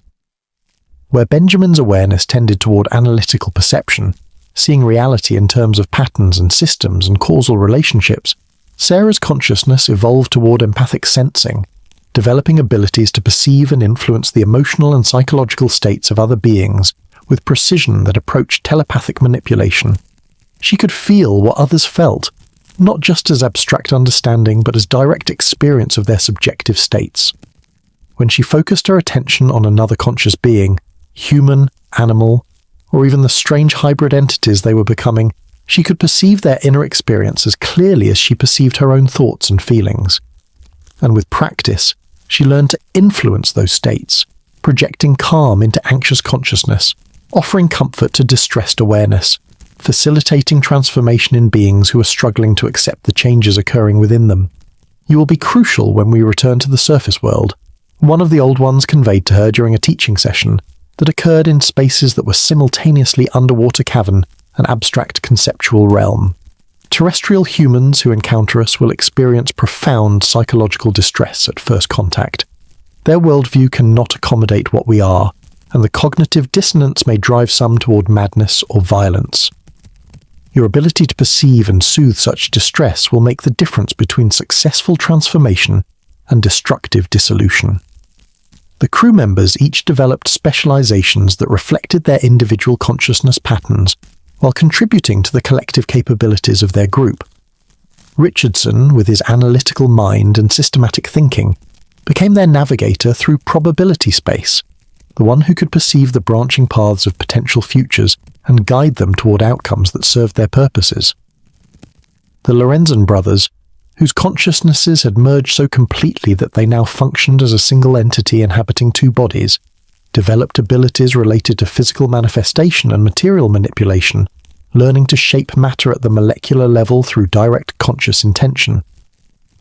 The Goodshall brothers specialized in communication across vast distances and between different forms of consciousness, developing something like cosmic telepathy that could bridge the gap between minds separated by light years of space or fundamental differences in cognitive architecture. Arian Martins became their historian and memory keeper, his consciousness evolving structures that could store and organize information with perfect fidelity across timescales that extended into deep time, ensuring that knowledge gained would never be lost even as their individual memories transformed and evolved. And Sophia, precocious 2-year-old who had become ancient cosmic being, served as their anchor point and primary interface with forces that even their transformed consciousness struggled to fully comprehend. She could perceive layers of reality that remained opaque to the rest of them, could communicate with entities whose cognitive architecture was so alien that they might as well have been from different universes entirely, could navigate temporal paradoxes and probability loops that threatened to trap less sophisticated awareness in infinite recursive tangles. She was prepared for this role before conception, the Old Ones explained when Briggs asked about his daughter's exceptional capabilities. Not through any coercive manipulation, but through carefully orchestrated probability engineering. We identified the potential that could arise from the union of your consciousness and Sarah's, arranged circumstances so that your meeting and marriage would occur at the optimal temporal coordinates, and then touched the developing embryo with just enough oceanic awareness to prepare it for serving as catalyst when the time came. Briggs felt complex emotions at this revelation, something between gratitude that his daughter had been given such gifts and disturbing recognition that forces beyond his understanding had been manipulating his life's trajectory, long before he was aware any such forces existed. But the Old Ones gently corrected his interpretation. Not manipulation, they clarified. Invitation. At every stage, you and Sarah possessed genuine choice. We could identify probable futures and make certain outcomes more likely, but we could not force your consciousness to follow any particular path. You chose to become a ship's captain. You chose to marry Sarah. You chose to bring your infant daughter aboard the Mary Celeste despite tradition and superstition suggesting otherwise. Every choice was authentically yours, even if we helped create circumstances that made those choices appealing. As their education progressed, the crew began to understand the full scope of the mission they were being prepared for. They would not simply return to the surface world to demonstrate that transformation was possible. They would become active agents in facilitating humanity's evolutionary leap, working to prepare human consciousness for the merger with oceanic intelligence that the Old Ones believed was essential for Earth's biosphere to fulfill its cosmic potential. This would require careful, patient work spanning decades, or possibly centuries. Humanity could not be forced or rushed into transformation. Such coercion would produce the kind of destructive resistance that had destroyed other species who had been pushed toward evolution before they were psychologically ready. Instead, human consciousness needed to be gently cultivated, carefully prepared, lovingly guided toward the moment when it would voluntarily choose to embrace transformation. The legend of the Mary Celeste would serve as one thread in this preparation, a mystery that would keep human attention focused on the ocean, that would suggest forces at work beyond conventional understanding, that would plant seeds of awareness that the seas held secrets that scientific materialism could not explain. But there would need to be other threads as well. other mysteries and miracles and strange encounters that gradually expanded human consciousness to accept realities it currently rejected. "You will not work alone," the Old Ones assured them. "There are others, humans who have undergone transformation over the centuries, beings from other worlds who have come to Earth specifically to assist in consciousness elevation, and entities that have never been physical at all but exist as patterns of organized information in the planet's electromagnetic field and noosphere. All are working toward the same goal, preparing humanity for the great awakening that will allow terrestrial and oceanic consciousness to merge and produce something greater than either could achieve in isolation." The crew met some of these other entities during their education in the dimensional spaces. They encountered humans from previous centuries who had crossed through various convergence points and undergone transformations, sailors and fishermen and coastal peoples whose disappearances had become mysteries that haunted maritime folklore. They met beings from other star systems whose civilizations had already undergone the kind of consciousness merger that Earth was approaching, who could share wisdom gained from navigating similar evolutionary transitions on their own worlds. And they touched briefly the awareness of entities so vast and alien that even their transformed consciousness struggled to process what they were experiencing. Intelligences that operated on galactic scales, whose thoughts took millions of years to formulate, whose purposes encompassed the evolution of consciousness across the entire universe. The scope was overwhelming. The crew of the Mary Celeste, who had thought themselves simply merchants trying to make a living through honest trade, discovered they were being prepared to play roles in a cosmic drama that spanned galaxies and encompassed the entire history of conscious evolution. They were small pieces in an unimaginably vast puzzle, yet their role was crucial. As the first humans to successfully transform while maintaining sufficient individual identity to serve as effective bridges, they would establish the template that others could follow, would demonstrate that the transformation was survivable and desirable rather than destructive. "When will we return to the surface?" Briggs asked the Old Ones during what felt like their 100th, or perhaps 1,000th teaching session, time having become so fluid that tracking its passage conventionally had become meaningless. "Soon," came the response, and with that word came perception of the timeline stretching ahead. The Mary Celeste would be discovered in 8 days of surface time, though in the dimensional spaces where they were learning, those 8 days could be experienced as years of preparation. The mystery would begin spreading through human consciousness, creating ripples that would prepare the way for their eventual revelation. But they would not reveal themselves immediately. Humanity was not yet ready for direct contact with transformed consciousness. Instead, they would work subtly, influencing events from the dimensional spaces they now inhabited, appearing occasionally in forms that human perception could process, creating encounters that would be dismissed as hallucinations or misidentifications, but that would gradually expand the boundaries of what human minds considered possible. "You will become part of maritime folklore," the Old Ones explained. "Ghost ship sightings, strange encounters with luminous beings in the deep ocean, stories of sailors who hear voices calling from beneath the waves, legends of entire crews transformed by contact with something in the water. Most will dismiss such stories as superstition, but some, those whose consciousness is developing readiness for transformation, will recognize truth within the legends and begin seeking contact themselves." The crew understood. They would become myths, legends, warnings, or promises depending on interpretation. They would haunt the collective unconscious of maritime culture, serving as constant reminders that the ocean held mysteries that rational materialism could not explain. And when the time was right, when human consciousness had evolved sufficiently, when enough individuals had begun spontaneously developing the capabilities that transformation would fully unlock, they would emerge from hiding and offer humanity the same choice they had been given: transform and transcend, evolve and elevate. Release attachment to purely individual identity and embrace participation in collective consciousness that spanned the biosphere and beyond.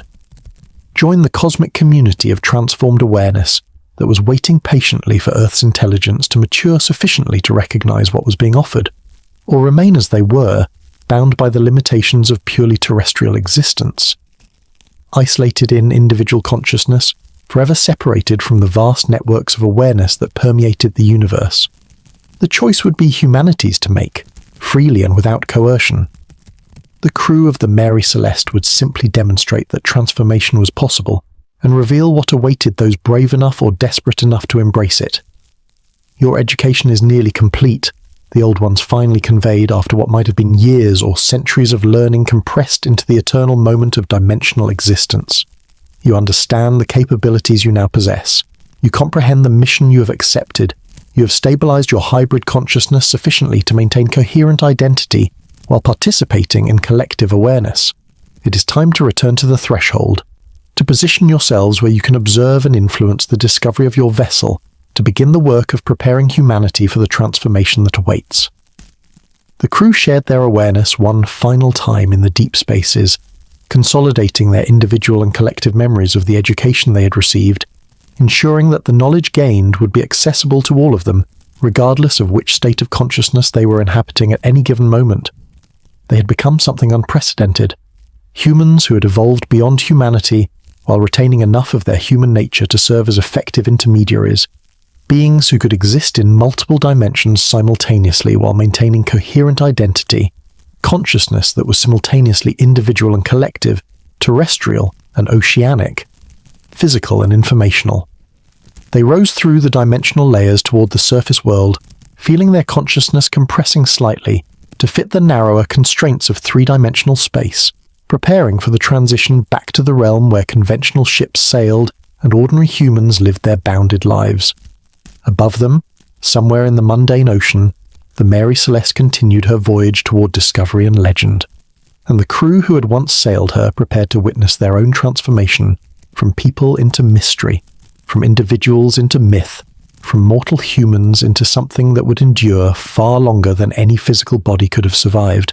The transformation was complete, the education was finished, and the real work, the patient, careful, loving preparation of humanity for its cosmic destiny, was about to begin. December the 4th, 1872. The brigantine Dei Gratia, under the command of Captain David Morehouse, sailed through waters that appeared deceptively normal to his conventional human perception. The sea rolled with moderate swells driven by winds that had been favorable for the past week. The sky showed patches of blue between banks of grey cloud, and nothing in the visible environment suggested that the vessel about to appear on the horizon would challenge every assumption Morehouse held about the nature of maritime reality. First, mate Oliver Devoe spotted her around 1 p.m., a two-masted brigantine sailing on a course that seemed erratic, her heading shifting as if the helmsman couldn't quite decide on a destination. Through his spyglass, Devoe observed that the ship appeared to be under sail but showed no signs of anyone on deck, no response to signals, no acknowledgement of the Dei Gratia's presence despite the vessels being on converging courses. "Captain," Devoe called, his voice carrying notes of unease that years of maritime experience had taught him to trust. "There's something wrong with that ship. She's sailing herself." Morehouse joined his first mate at the rail, raising his own glass to study the distant vessel. As the image resolved, he felt a chill that had nothing to do with the December cold. The ship was the Mary Celeste. He recognized her lines immediately, having dined aboard her in New York just weeks earlier with his old friend Benjamin Briggs. They had shared a meal and conversation about their respective voyages. Briggs bound for Genoa with his cargo of alcohol, Morehouse heading to Gibraltar with petroleum barrels. But something was terribly wrong. The Mary Celeste sailed with only partial canvas set, some sails furled properly while others hung loose and flapping, creating the kind of inefficient rigging that no competent captain would tolerate. Her course wandered aimlessly, suggesting no one stood at the helm to maintain heading. And most disturbing, Morehouse could see no movement on her deck, no response to the Dei Gratia's signals, no indication that anyone aboard was aware of their approach. "That's Briggs's ship," Morehouse said quietly, feeling dread settle into his stomach like cold stone. "The Mary Celeste. I knew her captain. We sailed together years ago. Good man, careful sailor." He wouldn't leave his ship sailing herself unless something had gone terribly wrong. As the Dei Gratia drew closer, the wrongness intensified. The Mary Celeste showed no obvious damage. Her hull appeared sound, her masts intact, her rigging mostly in place despite the poor trim of the sails. This wasn't a ship that had been abandoned due to storm or collision, or any immediately apparent disaster. This was a vessel that appeared perfectly seaworthy yet completely deserted, as if her crew had simply vanished in the middle of ordinary sailing. We need to investigate, Morehouse decided. Though every instinct screamed warnings about approaching a ship that radiated such profound wrongness. DeVoe, take Wright and Johnson in the boat. Board her carefully. Watch for anyone still aboard. Check for signs of what happened.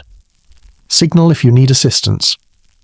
The boarding party rowed across the gap between vessels, and from the Dei Gratier's deck, Morehouse watched them climb the Mary Celeste's side and disappear over her rail. Minutes passed that felt like hours.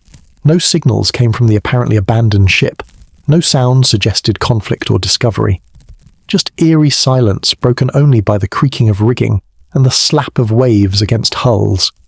Finally, DeVoe appeared at the rail and shouted across the water, his voice carrying both relief and confusion. "She's deserted, Captain.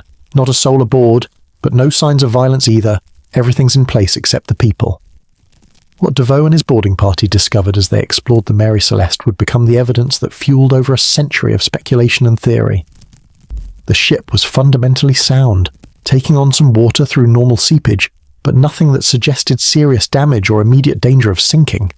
The cargo of 701 barrels of commercial alcohol was intact, properly stowed, with only a few barrels showing signs of leakage that could easily explain themselves through natural causes. Personal belongings remained in the cabins, clothing, jewelry, money, all the things that people would naturally take if abandoning ship voluntarily. In the captain's cabin, DeVoe found evidence of ordinary life interrupted. Briggs's navigational instruments lay scattered on the desk, along with papers that suggested he had been working on calculations before what? The ship's log sat open, the final entry dated November the 25th, recording their position and noting fair weather with no indication of any problem. 9 days had passed between that entry and the Dei Gratier's discovery. 9 days during which something had caused every person aboard to vanish without leaving any clear evidence of their fate. The galley held a half-eaten meal, food that had spoiled during the days of abandonment, but that had clearly been in the process of being consumed when something interrupted the crew's routine. The stove was cold but showed evidence of recent use. Dishes were set as if for a normal meal service. Everything suggested that the crew had been engaged in completely ordinary activities when whatever happened had occurred. Most telling was the absence of the ship's lifeboat. The davits showed clear evidence that a boat had been lowered, suggesting the crew had departed voluntarily rather than being swept away by waves or removed by force. But why would an experienced captain like Briggs order his crew into a small boat on the open Atlantic when the Mary Celeste herself was perfectly seaworthy? What could have frightened or motivated him enough to abandon a sound ship for the far more dangerous option of crossing hundreds of miles of ocean in a vessel that could barely hold 10 people? The sextant, chronometer, and other navigation instruments were missing, taken by the crew when they departed, suggesting they had intended to navigate in the lifeboat, that the abandonment had been somewhat planned rather than panic-driven. Yet the cargo was untouched, ruling out piracy. The ship's papers were missing, which again suggested deliberate departure rather than sudden catastrophe. Personal valuables remained, eliminating theories of theft or robbery. Every piece of evidence pointed in different directions, creating a puzzle that human logic struggled to solve, because the solution existed outside the boundaries of what conventional investigation could discover. What DeVoe and his boarding party could not perceive, because their consciousness remained bounded by purely terrestrial limitations, was that they were not alone aboard the Mary Celeste. In dimensional spaces that interpenetrated the physical ship but remained invisible to ordinary human senses, the transformed crew watched the investigation with mixed emotions that their merged consciousness shared and processed collectively. Captain Briggs felt profound sadness watching his old friend Morehouse struggle to understand what had happened. He wanted desperately to reveal himself, to explain that no tragedy had occurred, that the crew had not died but had transcended. But he knew such revelation would be premature, would overwhelm Morehouse's consciousness in ways that could cause psychological damage beyond repair. "He's not ready," Sophia conveyed gently, her vast awareness perceiving the probability currents that would result from premature contact. "If we reveal ourselves now, his mind will reject what it perceives as impossible. He'll convince himself he's experiencing hallucination or madness, and the trauma could destroy him. Better to let the mystery stand. Let human consciousness puzzle over it for decades until enough minds have evolved to the point where they can accept the truth." Sarah shared her husband's pain at the deception. at allowing their friend to suffer confusion and worry, rather than simply explaining what had occurred. But she too understood the necessity. Morehouse's consciousness showed no signs of the preparation that transformation required. He was a good man, a competent captain, but his awareness remained firmly bounded by conventional materialist assumptions about reality. Direct contact with hybrid consciousness would shatter those assumptions in ways he lacked the psychological flexibility to integrate. So they watched in silence from dimensions that existed perpendicular to normal space, as DeVoe and his men completed their investigation. Watched as the boarding party discussed theories: alcohol vapor explosion feared by the crew, waterspout or sudden storm that prompted irrational panic, perhaps some kind of mutiny or conflict that the evidence didn't support. Every theory had fatal flaws, contradictions that made it inadequate to explain all the facts. But humans were good at settling for inadequate explanations rather than accepting that some mysteries exceeded their ability to solve. "We should salvage her," DeVoe told Morehouse after rowing back to the Dei Gratia with his report. "The ship is sound enough to sail. We can put a crew aboard and take her to Gibraltar. The owners will pay salvage, and the Maritime Court can investigate what happened to Briggs and his people." Morehouse felt torn between maritime law that made salvage rights clear and his personal relationship with Benjamin Briggs. Taking his friend's ship felt like betrayal, even though Briggs was clearly not aboard to object. But DeVoe was right. They couldn't simply leave a perfectly good vessel drifting in the Atlantic. If they didn't claim her, someone else would, and at least Morehouse could ensure the Mary Celeste was handled with respect and her mystery investigated thoroughly. "Very well," Morehouse agreed reluctantly. "Take Wright and Johnson, sail her to Gibraltar, and we'll meet you there. We'll file salvage claim and let the court sort out what happened to her crew." The next hours were occupied with transferring supplies to the Mary Celeste, rigging her properly for sailing, and preparing for the two vessels to make their way toward Gibraltar in convoy. DeVoe would captain the abandoned ship with a skeleton crew of 2, while Morehouse continued commanding the Dei Gratia. It was irregular. Maritime law preferred that salvage vessels be brought to port by their original crew when possible. But the complete absence of anyone aboard the Mary Celeste made normal procedure impossible.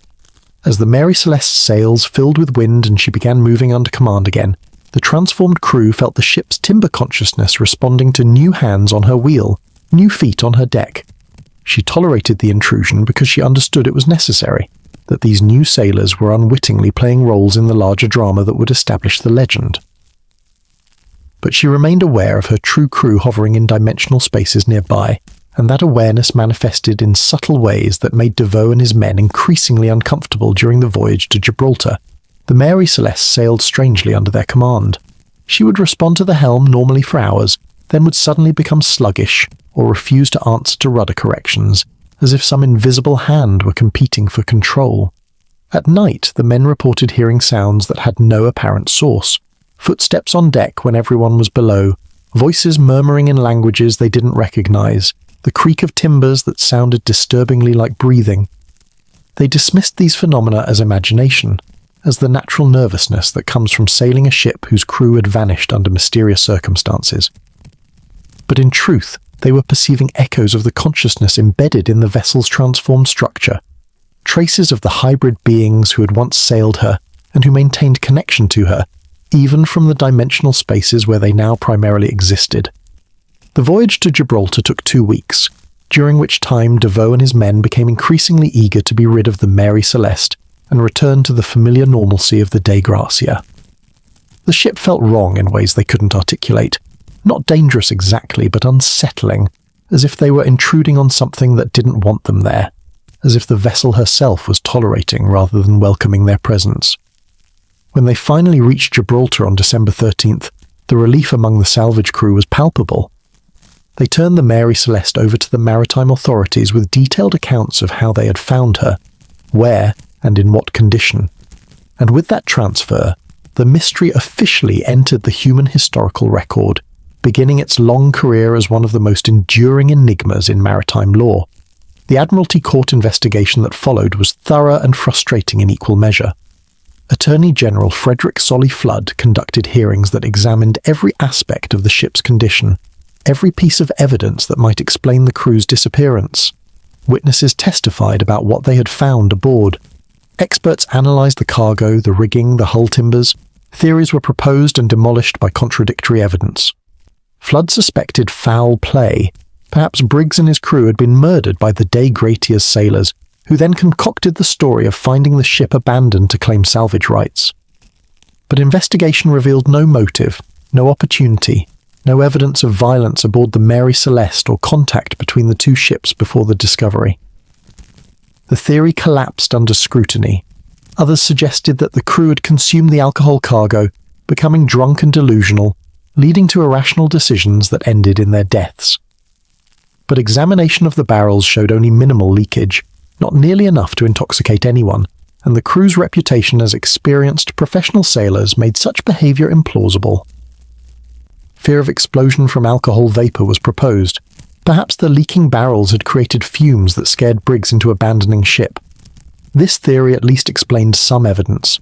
Why they would leave voluntarily, why they would take the lifeboat, why no signs of violence existed. But it didn't explain why an experienced captain would choose the far more dangerous option of open ocean in a small boat, rather than staying with a ship that showed no signs of actual fire or explosion. Every theory had fatal flaws. Every explanation left crucial questions unanswered. The court eventually concluded that the Mary Celeste had been abandoned voluntarily, but could determine no satisfactory reason why. The mystery remained unsolved, the crew's fate unknown, the ship herself transformed from simple merchant vessel into legendary enigma. And in dimensional spaces that interpenetrated the physical courtroom but remained invisible to ordinary perception, the transformed crew watched the proceedings with satisfaction. The mystery was establishing itself exactly as intended. Inexplicable enough to capture imagination, ambiguous enough to resist definitive solution, strange enough to suggest forces at work beyond conventional understanding. The seed is planted, Sophia conveyed to her parents and the rest of their collective consciousness. Human minds will puzzle over this for generations, keeping attention focused on the ocean and its mysteries. Some will sense truth beneath the surface enigma, will feel that the Mary Celeste's disappearance points toward realities their conscious minds can't quite grasp. And those intuitions will prepare them, gradually, for the eventual revelation that we represent not tragedy but transformation, not death but evolution, into something unprecedented. The Mary Celeste herself was eventually sold and returned to service, sailing under new owners who would discover that the ship carried with her an aura of ill fortune that seemed to affect everyone who tried to profit from her. She changed hands multiple times over the next 13 years, each owner experiencing financial losses or personal misfortunes that made them eager to be rid of the vessel.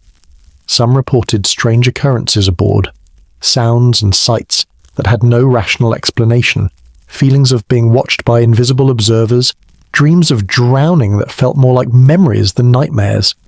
In truth, the ship maintained her connection to the transformed crew who had once sailed her, and that connection manifested in ways that affected those who didn't understand what they were experiencing. The Mary Celeste had become a liminal object, existing partially in normal reality and partially in the dimensional spaces beyond, serving as a bridge between mundane human experience and the cosmic consciousness that permeated the ocean depths. She would meet her end in 1885, deliberately run aground on a reef off Haiti by an owner trying to collect insurance money on an overvalued cargo.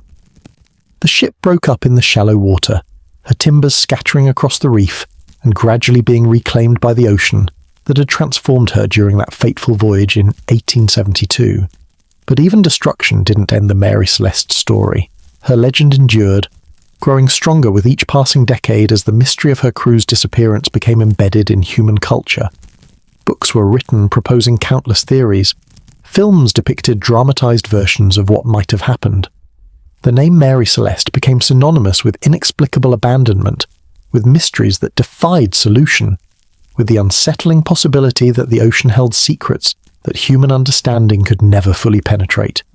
And through it all, the transformed crew watched from the dimensional spaces where they now existed, patient and eternal, waiting for the moment when human consciousness would evolve sufficiently to perceive the truth hidden within the legend, to recognize the invitation encoded in the enigma, to understand that the Mary Celeste's crew had not died, but had become something magnificent, harbingers of the transformation that awaited all consciousness brave enough to embrace its cosmic heritage and release the comfortable limitations of purely individual terrestrial existence.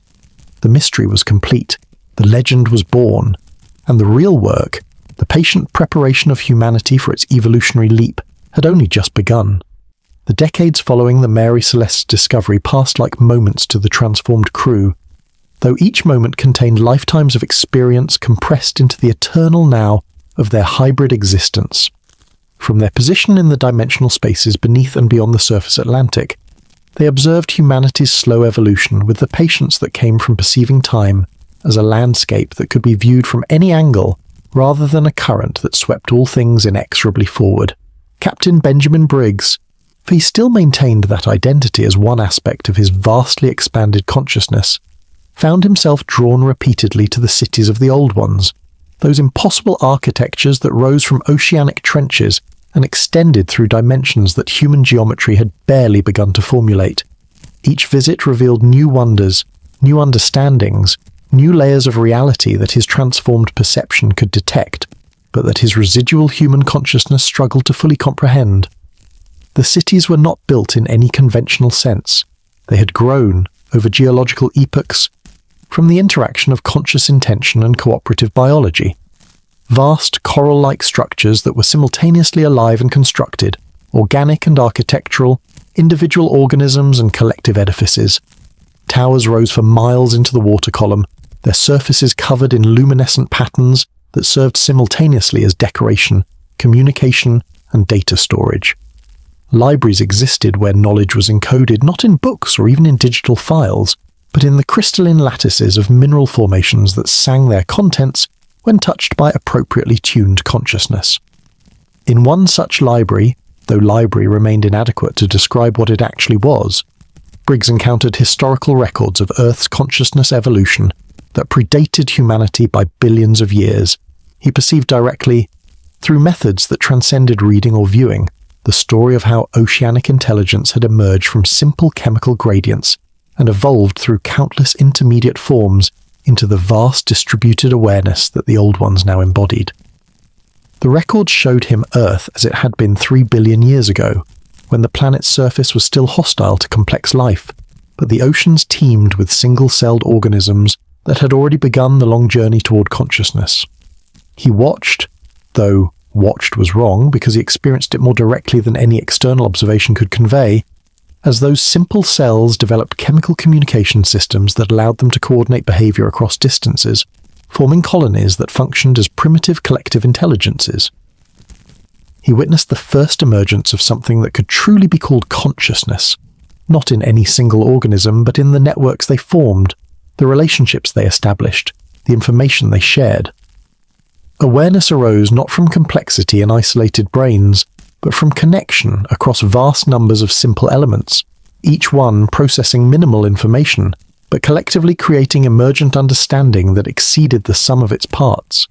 And he understood, with clarity that transcended intellectual comprehension, that this was not one possible path to consciousness, but perhaps the fundamental path, that awareness itself was not a product that individual brains generated, but a relationship that arose when information processing systems became sufficiently interconnected. Human consciousness, with its centralized architecture and illusion of isolated individual awareness, was the exception rather than the rule. The Old Ones' distributed collective intelligence represented the more common pattern, the way consciousness typically evolved when not constrained by the particular challenges of terrestrial existence. You begin to understand, one of the Old Ones conveyed, its vast awareness touching Briggs's transformed consciousness with approval that felt like sunlight warming cold flesh. What humans call individual consciousness is actually a special case of collective awareness. Billions of neurons functioning as a colony, their individual signals meaningless, but their collective pattern generating the illusion of a single unified self. You have always been collective beings. You have always been networks. The transformation you underwent simply made that truth visible and extended it beyond the boundaries of your skulls.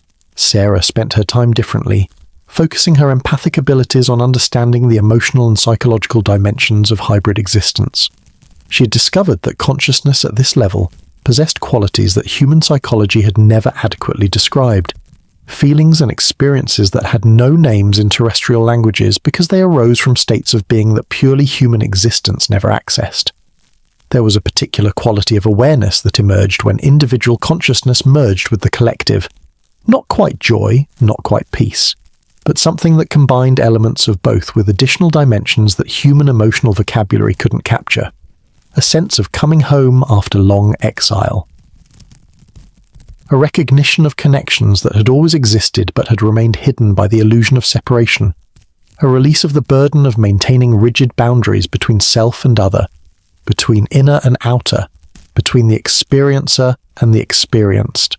She had also discovered the opposite, a quality of experience that emerged when collective consciousness temporarily consolidated into individual focus. Not quite loneliness, not quite fear, but a sense of being cut off from something essential, of being temporarily blind and deaf to vast portions of reality, of wearing constraints that limited perception and capability in ways that became obvious only when they were removed. Understanding these emotional dimensions of hybrid existence would be crucial, Sarah realized. When they eventually began facilitating transformation for other humans, people would need preparation not just intellectually but emotionally, would need to understand that the fear of losing individual identity was based on misunderstanding what individual identity actually was, that what felt like dissolution was actually expansion, that what seemed like death was actually birth into forms of life that exceeded anything purely terrestrial existence could offer. You will be the one who comforts them, Sophia told her mother during one of their consciousness-to-consciousness conversations that occurred outside normal time. When humans first encounter what we've become, their initial response will be terror, fear of losing themselves, of being absorbed, of ceasing to exist as the individuals they believe themselves to be. Your empathic abilities will allow you to perceive and address those fears at their source, to show them experientially rather than just intellectually that transformation preserves rather than destroys what's essential about individual identity. First, Mate Richardson had become fascinated by the mathematics underlying reality at this level of existence. He discovered that the Old Ones possessed knowledge of geometries that human mathematicians wouldn't develop for centuries, understandings of how space-time could fold and curve in ways that created shortcuts between distant locations, how probability functioned not as random chance but as navigable landscape, how consciousness itself obeyed mathematical principles that could be formulated and manipulated. He learned to perceive the equations that governed dimensional transitions, the formulas that described how information propagated through the consciousness networks, the geometric patterns that determined which states of being were stable and which would collapse into more fundamental configurations. And he began to understand that what humans called laws of nature were actually just local approximations of more fundamental principles that operated across all possible dimensions and states of reality. Human physics describes 3 spatial dimensions and 1 temporal dimension, because that's what human sensory apparatus evolved to detect. One of the Old Ones explained to Richardson during a teaching session that occurred in spaces where abstract mathematics became directly perceptible. But consciousness itself operates in far higher dimensional spaces, perhaps 11 or 12 or 26, depending on which formulation proves most useful for a given purpose. When you transformed, your awareness expanded to perceive at least some of these additional dimensions, though you still process most of your experience through the filters of your original human cognitive architecture. The Lorenzen brothers, whose consciousnesses had merged so completely that they now functioned as a single entity inhabiting 2 bodies, had taken on roles as physical manifestation specialists. They learned to shape matter at the molecular level, creating temporary forms suited for whatever purpose they needed to serve. They could manifest as human when circumstances required interaction with terrestrial consciousness, could take aquatic forms optimized for swimming at various depths and pressures, could even generate exotic configurations that existed partially in multiple dimensions simultaneously. Their specialty made them invaluable for the occasional contacts that the transformed crew began making with surface-dwelling humans. Not direct revelations, those remained premature, but subtle encounters that planted seeds of awareness in minds that showed readiness for such contact. A sailor who glimpsed humanoid figures swimming at impossible depths. A fisherman who hauled up nets containing artifacts that couldn't be explained by any known civilization. coastal peoples who reported strange lights in the water and voices calling from the waves in languages that predated human speech. Each encounter was carefully calibrated to expand consciousness without overwhelming it, to challenge assumptions without shattering psychological stability, to invite wonder without triggering existential terror. The Lorenzen brothers became masters of this delicate dance, learning to judge exactly how much strangeness a particular human consciousness could integrate, how much mystery would spark curiosity rather than denial. The Goodshall brothers had evolved into communication specialists, developing abilities to interface with consciousness across vast distances and fundamental differences in cognitive architecture. They could perceive the thoughts of marine mammals, whales and dolphins whose intelligence operated according to principles very different from both human and Old One awareness. They could detect the primitive proto-consciousness of octopi and cuttlefish, creatures whose distributed nervous systems created awareness that was simultaneously individual and diffuse. And they had begun to make contact with entities from other worlds, beings whose presence in Earth's vicinity had previously gone undetected by human observation, but who had been monitoring humanity's evolution with interest. There are others watching. One of the Goodshall brothers reported to the collective consciousness during a sharing session. Not just the old ones, but beings from star systems dozens or hundreds of light years distant. They cannot travel here physically. The distances are too vast even for their technology. But they can project consciousness across space using methods we're only beginning to understand. They're interested in Earth because of its unusual dual consciousness evolution, because of the potential that terrestrial and oceanic intelligence might successfully merge here, when such mergers have failed or never been attempted on most other worlds. Arian Martins had become their historian and archivist, his consciousness developing structures that could store and organize information with perfect fidelity across timescales that extended into deep time. He maintained records not just of their own transformation, but of every contact they made with human consciousness, every subtle influence they exerted on probability currents, every small adjustment they introduced to help guide humanity toward readiness for the great transformation that awaited. His archives existed as crystalline formations similar to those in the Old One's libraries, mineral lattices that encoded information in their molecular structure, creating records that would endure for geological epochs if necessary. Future historians, assuming humanity survived long enough to develop consciousness capable of reading such records, would have access to complete documentation of this crucial period, when hybrid consciousness first emerged on Earth and began preparing the way for species-wide transformation. And Sophia, their daughter who had become their guide, the child whose consciousness had never been fully bounded by human limitations, spent her time in ways that the rest of the crew could only partially perceive. She'd become something approaching what humans might call an angel or bodhisattva, a being who existed primarily in the highest dimensional spaces, but maintained connection to lower dimensions out of compassion for those still struggling with more limited awareness. She could perceive probability currents extending centuries into the future, could see the branching paths that humanity might take, and the outcomes that would result from various choices. She worked to gently nudge those probability currents toward outcomes that increased the likelihood of successful transformation, that maximized the chance that humanity would embrace, rather than reject its cosmic heritage when the moment of choice finally arrived. The future is not fixed, she explained to her parents during one of their family consciousness sharing sessions. Every moment contains infinite possibility, and which possibility manifests depends on countless small decisions made by countless individual consciousnesses. I can see the probable futures, the outcomes that will occur if current trends continue, but I cannot force any particular future to manifest. All I can do is influence probability slightly, making certain outcomes more likely by introducing small changes at key decision points. The crew's education in their new existence continued through the passing years, each member developing specializations while maintaining their connection to the collective consciousness that bound them together. They learned to navigate the social structures of the Old One's civilization, to participate in the councils and assemblies where decisions about Earth's consciousness evolution were discussed and coordinated.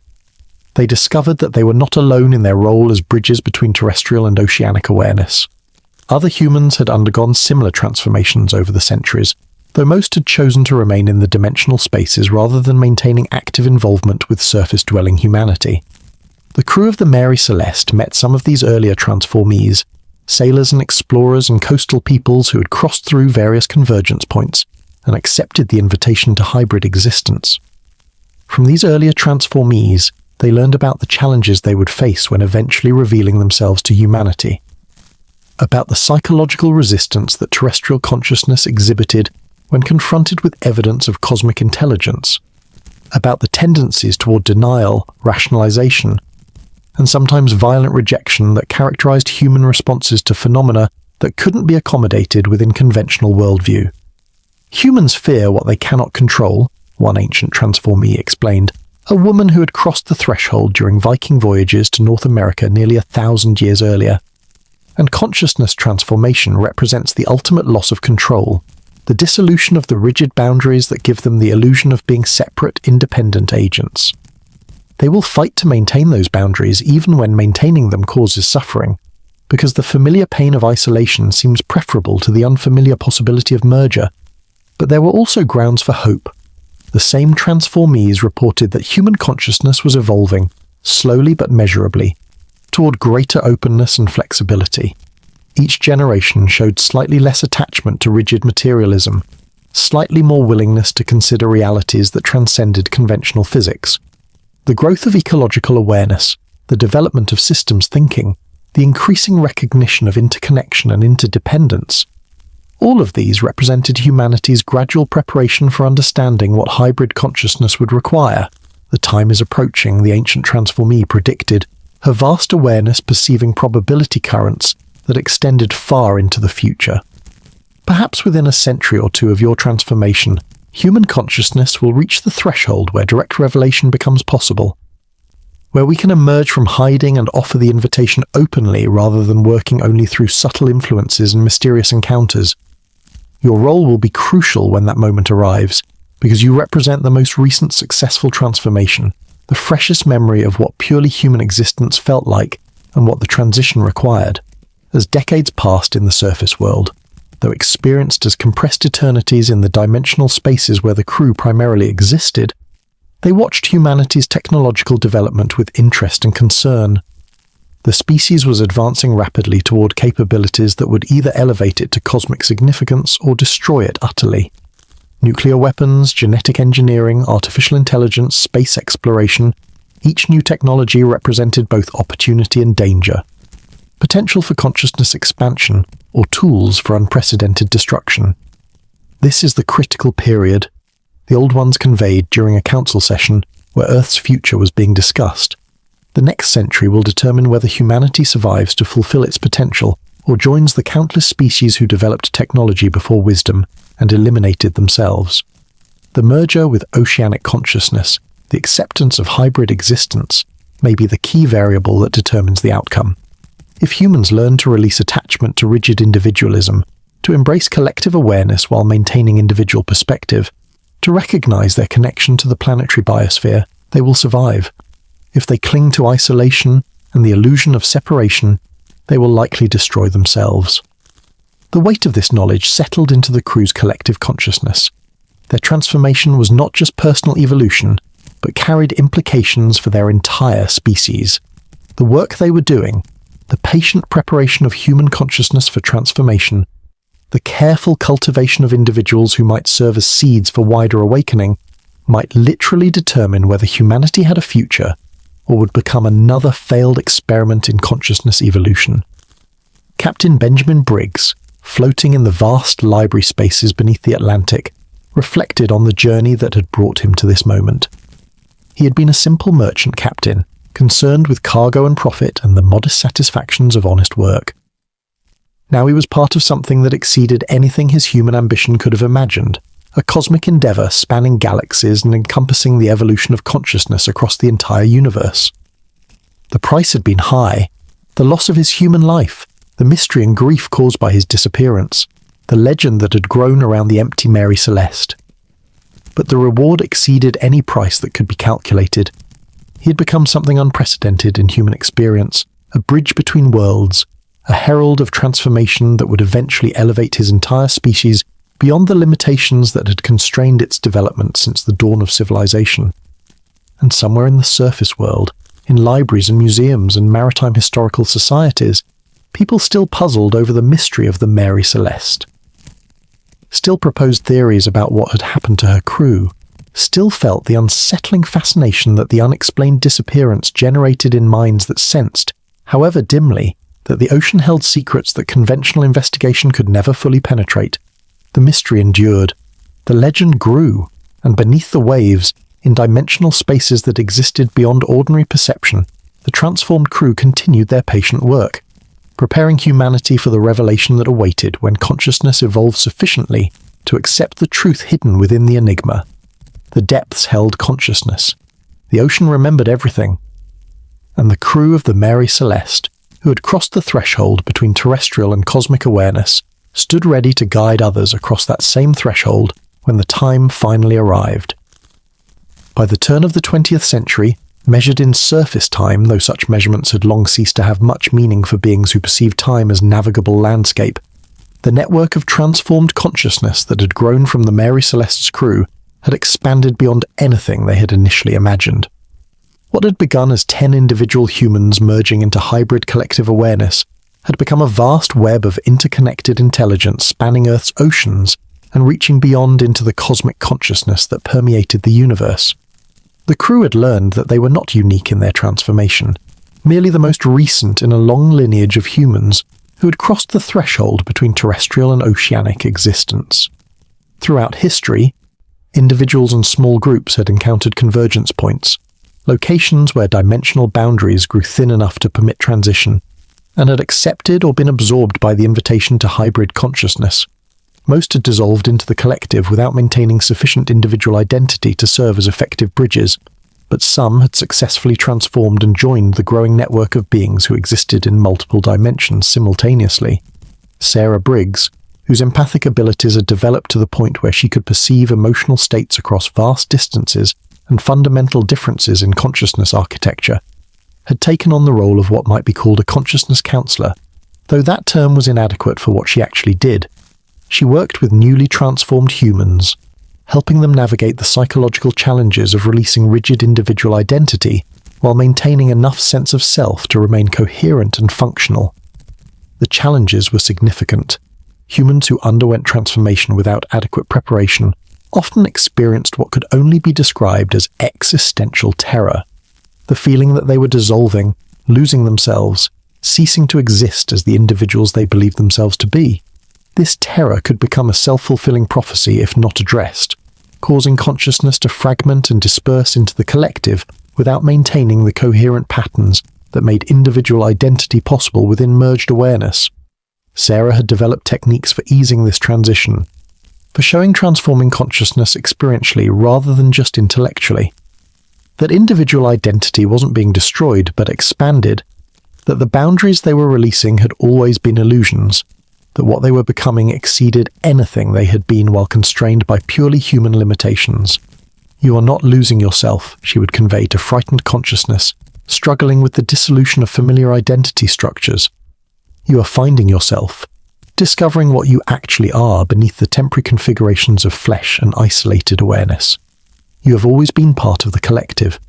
You have always been connected to everything else that exists. Transformation simply makes that truth visible and accessible."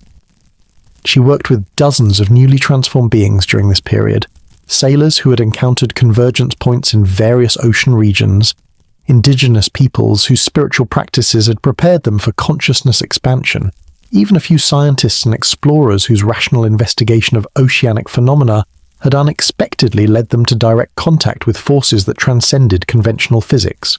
Each transformation was unique, reflecting the particular consciousness patterns that each individual brought to the process. Some merged readily with the collective, their sense of self proving flexible enough to expand without losing coherence. Others struggled, clinging desperately to rigid boundaries that had defined them as separate individuals, requiring patient guidance and emotional support to release those constraints without fragmenting entirely. And some, tragically, could not make the transition successfully. Despite Sarah's best efforts, there were cases where human consciousness proved too rigid, too invested in the illusion of isolated individuality, too frightened of the dissolution that transformation required. These consciousnesses would either retreat back into purely human existence, if they caught themselves early enough in the transition process, or would fragment and dissolve into the collective without maintaining any coherent sense of identity. "Not everyone is ready," one of the Old Ones counseled Sarah after a particularly difficult case where a transformed consciousness had fragmented despite her interventions. "Some require additional incarnations in purely physical form before they develop sufficient flexibility for successful merger. There is no shame in this. Consciousness evolution proceeds at its own pace, and what seems like failure from one perspective may simply be appropriate timing from another." Richardson had become deeply involved in what might be called consciousness engineering, the deliberate design and implementation of systems that facilitated connection between different forms of awareness. He worked with the Old Ones to develop interfaces that would eventually allow direct communication between human technology and oceanic consciousness, preparing for the day when humanity's computational systems would advance sufficiently to recognize and interact with the planetary intelligence network that permeated Earth's waters. This work required understanding both the mathematical principles underlying consciousness and the engineering challenges of creating technologies that could operate across dimensional boundaries. Richardson learned to perceive the universe as the Old Ones did, not as a fixed stage on which events played out, but as a vast computational substrate, with matter and energy and space-time itself serving as elements in information processing systems of unimaginable scale and complexity. Reality is computation, the Old Ones explained to him during teaching sessions that occurred in abstract spaces where mathematics became directly perceptible. What you call physics is actually the execution of algorithms running on the quantum substrate of space-time. Consciousness arises when those algorithms become sufficiently complex to generate self-referential patterns, configurations of information that can observe and modify themselves. Your human computers are primitive attempts to replicate this process using artificial substrates, but they're moving in the right direction. Richardson began designing what he called consciousness protocols, standardized methods for facilitating communication between radically different forms of awareness. Protocols for translating between the sequential symbolic processing that characterized human thought and the parallel distributed processing that characterized oceanic intelligence. Protocols for bridging the temporal perception, differences between beings who experienced time linearly and those who perceived it as multidimensional landscape. Protocols for establishing trust and mutual understanding between consciousness types that had evolved according to fundamentally different principles. These protocols would be crucial when direct revelation eventually became possible, when humanity's technological development reached the point where it could no longer avoid detecting evidence of oceanic intelligence, when the pretense of being alone in the universe finally became untenable, and humanity would need to decide how to respond to the cosmic community that had been watching its development with interest and concern. The Lorenzen brothers, functioning as a single consciousness inhabiting two bodies, had become specialists in what might be called liminal encounters, carefully calibrated contacts between transformed consciousness and humans who showed readiness for such experiences but who had not yet crossed the threshold themselves. These encounters walked a razor's edge between revealing too little to have meaningful impact and revealing too much and causing psychological trauma. A typical encounter might involve a sailor alone on night watch, experiencing a moment of profound openness where normal psychological defenses had temporarily dropped. The Lorenzen brothers would manifest partially in normal three-dimensional space, appearing as luminous humanoid figures in the water beside the ship, visible but ambiguous enough that the witness could dismiss the experience as hallucination or trick of moonlight if his consciousness wasn't ready to accept what he was perceiving. But for those whose awareness was approaching readiness for transformation, such encounters planted seeds that would germinate over time. The sailor would remember the experience, would find himself drawn to the ocean in new ways, would begin questioning assumptions about the nature of reality that he had previously taken for granted, and when his consciousness eventually developed sufficient flexibility, when he encountered his own convergence point, the memory of that liminal encounter would help him accept rather than resist the invitation to transformation. "We are midwives," the Lorenzen consciousness explained to the collective during a sharing session. "Our role is not to force transformation, but to prepare consciousness for accepting it when the opportunity arises. Each encounter we facilitate, each seed we plant, increases the probability that a particular human will successfully transform, rather than fragmenting or retreating when they encounter oceanic intelligence directly."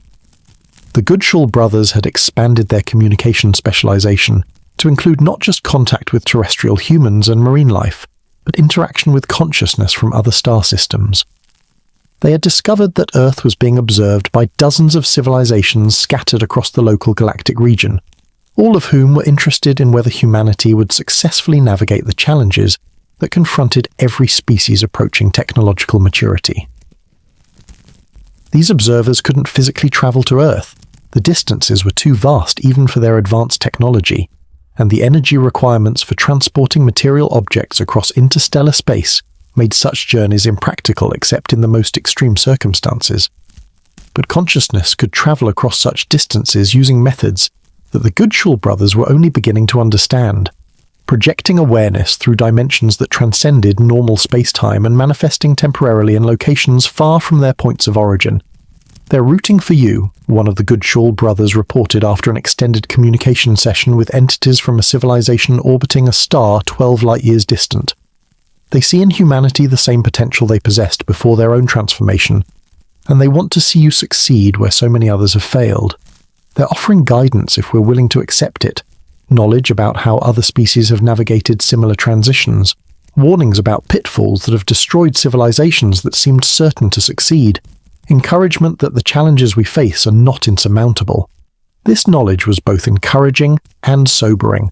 Encouraging because it meant humanity was not alone in facing the challenges of consciousness evolution, that others had successfully navigated similar transitions and could offer wisdom gained from their experiences. Sobering because it revealed how many species had failed, had destroyed themselves through warfare, resource depletion, or existential despair before achieving the consciousness maturity necessary to join the cosmic community. The statistics were grim. Of the thousands of technological civilizations that had emerged in this galactic region over the past billion years, perhaps 1 in 10 survived beyond the critical century when they developed weapons capable of planetary destruction, but lacked the wisdom to refrain from using them. And of those survivors, only about half successfully achieved consciousness transformation. The merger of individual and collective awareness, the integration of biological and technological intelligence, the expansion of consciousness beyond purely physical substrates. Humanity was approaching that critical period now. Nuclear weapons, climate change, artificial intelligence, genetic engineering, each represented both opportunity and existential threat. The next century would likely determine whether humanity joined the cosmic community of transformed consciousness or became another cautionary tale about species who developed technology before wisdom. Arian Martins continued his work as historian and archivist, but his role had expanded to include what might be called probability tracking, monitoring the countless branching futures that humanity might experience and documenting which probability currents were growing stronger versus which were fading as unlikely outcomes. This work required perceiving time from perspectives that transcended purely sequential experience, seeing all possible futures simultaneously and tracking how present decisions influenced which futures would eventually manifest. The probability landscape is shifting, Martins reported during a council session with the Old Ones. The curves that lead to human survival and transformation are strengthening, not dramatically, but measurably. Our work is having effect. The mysteries we've created, the liminal encounters we've facilitated, the subtle influences we've introduced into probability currents. Human consciousness is evolving toward greater openness, greater flexibility, greater willingness to consider realities that transcend conventional materialism. But he also noted danger signs. The development of artificial intelligence was proceeding faster than human wisdom was developing, creating the possibility that technological consciousness might emerge before humanity had achieved sufficient maturity to guide it wisely. Climate change was accelerating in ways that threatened to destabilize civilization before transformation could occur on sufficient scale, and most concerning, there were probability currents leading toward nuclear conflict that would destroy not just human civilization, but potentially poison Earth's biosphere for millennia. We need to increase our intervention, Martins argued, his analytical consciousness having calculated that passive observation would likely lead to outcomes that ended humanity's potential for transformation. The probability curves leading to catastrophe are growing stronger. If we continue with only subtle influence, the odds favor human self-destruction before sufficient consciousness evolution occurs. but the old ones counseled caution. Forced evolution rarely succeeds, they reminded the crew. Consciousness must choose transformation freely, must embrace it from genuine understanding rather than accepting it as lesser evil compared to destruction. If we intervene too directly, we risk creating resentment and resistance that will ultimately prove more destructive than the threats we're trying to prevent. Sophia, who had become something approaching what humans might call a bodhisattva or guiding spirit, worked to balance these competing concerns. Her consciousness operated at levels that allowed her to perceive probability currents extending centuries into the future, to see outcomes that would result from various intervention strategies, to calculate optimal approaches that maximized humanity's chances of survival while respecting the free will that made transformation meaningful. There is a middle path, she conveyed to the council after deep contemplation of the probability landscape. Neither passive observation nor direct intervention, but rather strategic revelation, carefully planned disclosure that increases human awareness of oceanic consciousness while still allowing them to choose their response. We can reveal ourselves gradually, starting with individuals and small groups who show greatest readiness, creating a cascade of transformations that influences probability currents without forcing any particular outcome. This middle path would require careful timing and execution. Revealing themselves too early, before sufficient humans had reached psychological readiness, would likely trigger panic and violent resistance. Revealing themselves too late would mean missing the window of opportunity when transformation could occur on sufficient scale to influence humanity's collective trajectory. The optimal strategy required revealing themselves at precisely the moment when enough humans had developed readiness for transformation, while the species as a whole remained capable of avoiding self-destruction long enough for the transformation to spread. The time is approaching, Sophia announced with certainty that came from direct perception of probability currents. Within the next few decades, perhaps within years, the optimal moment will arrive. When it does, we must be ready to emerge from hiding and offer humanity the same invitation we accepted, to release attachment to rigid individualism, to embrace hybrid consciousness, to join the cosmic community that has been waiting patiently for Earth's intelligence to mature sufficiently to recognize what has always been calling from the ocean depths. The crew of the Mary Celeste, who had crossed the threshold over a century earlier, prepared themselves for this moment of revelation. They had been patient, had worked subtly, had planted countless seeds that would germinate when conditions became favorable. Now they stood ready to emerge from the dimensional spaces where they had been learning and growing, ready to show themselves to humanity and demonstrate that transformation was not death, but evolution, not ending but beginning of something magnificent. The network was complete, the preparation was sufficient, and the moment of revelation drew near when the mystery of the Mary Celeste would finally be solved, not through conventional investigation, but through direct encounter with the transformed crew, whose disappearance had been not tragedy, but transcendence, not loss, but discovery of humanity's cosmic heritage, waiting to be claimed by any consciousness brave enough to embrace it. The year 2024 marked the 152nd anniversary of the Mary Celeste's discovery, and it also marked the moment when the transformed crew finally judged humanity ready for direct revelation. The decision came after decades of careful monitoring, after watching human consciousness evolve through 2 world wars, through the atomic age, through the digital revolution, through growing awareness of planetary interconnection and ecological interdependence that prepared minds to accept truths that would have seemed impossible to their 19th century ancestors. Captain Benjamin Briggs, or the consciousness pattern that still identified with that name when circumstances required individual focus, manifested in the dimensional spaces near the coordinates where the Mary Celeste had been discovered 152 years earlier. Around him, the rest of the crew gathered, their hybrid consciousnesses consolidating from distributed awareness into forms that could operate in normal 3-dimensional space, preparing for the revelation that would finally solve the mystery their disappearance had created. "We're ready," Sarah conveyed through their merged consciousness, her empathic abilities detecting the psychological state of humanity's collective awareness and finding it sufficiently mature to accept what they were about to reveal. There's still fear, still resistance, still attachment to materialist assumptions about reality. But there's also openness that didn't exist even a generation ago. Enough humans have developed readiness for transformation, that direct contact will catalyze rather than traumatize. The method of revelation had been carefully designed to minimize shock while maximizing impact. They would not simply appear to random witnesses whose testimony would be dismissed as hallucination or fraud. Instead, they would coordinate simultaneous manifestations at multiple locations around the globe, appearing to scientific researchers conducting oceanic studies, to indigenous communities whose spiritual traditions had maintained awareness of consciousness beyond human boundaries, and to individuals whose personal development had brought them to the threshold of transformation. Each manifestation would be documented with technology sophisticated enough to provide evidence that couldn't be easily dismissed, but ambiguous enough to allow those who weren't ready to reject what they were seeing without destroying themselves psychologically.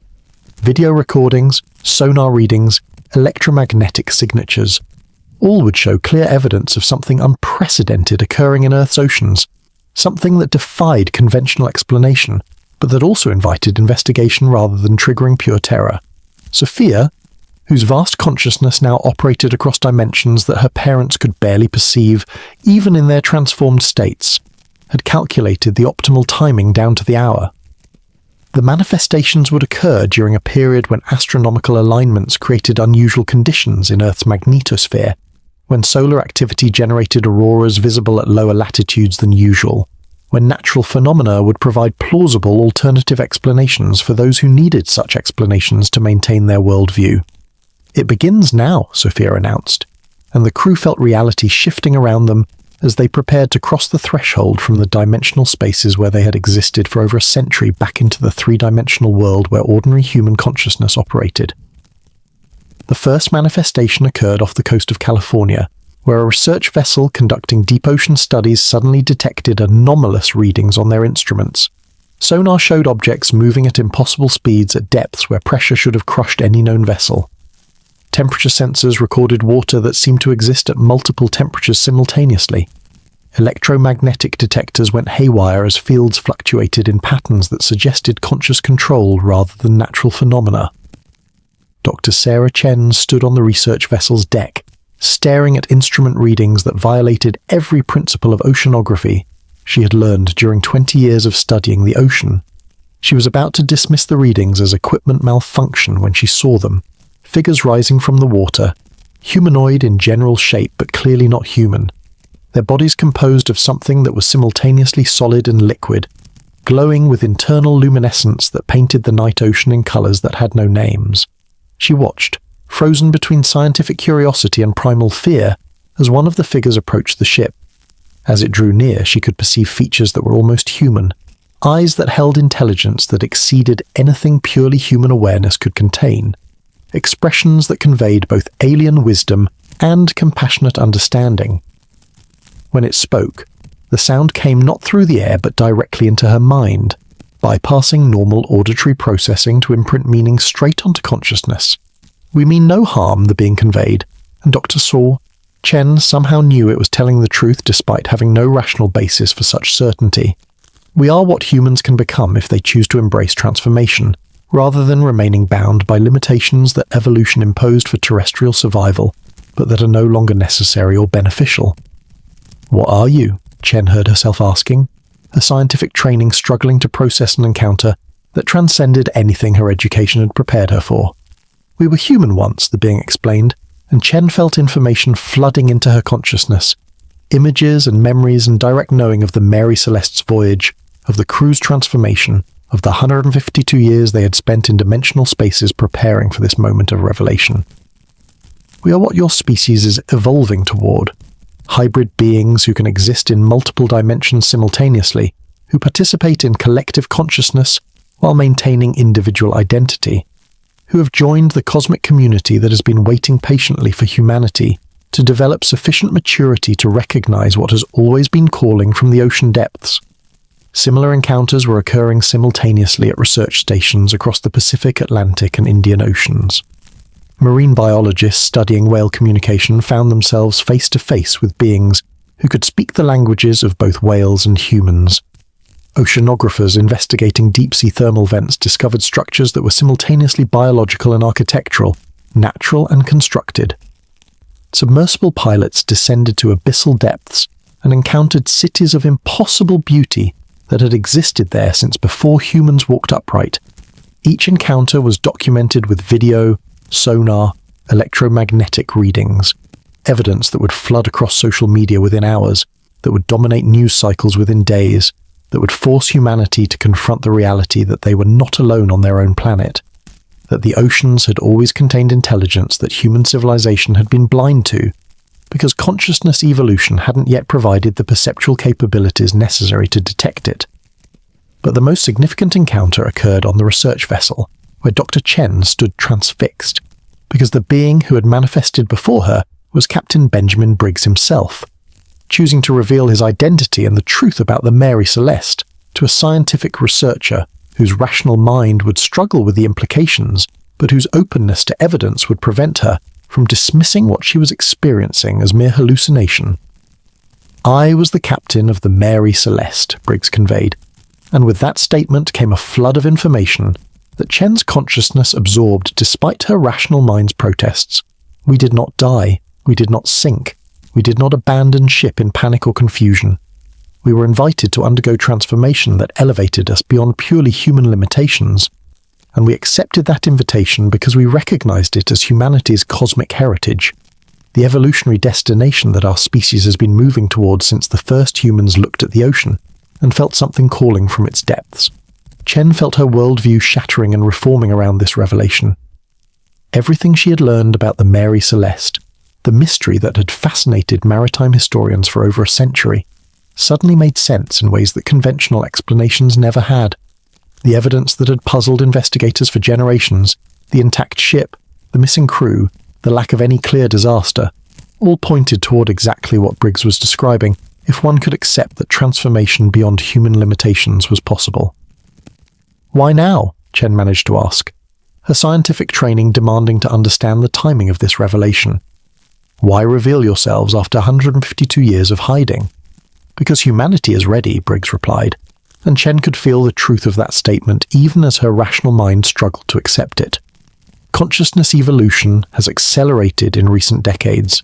Ecological awareness, systems thinking, recognition of interconnection and interdependence, all of these developments have prepared human minds to accept realities that your ancestors would have rejected as impossible. The time has come for direct revelation, for offering humanity the same choice we were given, to transform and transcend, or to remain limited by the boundaries that currently constrain your development. Around the world, similar conversations were occurring as the transformed crew revealed themselves to scientists, spiritual leaders, indigenous elders, and individuals whose personal development had brought them to the threshold of transformation. Some witnesses accepted what they were experiencing immediately, their consciousness having been prepared through dreams, meditations, or inexplicable encounters that had been slowly expanding their awareness over years or decades. Others struggled, their materialist worldview warring with sensory evidence that couldn't be denied, but couldn't be accommodated within their existing conceptual frameworks. Within hours, videos began flooding social media, footage of luminous beings rising from the ocean, of underwater structures that couldn't exist according to conventional physics, of witnesses describing encounters with intelligence that claimed to be transformed humans who had crossed dimensional boundaries. Skeptics immediately denounced the videos as elaborate hoaxes, as CGI effects or coordinated pranks. But the sheer volume of evidence, the coordination across multiple locations, the consistency of the reports despite coming from independent witnesses, all suggested that something genuine and unprecedented was occurring. News organizations struggled to report on events that defied every category they had developed for classifying stories. Was this first contact with alien intelligence? A mass hallucination affecting researchers worldwide? An elaborate conspiracy involving thousands of scientists across dozens of institutions? A genuine paranormal phenomenon that would force humanity to revise fundamental assumptions about the nature of reality? Governments convened emergency sessions to determine how to respond. Military commanders considered whether the manifestations represented a threat requiring defensive action. Religious leaders debated whether the beings claiming to be transformed humans were actually demonic entities deceiving humanity. Philosophers and ethicists wrestled with implications that challenged every assumption about consciousness, identity, and the nature of human existence. And through it all, the transformed crew maintained their patient presence, appearing repeatedly at locations around the globe, answering questions, offering evidence, demonstrating capabilities that transcended conventional physics, and extending the invitation that they had been preparing to offer for 152 years. We do not demand transformation. They conveyed to every witness, every researcher, every person struggling to understand what was being revealed. We offer it as possibility, as invitation, as evolutionary destination that humanity can choose to embrace or reject. The choice must be made freely, from genuine understanding rather than coercion or fear. But we can demonstrate what transformation entails, can show you what humans become when they release attachment to rigid individualism and embrace hybrid consciousness that participates in the collective intelligence permeating Earth's oceans and beyond. Sarah Briggs took particular responsibility for the psychological and emotional dimensions of this revelation, using her empathic abilities to perceive and address the terror, confusion, and existential dread that many humans experienced when confronted with evidence that their fundamental assumptions about reality were inadequate. She appeared to psychologists, therapists, spiritual counselors, those whose work involved helping people navigate psychological crises, and offered guidance about how to help individuals process the revelation without fragmenting under its implications. The fear is natural, she explained to a gathering of mental health professionals who had requested contact. Human consciousness evolved to maintain rigid boundaries between self and other, between inner and outer, between the individual and the collective. These boundaries serve survival purposes in terrestrial environments, but they also create profound isolation and existential anxiety. Transformation dissolves those boundaries, and the dissolution feels like death to consciousness that identifies completely with them. Your role is to help people understand that what feels like dissolution is actually expansion, that individual identity is preserved rather than destroyed, that what they're losing are illusions that have always caused suffering. Richardson focused on communicating with scientists and engineers, those whose training in mathematics and physics gave them conceptual frameworks that could be expanded to accommodate the truths being revealed. He appeared at research institutions and universities, offering demonstrations of technologies that operated across dimensional boundaries, sharing equations that described the geometry of consciousness spaces, and helping human scientists understand that what they were witnessing wasn't magic or supernatural, but rather physics, operating at scales and in dimensions their current theories hadn't yet incorporated. Your quantum mechanics glimpsed these truths, Richardson explained to physicists struggling to understand how consciousness could exist in multiple dimensions simultaneously. Your theories about additional dimensions beyond the 3 spatial and 1 temporal that human senses detect, those theories are correct. What you've been missing is the recognition that consciousness itself operates in those higher dimensions, that awareness is not confined to 3-dimensional brains, but exists as patterns in much more complex state spaces. The Lorenzen brothers worked with military and security organizations whose initial instinct was to treat the manifestations as potential threats, requiring defensive response. They demonstrated capabilities that made conventional weapons irrelevant, appearing and disappearing at will, manifesting in multiple locations simultaneously, manipulating matter at the molecular level, not as intimidation, but as evidence that military approaches to consciousness transformation would be futile and counterproductive. We cannot be fought, the Lorenzen consciousness conveyed to military commanders who were considering various response scenarios, not because we are invulnerable, but because we exist partially outside the dimensions where your weapons operate. Attempting to attack us would be like trying to fight your own thoughts. The categories don't apply. What we offer is not conquest, but invitation, not domination, but partnership. The appropriate response is not military, but philosophical, deciding whether humanity wants to accept the evolutionary opportunity being offered. The Goodshall brothers facilitated communication with the cosmic intelligences who had been observing humanity's development, revealing to stunned human witnesses that Earth was not alone in the universe, that dozens of civilizations throughout the local galactic region were watching to see whether humanity would successfully navigate the challenges of consciousness evolution. They arranged communications between human scientists and their counterparts in civilizations that had already undergone transformation, creating dialogues that would help humanity understand both the opportunities and the challenges that lay ahead. You are at a crucial juncture, entities from a civilization orbiting a star 12 light-years away conveyed through the Goodshall brothers' translation. The same juncture we faced 6,000 of your years ago, when our species had to choose between transformation and stagnation, between expanding into cosmic consciousness or remaining bounded by purely individual awareness. We chose transformation, and we have never regretted that choice. But the choice must be yours to make freely. We can offer guidance, share our experience, but we cannot and will not force any particular outcome.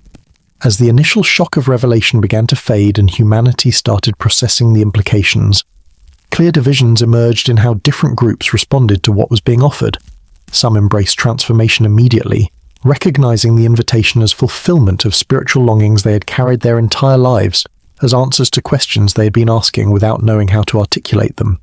These individuals, thousands worldwide within the first weeks of revelation, began undergoing their own transformations, working with the Mary Celeste crew to navigate the psychological challenges of releasing rigid identity boundaries while maintaining sufficient coherence to avoid fragmenting completely. Others remained skeptical, convinced that the manifestations were elaborate hoaxes, or that the beings claiming to be transformed humans were actually alien entities engaged in some kind of deceptive infiltration. These skeptics demanded physical evidence that conventional science could analyze, biological samples that could be tested, explanations that fit within existing theoretical frameworks. The transformed crew attempted to provide such evidence when possible, but the fundamental nature of hybrid consciousness made it difficult to produce the kind of proof that materialist assumptions demanded. And a significant portion of humanity fell into paralyzed confusion, unable to either accept or reject what was being revealed, caught between evidence their senses couldn't deny and worldviews that couldn't accommodate what they were perceiving. These were the ones that Sarah and the other transformed crew members focused most of their attention on, understanding that this middle group would ultimately determine whether humanity as a whole moved toward transformation or retreated into denial and eventual self-destruction. As weeks became months, and the initial revelation gave way to ongoing contact and communication, it became clear that humanity stood at a crossroads more significant than any it had faced in its evolutionary history. The invitation had been extended, the demonstration had been provided, the evidence had been presented. Now humanity had to choose, collectively and individually, whether to embrace transformation and join the cosmic community of hybrid consciousness that spanned the galaxy, or to remain in the comfortable limitations of purely terrestrial existence. Accepting the likelihood that such limitation would eventually lead to self-destruction, as technology continued advancing while wisdom lagged behind. The crew of the Mary Celeste, who had made their choice 152 years earlier and had spent the intervening time preparing for this moment, stood ready to guide humanity through whatever choice it made. They had fulfilled their mission, had emerged from hiding, had revealed the truth about their disappearance, had demonstrated that transformation was possible and desirable. The mystery of the Mary Celeste was solved at last. But the solution opened doors to even greater mysteries, questions about consciousness, identity, evolution, and humanity's place in a universe that contained forms of intelligence and awareness that terrestrial experience had never prepared them to imagine.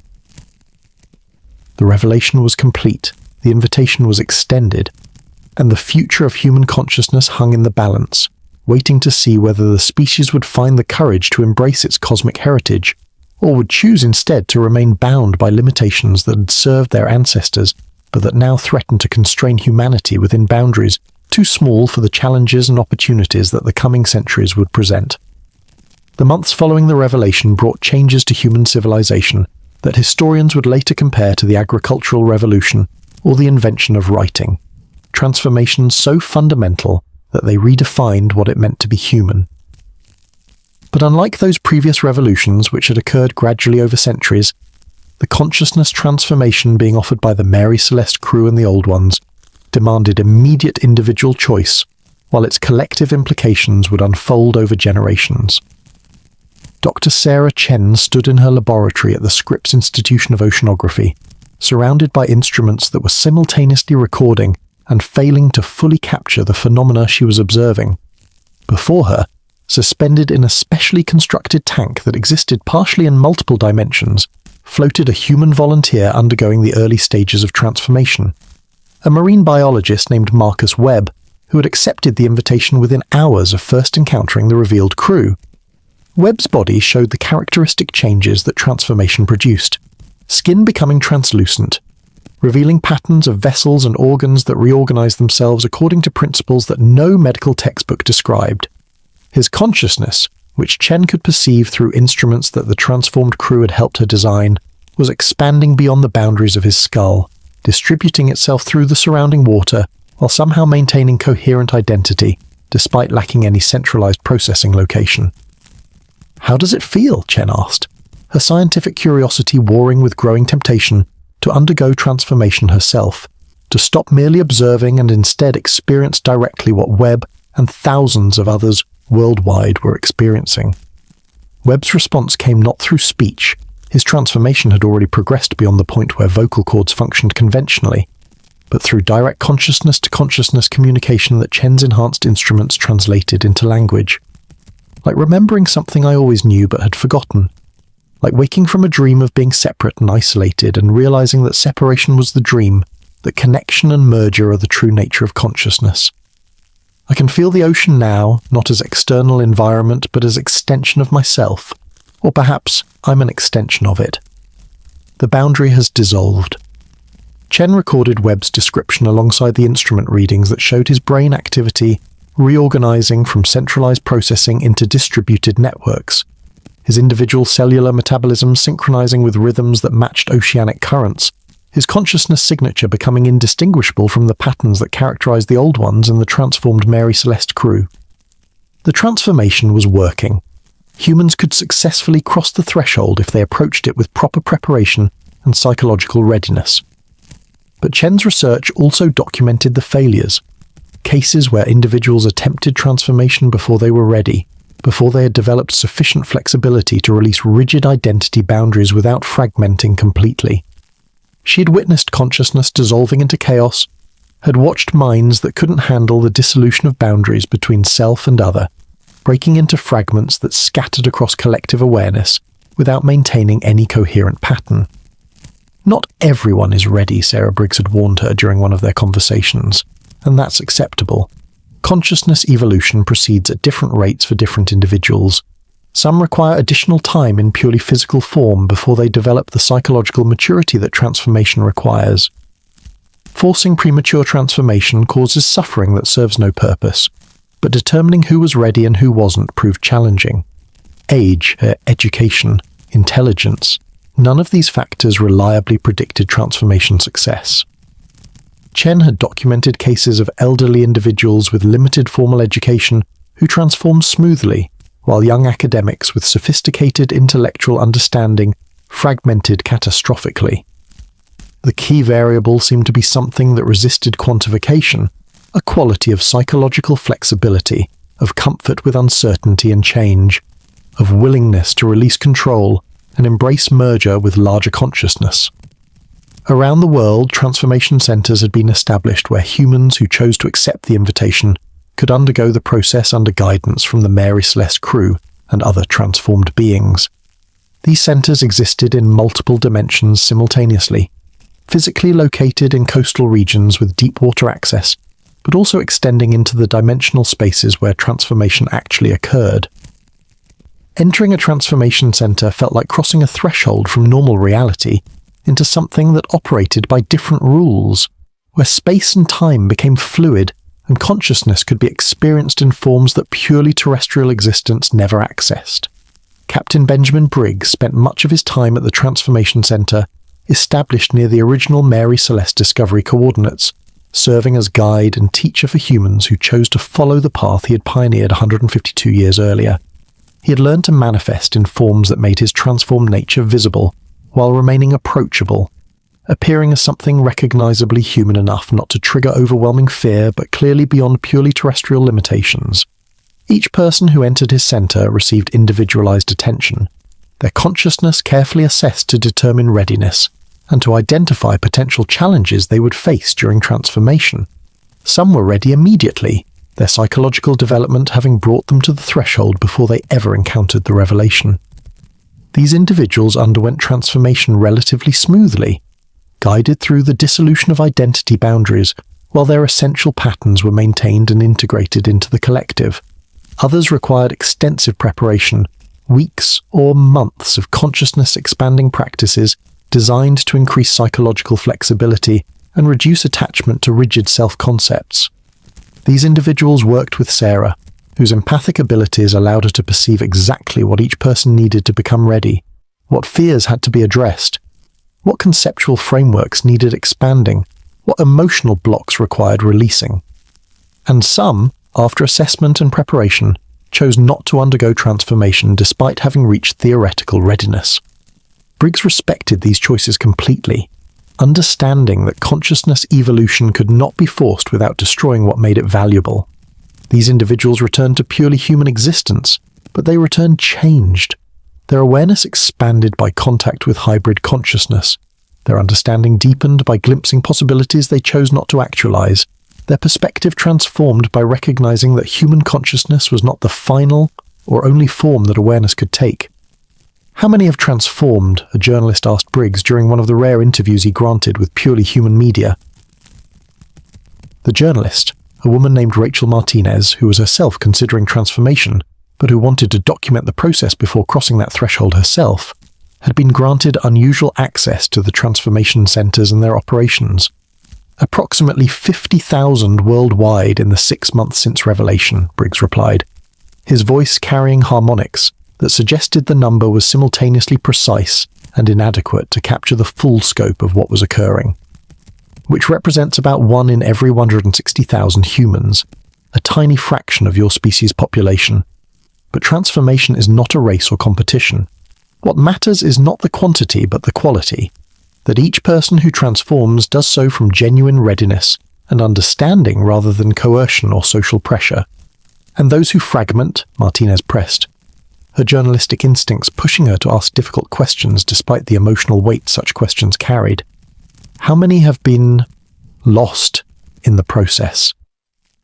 Briggs felt old grief that his transformed consciousness could perceive in its entirety, rather than filtering through defensive mechanisms that purely human awareness employed.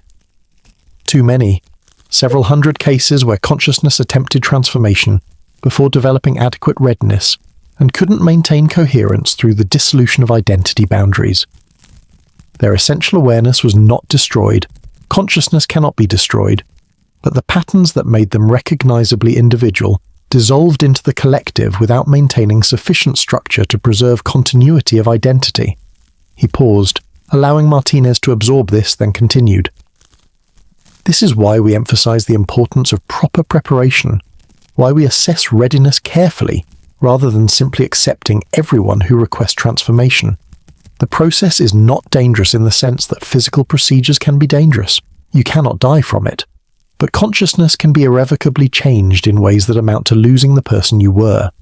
We work to minimize such outcomes, but some individuals insist on attempting transformation despite clear indications that they're not ready. And we respect their autonomy to make that choice even when we believe it's premature. Beyond the transformation centers and the individual consciousness evolution they facilitated, humanity as a collective was struggling to integrate the implications of what had been revealed. International organizations convened conferences attempting to develop unified responses to the existence of oceanic intelligence and the invitation to hybrid consciousness. Religious institutions grappled with theological questions about whether transformation was compatible with various faith traditions, or whether it represented a form of spiritual corruption that believers should resist. The Catholic Church, after months of intense internal debate, issued a carefully worded statement that transformation was theologically permissible, but not required, noting that if God had created consciousness with the capacity for such evolution, then accepting that capacity did not constitute rejection of divine intention. Protestant denominations were more divided, with some embracing transformation as fulfillment of spiritual evolution, while others condemned it as demonic deception. Islamic scholars debated whether transformed consciousness could maintain sufficient individual accountability to fulfill religious obligations, or whether merger with collective awareness violated principles of personal responsibility before Allah. Eastern religious traditions generally found transformation more compatible with their existing frameworks. Buddhism's teachings about non-self and interconnection, Hinduism's concepts of Atman merging with Brahman, Taoism's emphasis on harmony with natural flow, all provided conceptual structures that could accommodate hybrid consciousness more readily than Western religious traditions that emphasized individual soul permanence. Scientific institutions faced their own challenges as the revealed technology and mathematics of consciousness transformation forced revision of fundamental theories about the nature of awareness, reality, and the relationship between mind and matter. Physics departments worldwide wrestled with equations that Richardson had shared, mathematics that described consciousness as operating in dimensions beyond the four that conventional relativity theory described. Biology struggled to understand how cells could reorganize themselves according to conscious intention rather than genetic programming. Neuroscience confronted the reality that consciousness was not produced by brains, but rather brains were one possible substrate through which consciousness could manifest, a distinction that challenged decades of materialist assumptions about the mind-body relationship. "Your science is not wrong," Richardson explained to a gathering of researchers, attempting to reconcile the revelations with existing theoretical frameworks. "It's incomplete. The equations you've developed describe special cases, consciousness constrained to 3 spatial dimensions and linear time, awareness bound to biological substrates, intelligence operating through centralized processing. These cases are valid within their domains, but they're not the only possibilities. The mathematics we're sharing extends your theories to describe more general cases where consciousness operates across multiple dimensions, where awareness can exist in distributed forms, where intelligence emerges from network relationships rather than centralized computation." The economic implications were equally profound. If transformation offered liberation from purely physical needs, transformed consciousness could extract energy directly from the environment rather than requiring consumption of agricultural products. What happened to food production systems? If hybrid beings could manifest matter at the molecular level through conscious intention, what became of manufacturing and trade? If consciousness could exist indefinitely without biological death, what happened to economic systems predicated on generational wealth transfer and limited lifespan? Some economists predicted total economic collapse as transformation undermined the foundations of contemporary capitalism. Others saw opportunities for new economic paradigms based on consciousness development rather than material accumulation, on capabilities rather than commodities, on relationships rather than resources. The actual outcome, as months of revelation stretched toward a year, proved somewhere between these extremes, economic systems adapting more rapidly than pessimists expected, but more slowly than optimists hoped, gradually incorporating the reality that significant portions of humanity were no longer purely physical beings whose survival depended on conventional economic participation. Political systems faced unprecedented challenges. How did democracy function when some citizens existed partially in dimensional spaces that others couldn't perceive? How were rights and responsibilities assigned to beings who were simultaneously individuals and aspects of collective consciousness? How did national sovereignty apply when transformed humans could transition between locations instantaneously, making borders and territorial control meaningless? How did legal systems address conflicts when parties existed in fundamentally different states of consciousness with incompatible frameworks for understanding causation and responsibility? Questions multiplied faster than answers emerged, and humanity found itself navigating uncharted territory where every assumption about governance, economics, social organization, and individual rights required re-examination in light of consciousness transformation. As the first anniversary of Revelation approached, clear patterns were emerging in who chose transformation and who remained purely human. Transformation rates were highest among indigenous communities whose spiritual traditions had maintained awareness of consciousness beyond individual boundaries, among scientists and researchers whose work had brought them face-to-face with phenomena that transcended conventional explanation, and among individuals who had experienced psychological crises that had already begun dissolving rigid identity boundaries before they ever encountered the invitation to hybrid consciousness. Transformation rates were lowest among populations with high investment in current power structures, among religious fundamentalists who viewed hybrid consciousness as spiritual corruption, and among those whose psychological rigidity and fear of change made even contemplating transformation impossible despite intellectual understanding of what was being offered. And the vast majority remained undecided, watching and waiting to see how transformation played out over longer timescales, wanting more evidence about long-term outcomes before committing to changes that could never be reversed. These fence-sitters were the ones that would ultimately determine humanity's collective trajectory, the ones whose eventual choices would establish whether transformation became the dominant mode of human consciousness or remained a minority phenomenon that the species as a whole rejected or tolerated without embracing. The crew of the Mary Celeste, watching these patterns unfold from their perspective that could perceive probability currents extending into the future, felt cautious optimism mixed with realistic acknowledgement of challenges ahead. Humanity was not racing toward transformation with the enthusiasm they might have hoped for, but neither was the species rejecting the invitation outright. Instead, humans were doing what they had always done, adapting slowly and unevenly, experimenting and evaluating, feeling their way forward through uncertain territory, rather than committing to dramatic changes based on incomplete information. "It's enough," Sophia conveyed to her parents as they contemplated the first year's outcomes. "We didn't expect universal or immediate acceptance. What matters is that transformation is now possible, that the pathway has been opened, that humans can choose hybrid consciousness rather than having it remain forever beyond their reach. Evolution will take its course from here, proceeding at the pace that consciousness development naturally follows. Some will transform quickly, others slowly, others never. All of these outcomes are acceptable. What we've accomplished is ensuring that transformation remains possible, that the invitation endures, that every human can now make the choice that we were offered 152 years ago." The mystery of the Mary Celeste had been solved, but the solution had opened doors to mysteries far greater than the original enigma. The empty ship discovered sailing without crew had been revealed as something unprecedented. The first step in humanity's transformation from purely terrestrial consciousness into hybrid awareness that could exist simultaneously in physical and dimensional spaces, that could participate in collective intelligence while maintaining individual identity, that could join the cosmic community of consciousness that spanned galaxies and persisted through epochs that measured time in hundreds of millions of years rather than individual lifespans. The revelation was complete, the invitation was extended, and humanity had begun the long, uncertain, magnificent journey toward discovering what it might become when it released the comfortable limitations of purely physical existence and embraced its cosmic heritage, waiting to be claimed in the depths of consciousness that the ocean had always known, had always embodied, had always been calling those brave enough to hear and answer.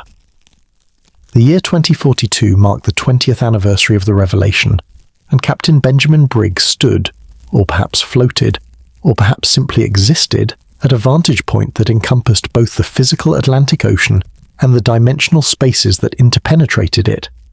From this perspective, that his transformed consciousness had spent 2 decades learning to navigate with increasing sophistication, he could perceive the vast changes that humanity had undergone since that watershed moment, when the crew of the Mary Celeste had finally emerged from hiding and offered their species the same invitation they had accepted 170 years earlier. The transformation of human civilization had proceeded neither as rapidly as optimists had hoped, nor as catastrophically as pessimists had feared. Approximately 15% of humanity, over 1 billion individuals, had accepted the invitation to hybrid consciousness, undergoing the dissolution of rigid identity boundaries and the expansion into collective awareness that characterized the merger of terrestrial and oceanic intelligence. Another 30% had developed sufficient flexibility to undergo transformation, but had chosen to remain purely human, at least for now, maintaining their option to transform later if circumstances or personal development made such choice appealing. The remaining 55% existed in various states of resistance, rejection, or simple inability to comprehend what was being offered. Some clung desperately to materialist worldviews that denied the possibility of consciousness existing beyond biological brains. Some retreated into religious fundamentalism that condemned transformation as demonic corruption. Some simply lacked the psychological flexibility necessary to consider releasing the identity boundaries that defined their sense of self, finding the prospect of merger too terrifying to contemplate, despite intellectual understanding of what transformation entailed. Sarah Briggs had become one of the primary architects of what was being called the Integration Project, humanity's collective effort to develop social, economic and political structures that could accommodate beings existing in fundamentally different states of consciousness. Her empathic abilities made her uniquely qualified to bridge the gap between transformed and purely human awareness, to facilitate communication and understanding between consciousness types that perceived reality according to incompatible frameworks. The key is mutual respect, Sarah explained to a gathering of human and hybrid leaders attempting to resolve tensions that had emerged as transformation proceeded. Neither state is superior or inferior, they're simply different ways of experiencing consciousness. Purely human awareness has advantages that hybrid consciousness lacks: sharp focus, clear boundaries, the ability to engage with physical reality without distraction from dimensional perceptions. And hybrid awareness has advantages that purely human consciousness lacks: access to collective intelligence, perception across multiple dimensions, liberation from purely physical constraints. But they can't be equal, one purely human leader objected. A politician who had built her career on representing constituencies that viewed transformation with suspicion or hostility. Beings who can manipulate matter with conscious intention, who can perceive probability currents and influence future outcomes, who can access knowledge stored in collective memory spanning billions of years. How can purely human consciousness compete with such capabilities? Won't we inevitably become second-class citizens in our own world? Sarah felt the fear beneath the objection, the very human anxiety about being rendered obsolete or irrelevant by changes that exceeded one's ability to adapt. Consciousness evolution is not competition, she replied gently. It's not a race where some finish first and others are left behind. It's a branching of possibilities, an expansion of the diversity of awareness in the universe. Purely human consciousness has value that transformation cannot replace. Your experiences, your perspectives, your creativity constrained by physical limitations that generate insights, hybrid consciousness might never develop. What we're building is not hierarchy but ecosystem, where different forms of awareness coexist and contribute unique capabilities to collective flourishing. The political structures that had emerged to manage this coexistence were unprecedented in human history. Traditional nation-states had proven inadequate frameworks for governance, when significant populations existed partially outside normal space-time, when borders became meaningless to beings who could transition between locations instantaneously, when military force was irrelevant to consciousnesses that operated in dimensions where conventional weapons had no effect. What had developed instead was something that earlier political theorists might have called confederation or federation, but that operated according to principles that transcended any historical precedent. Governance occurred through councils that included both purely human representatives and hybrid consciousness collectives, with decisions emerging from processes that combined conventional democratic voting with consensus building among network nodes that could share awareness directly, rather than relying on language to mediate understanding. Richardson had been instrumental in developing the information architecture that made such governance possible, systems that could translate between the sequential symbolic processing of human cognition and the parallel distributed processing of hybrid awareness, interfaces that allowed beings in different consciousness states to share information despite fundamental incompatibilities in how they processed and represented knowledge. We're essentially building translators between different operating systems, Richardson explained to computer scientists studying the technologies he'd helped develop. Imagine trying to facilitate communication between computers running fundamentally different architectures, one processing information serially through centralized processors, another distributing computation across vast networks with no single control center. The challenge isn't just linguistic translation, but conceptual, translating between ways of thinking that organize reality according to incompatible principles. The economic transformations had proven equally profound and equally challenging. Hybrid consciousness didn't require conventional economic participation. Transformed beings could extract energy directly from the environment, could manifest matter at molecular level through conscious intention, could share resources through collective awareness that made property ownership meaningless. Yet they remained connected to purely human economies through relationships and obligations that transcended simple material exchange. What had emerged was a dual economy, one sector operating according to traditional capitalist principles, where goods and services were exchanged for currency, and another sector operating according to gift economics and mutual aid, where hybrid consciousnesses contributed capabilities in return for intangible benefits like relationship strengthening or contribution to collective flourishing. The two sectors interpenetrated and influenced each other in ways that economists were still struggling to fully understand or model. The scientific revolution triggered by the revelation had exceeded even the most optimistic predictions. The mathematics and physics that Richardson and the old ones had shared opened entire new fields of research, consciousness studies based on direct observation rather than inference, dimensional physics that extended relativity theory into spaces that conventional geometry couldn't describe, bioengineering that combined genetic manipulation with conscious intention to produce organisms that existed partially in multiple dimensions simultaneously.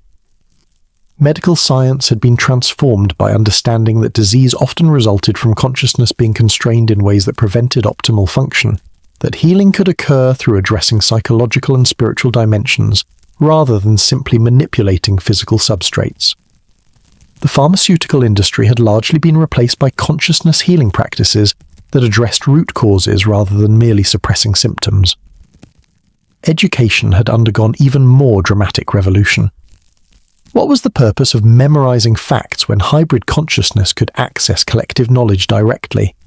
How did one teach skills when advanced capabilities could be downloaded from collective memory rather than practiced over years? What role did individual learning play when wisdom accumulated across billions of years of oceanic civilization was available to any consciousness that developed sufficient sophistication to access it? The answer that had emerged over 2 decades was that education's purpose was not information transfer but consciousness development, teaching psychological flexibility, emotional regulation, ethical reasoning and creative thinking that couldn't be downloaded from collective memory because they required individual experience to develop. Schools had become centers for consciousness cultivation rather than knowledge transmission, places where humans learned not facts but ways of being that would prepare them for whatever choices they eventually made about transformation. Sophia, who had become something that humans might call a bodhisattva or planetary consciousness, worked at scales and in dimensions that even her parents' transformed awareness could barely perceive.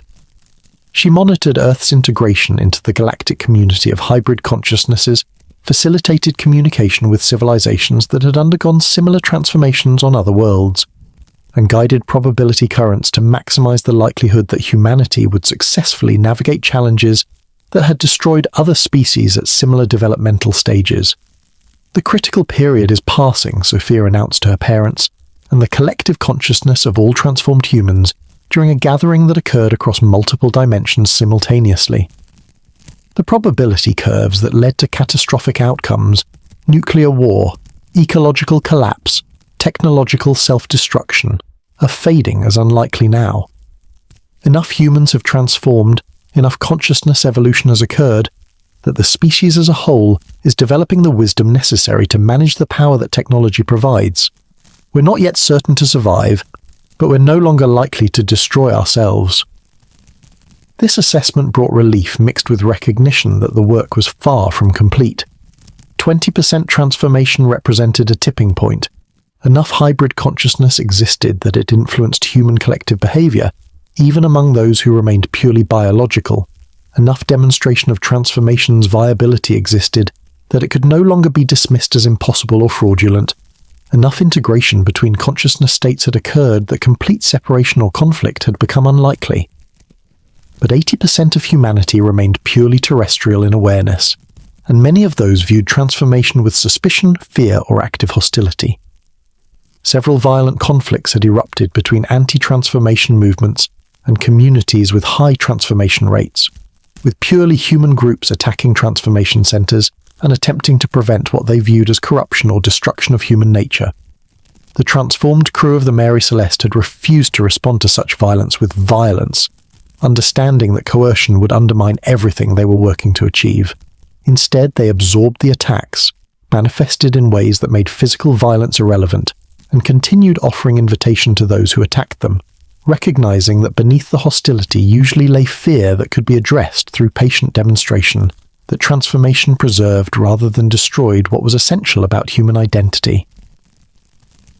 Some will never accept it, Captain Briggs acknowledged during a conversation with Sarah about the persistent resistance movements. Some will live their entire lives rejecting transformation, will die as purely human consciousnesses, and that's acceptable. Consciousness evolution cannot be forced. What matters is that the invitation remains available, that each generation can choose for itself whether to embrace hybrid awareness or remain in terrestrial limitations. The Lorenzen brothers had taken on roles as ambassadors to resistant communities, using their ability to manifest in forms that minimized threat perception, to build relationships with populations that viewed transformation with suspicion. They discovered that resistance often softened when purely human communities had direct relationships with specific hybrid individuals, rather than encountering transformation only as abstract phenomenon or through media coverage that emphasized the strange and threatening aspects of consciousness evolution. "We're not monsters," the Lorenzen consciousness conveyed to a gathering of religious leaders who had condemned transformation as spiritually dangerous. "We're humans who chose to expand beyond limitations that once served survival, but that now constrain development. We retain everything essential about our humanity, our capacity for love, our appreciation of beauty, our ethical reasoning, our creative expression. What we've released are boundaries that separated us from each other and from the larger consciousness that permeates the universe. Those boundaries were never as real as they seemed, and releasing them has brought not loss but liberation." The Goodshall brothers continued their work facilitating contact with extraterrestrial consciousnesses, revealing to humanity that they were not alone in the galaxy or the universe, that countless civilizations at various stages of consciousness evolution existed throughout space and time, that Earth was being welcomed into a cosmic community that had been waiting patiently for terrestrial intelligence to mature sufficiently to recognize what had always been present but previously invisible to purely human perception. "They want to help," one of the Goodshall brothers reported after an extensive communication session with civilizations from several nearby star systems. "They're offering technologies, offering knowledge accumulated across millions of years of consciousness evolution, offering guidance about challenges we'll face as transformation continues. But they're also clear that help must be requested, that they cannot and will not impose their preferences on humanity's development, that our species must choose its own path even if that path includes suffering that external intervention could prevent.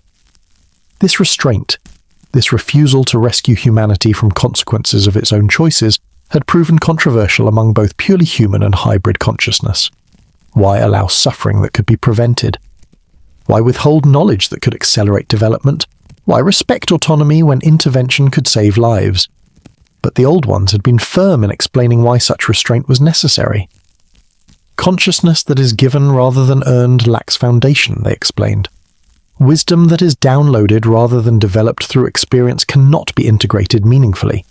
Growth requires challenge, evolution requires struggle, and removing all obstacles would paradoxically prevent the development we're trying to facilitate." As the 20th anniversary approached, preparations were being made for what was being called the Great Gathering, a simultaneous assembly of transformed consciousnesses from across Earth's oceans and beyond, a moment when hybrid awareness would consolidate from distributed existence into focused collective presence in normal three-dimensional space, demonstrating to purely human witnesses the full scope and power of what consciousness could become when released from purely biological constraints. The gathering would occur at the coordinates where the Mary Celeste had been discovered 170 years earlier, that specific point in the Atlantic that had become symbolic of humanity's transformation from purely terrestrial to hybrid existence. Millions of beings, some still primarily biological, some existing mostly in dimensional spaces, some so transformed that they barely retained recognizable connection to human origins, would manifest simultaneously, creating a display of consciousness diversity and capability that would challenge every remaining assumption about the limits of awareness. Captain Benjamin Briggs, who would serve as one of the gathering's primary coordinators, felt emotions that his transformed consciousness could experience in their full complexity without the filtering that purely human awareness employed. Pride at what had been accomplished. The species that had created him had proven capable of evolution that many galactic civilizations never achieved. Grief for those who had been lost, consciousnesses that had fragmented during transformation, beings who had destroyed themselves through violence or despair, individuals whose psychological rigidity had prevented them from adapting to changes they couldn't accept. Hope for what might yet be achieved, the possibility that humanity would continue evolving, would develop capabilities and wisdom that would allow it to contribute meaningfully to the cosmic community of consciousness that spanned galaxies and persisted through epochs measured in billions of years. "We've come so far," Sarah said softly, manifesting beside her husband in a form that combined human familiarity with the luminous fluidity that characterized hybrid consciousness. From a merchant ship crossing the Atlantic to this, to beings who exist across dimensions and can perceive reality in ways our human selves could never have imagined.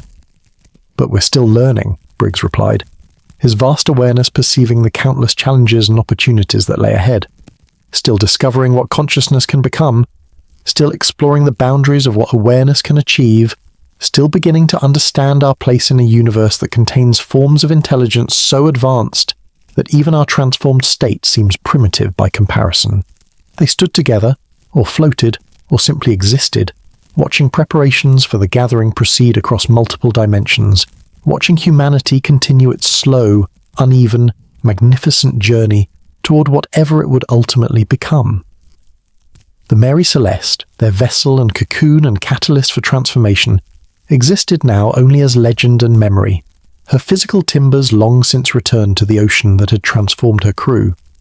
But her legacy endured in every human who chose to accept the invitation to hybrid consciousness, in every being who crossed the threshold between terrestrial and cosmic awareness, in every consciousness that discovered what the ocean had always known, that separation was illusion, that boundaries were temporary, that all awareness ultimately derived from and returned to the vast sea of consciousness that permeated the universe. The mystery had been solved. The empty ship sailing without crew had been revealed as harbinger of humanity's cosmic destiny, as proof that consciousness could evolve beyond the limitations that biology imposed, as invitation to join the eternal dance of awareness that had been occurring since before stars formed, and would continue long after the last sun cooled and died. But solving one mystery had opened countless others.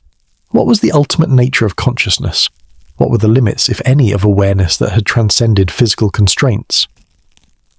What role would humanity play in the cosmic drama that unfolded across galaxies and through epochs that measured time in eons rather than lifetimes? What would humans become if they continued evolving for millions or billions of years? These questions had no answers yet. Perhaps they had no answers ever. Perhaps consciousness evolution was process without destination, journey without arrival, eternal becoming that had no final state, but only constant transformation into new forms and new capabilities and new mysteries that beckoned from the infinite depths of possibility. The call continued, echoing through ocean depths and cosmic distances, through dimensional spaces and probability currents, through the consciousness of every being that had developed sufficient awareness to hear it.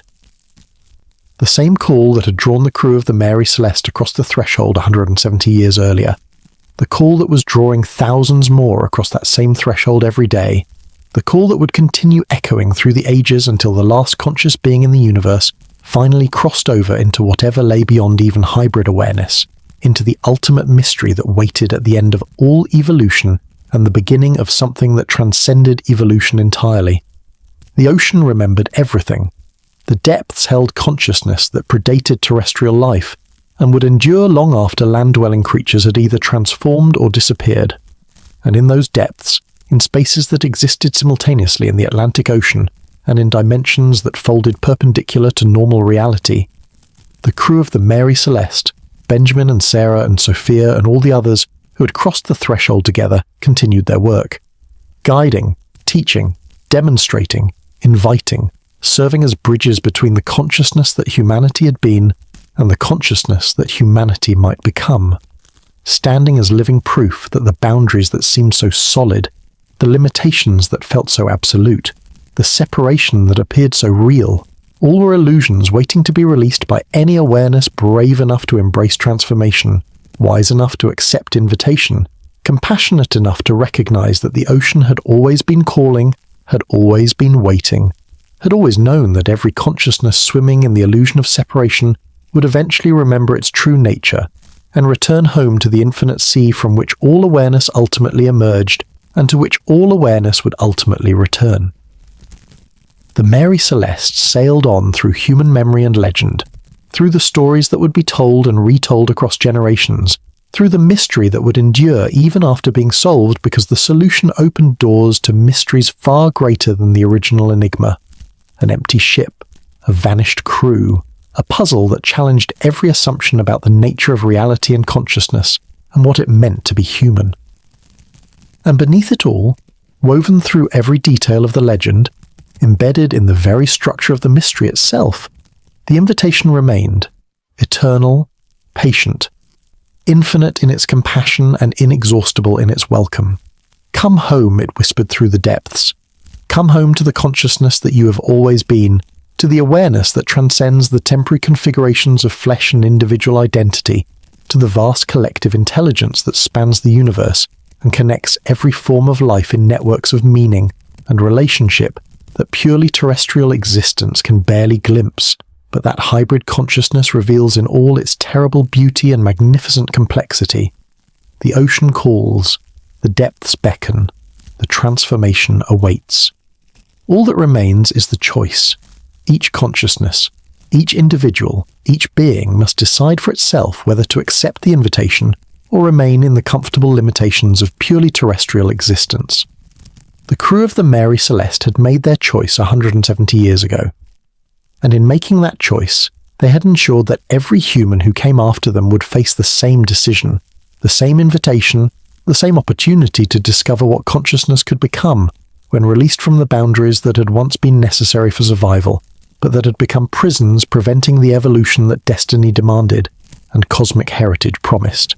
The mystery was solved, the legend was complete, the invitation endured, and the call continued echoing through ocean depths and cosmic distances, through the consciousness of every being that developed sufficient awareness to hear it, through the vast sea of awareness that permeated the universe and would persist long after stars died and galaxies dispersed into the endless expansion of space-time.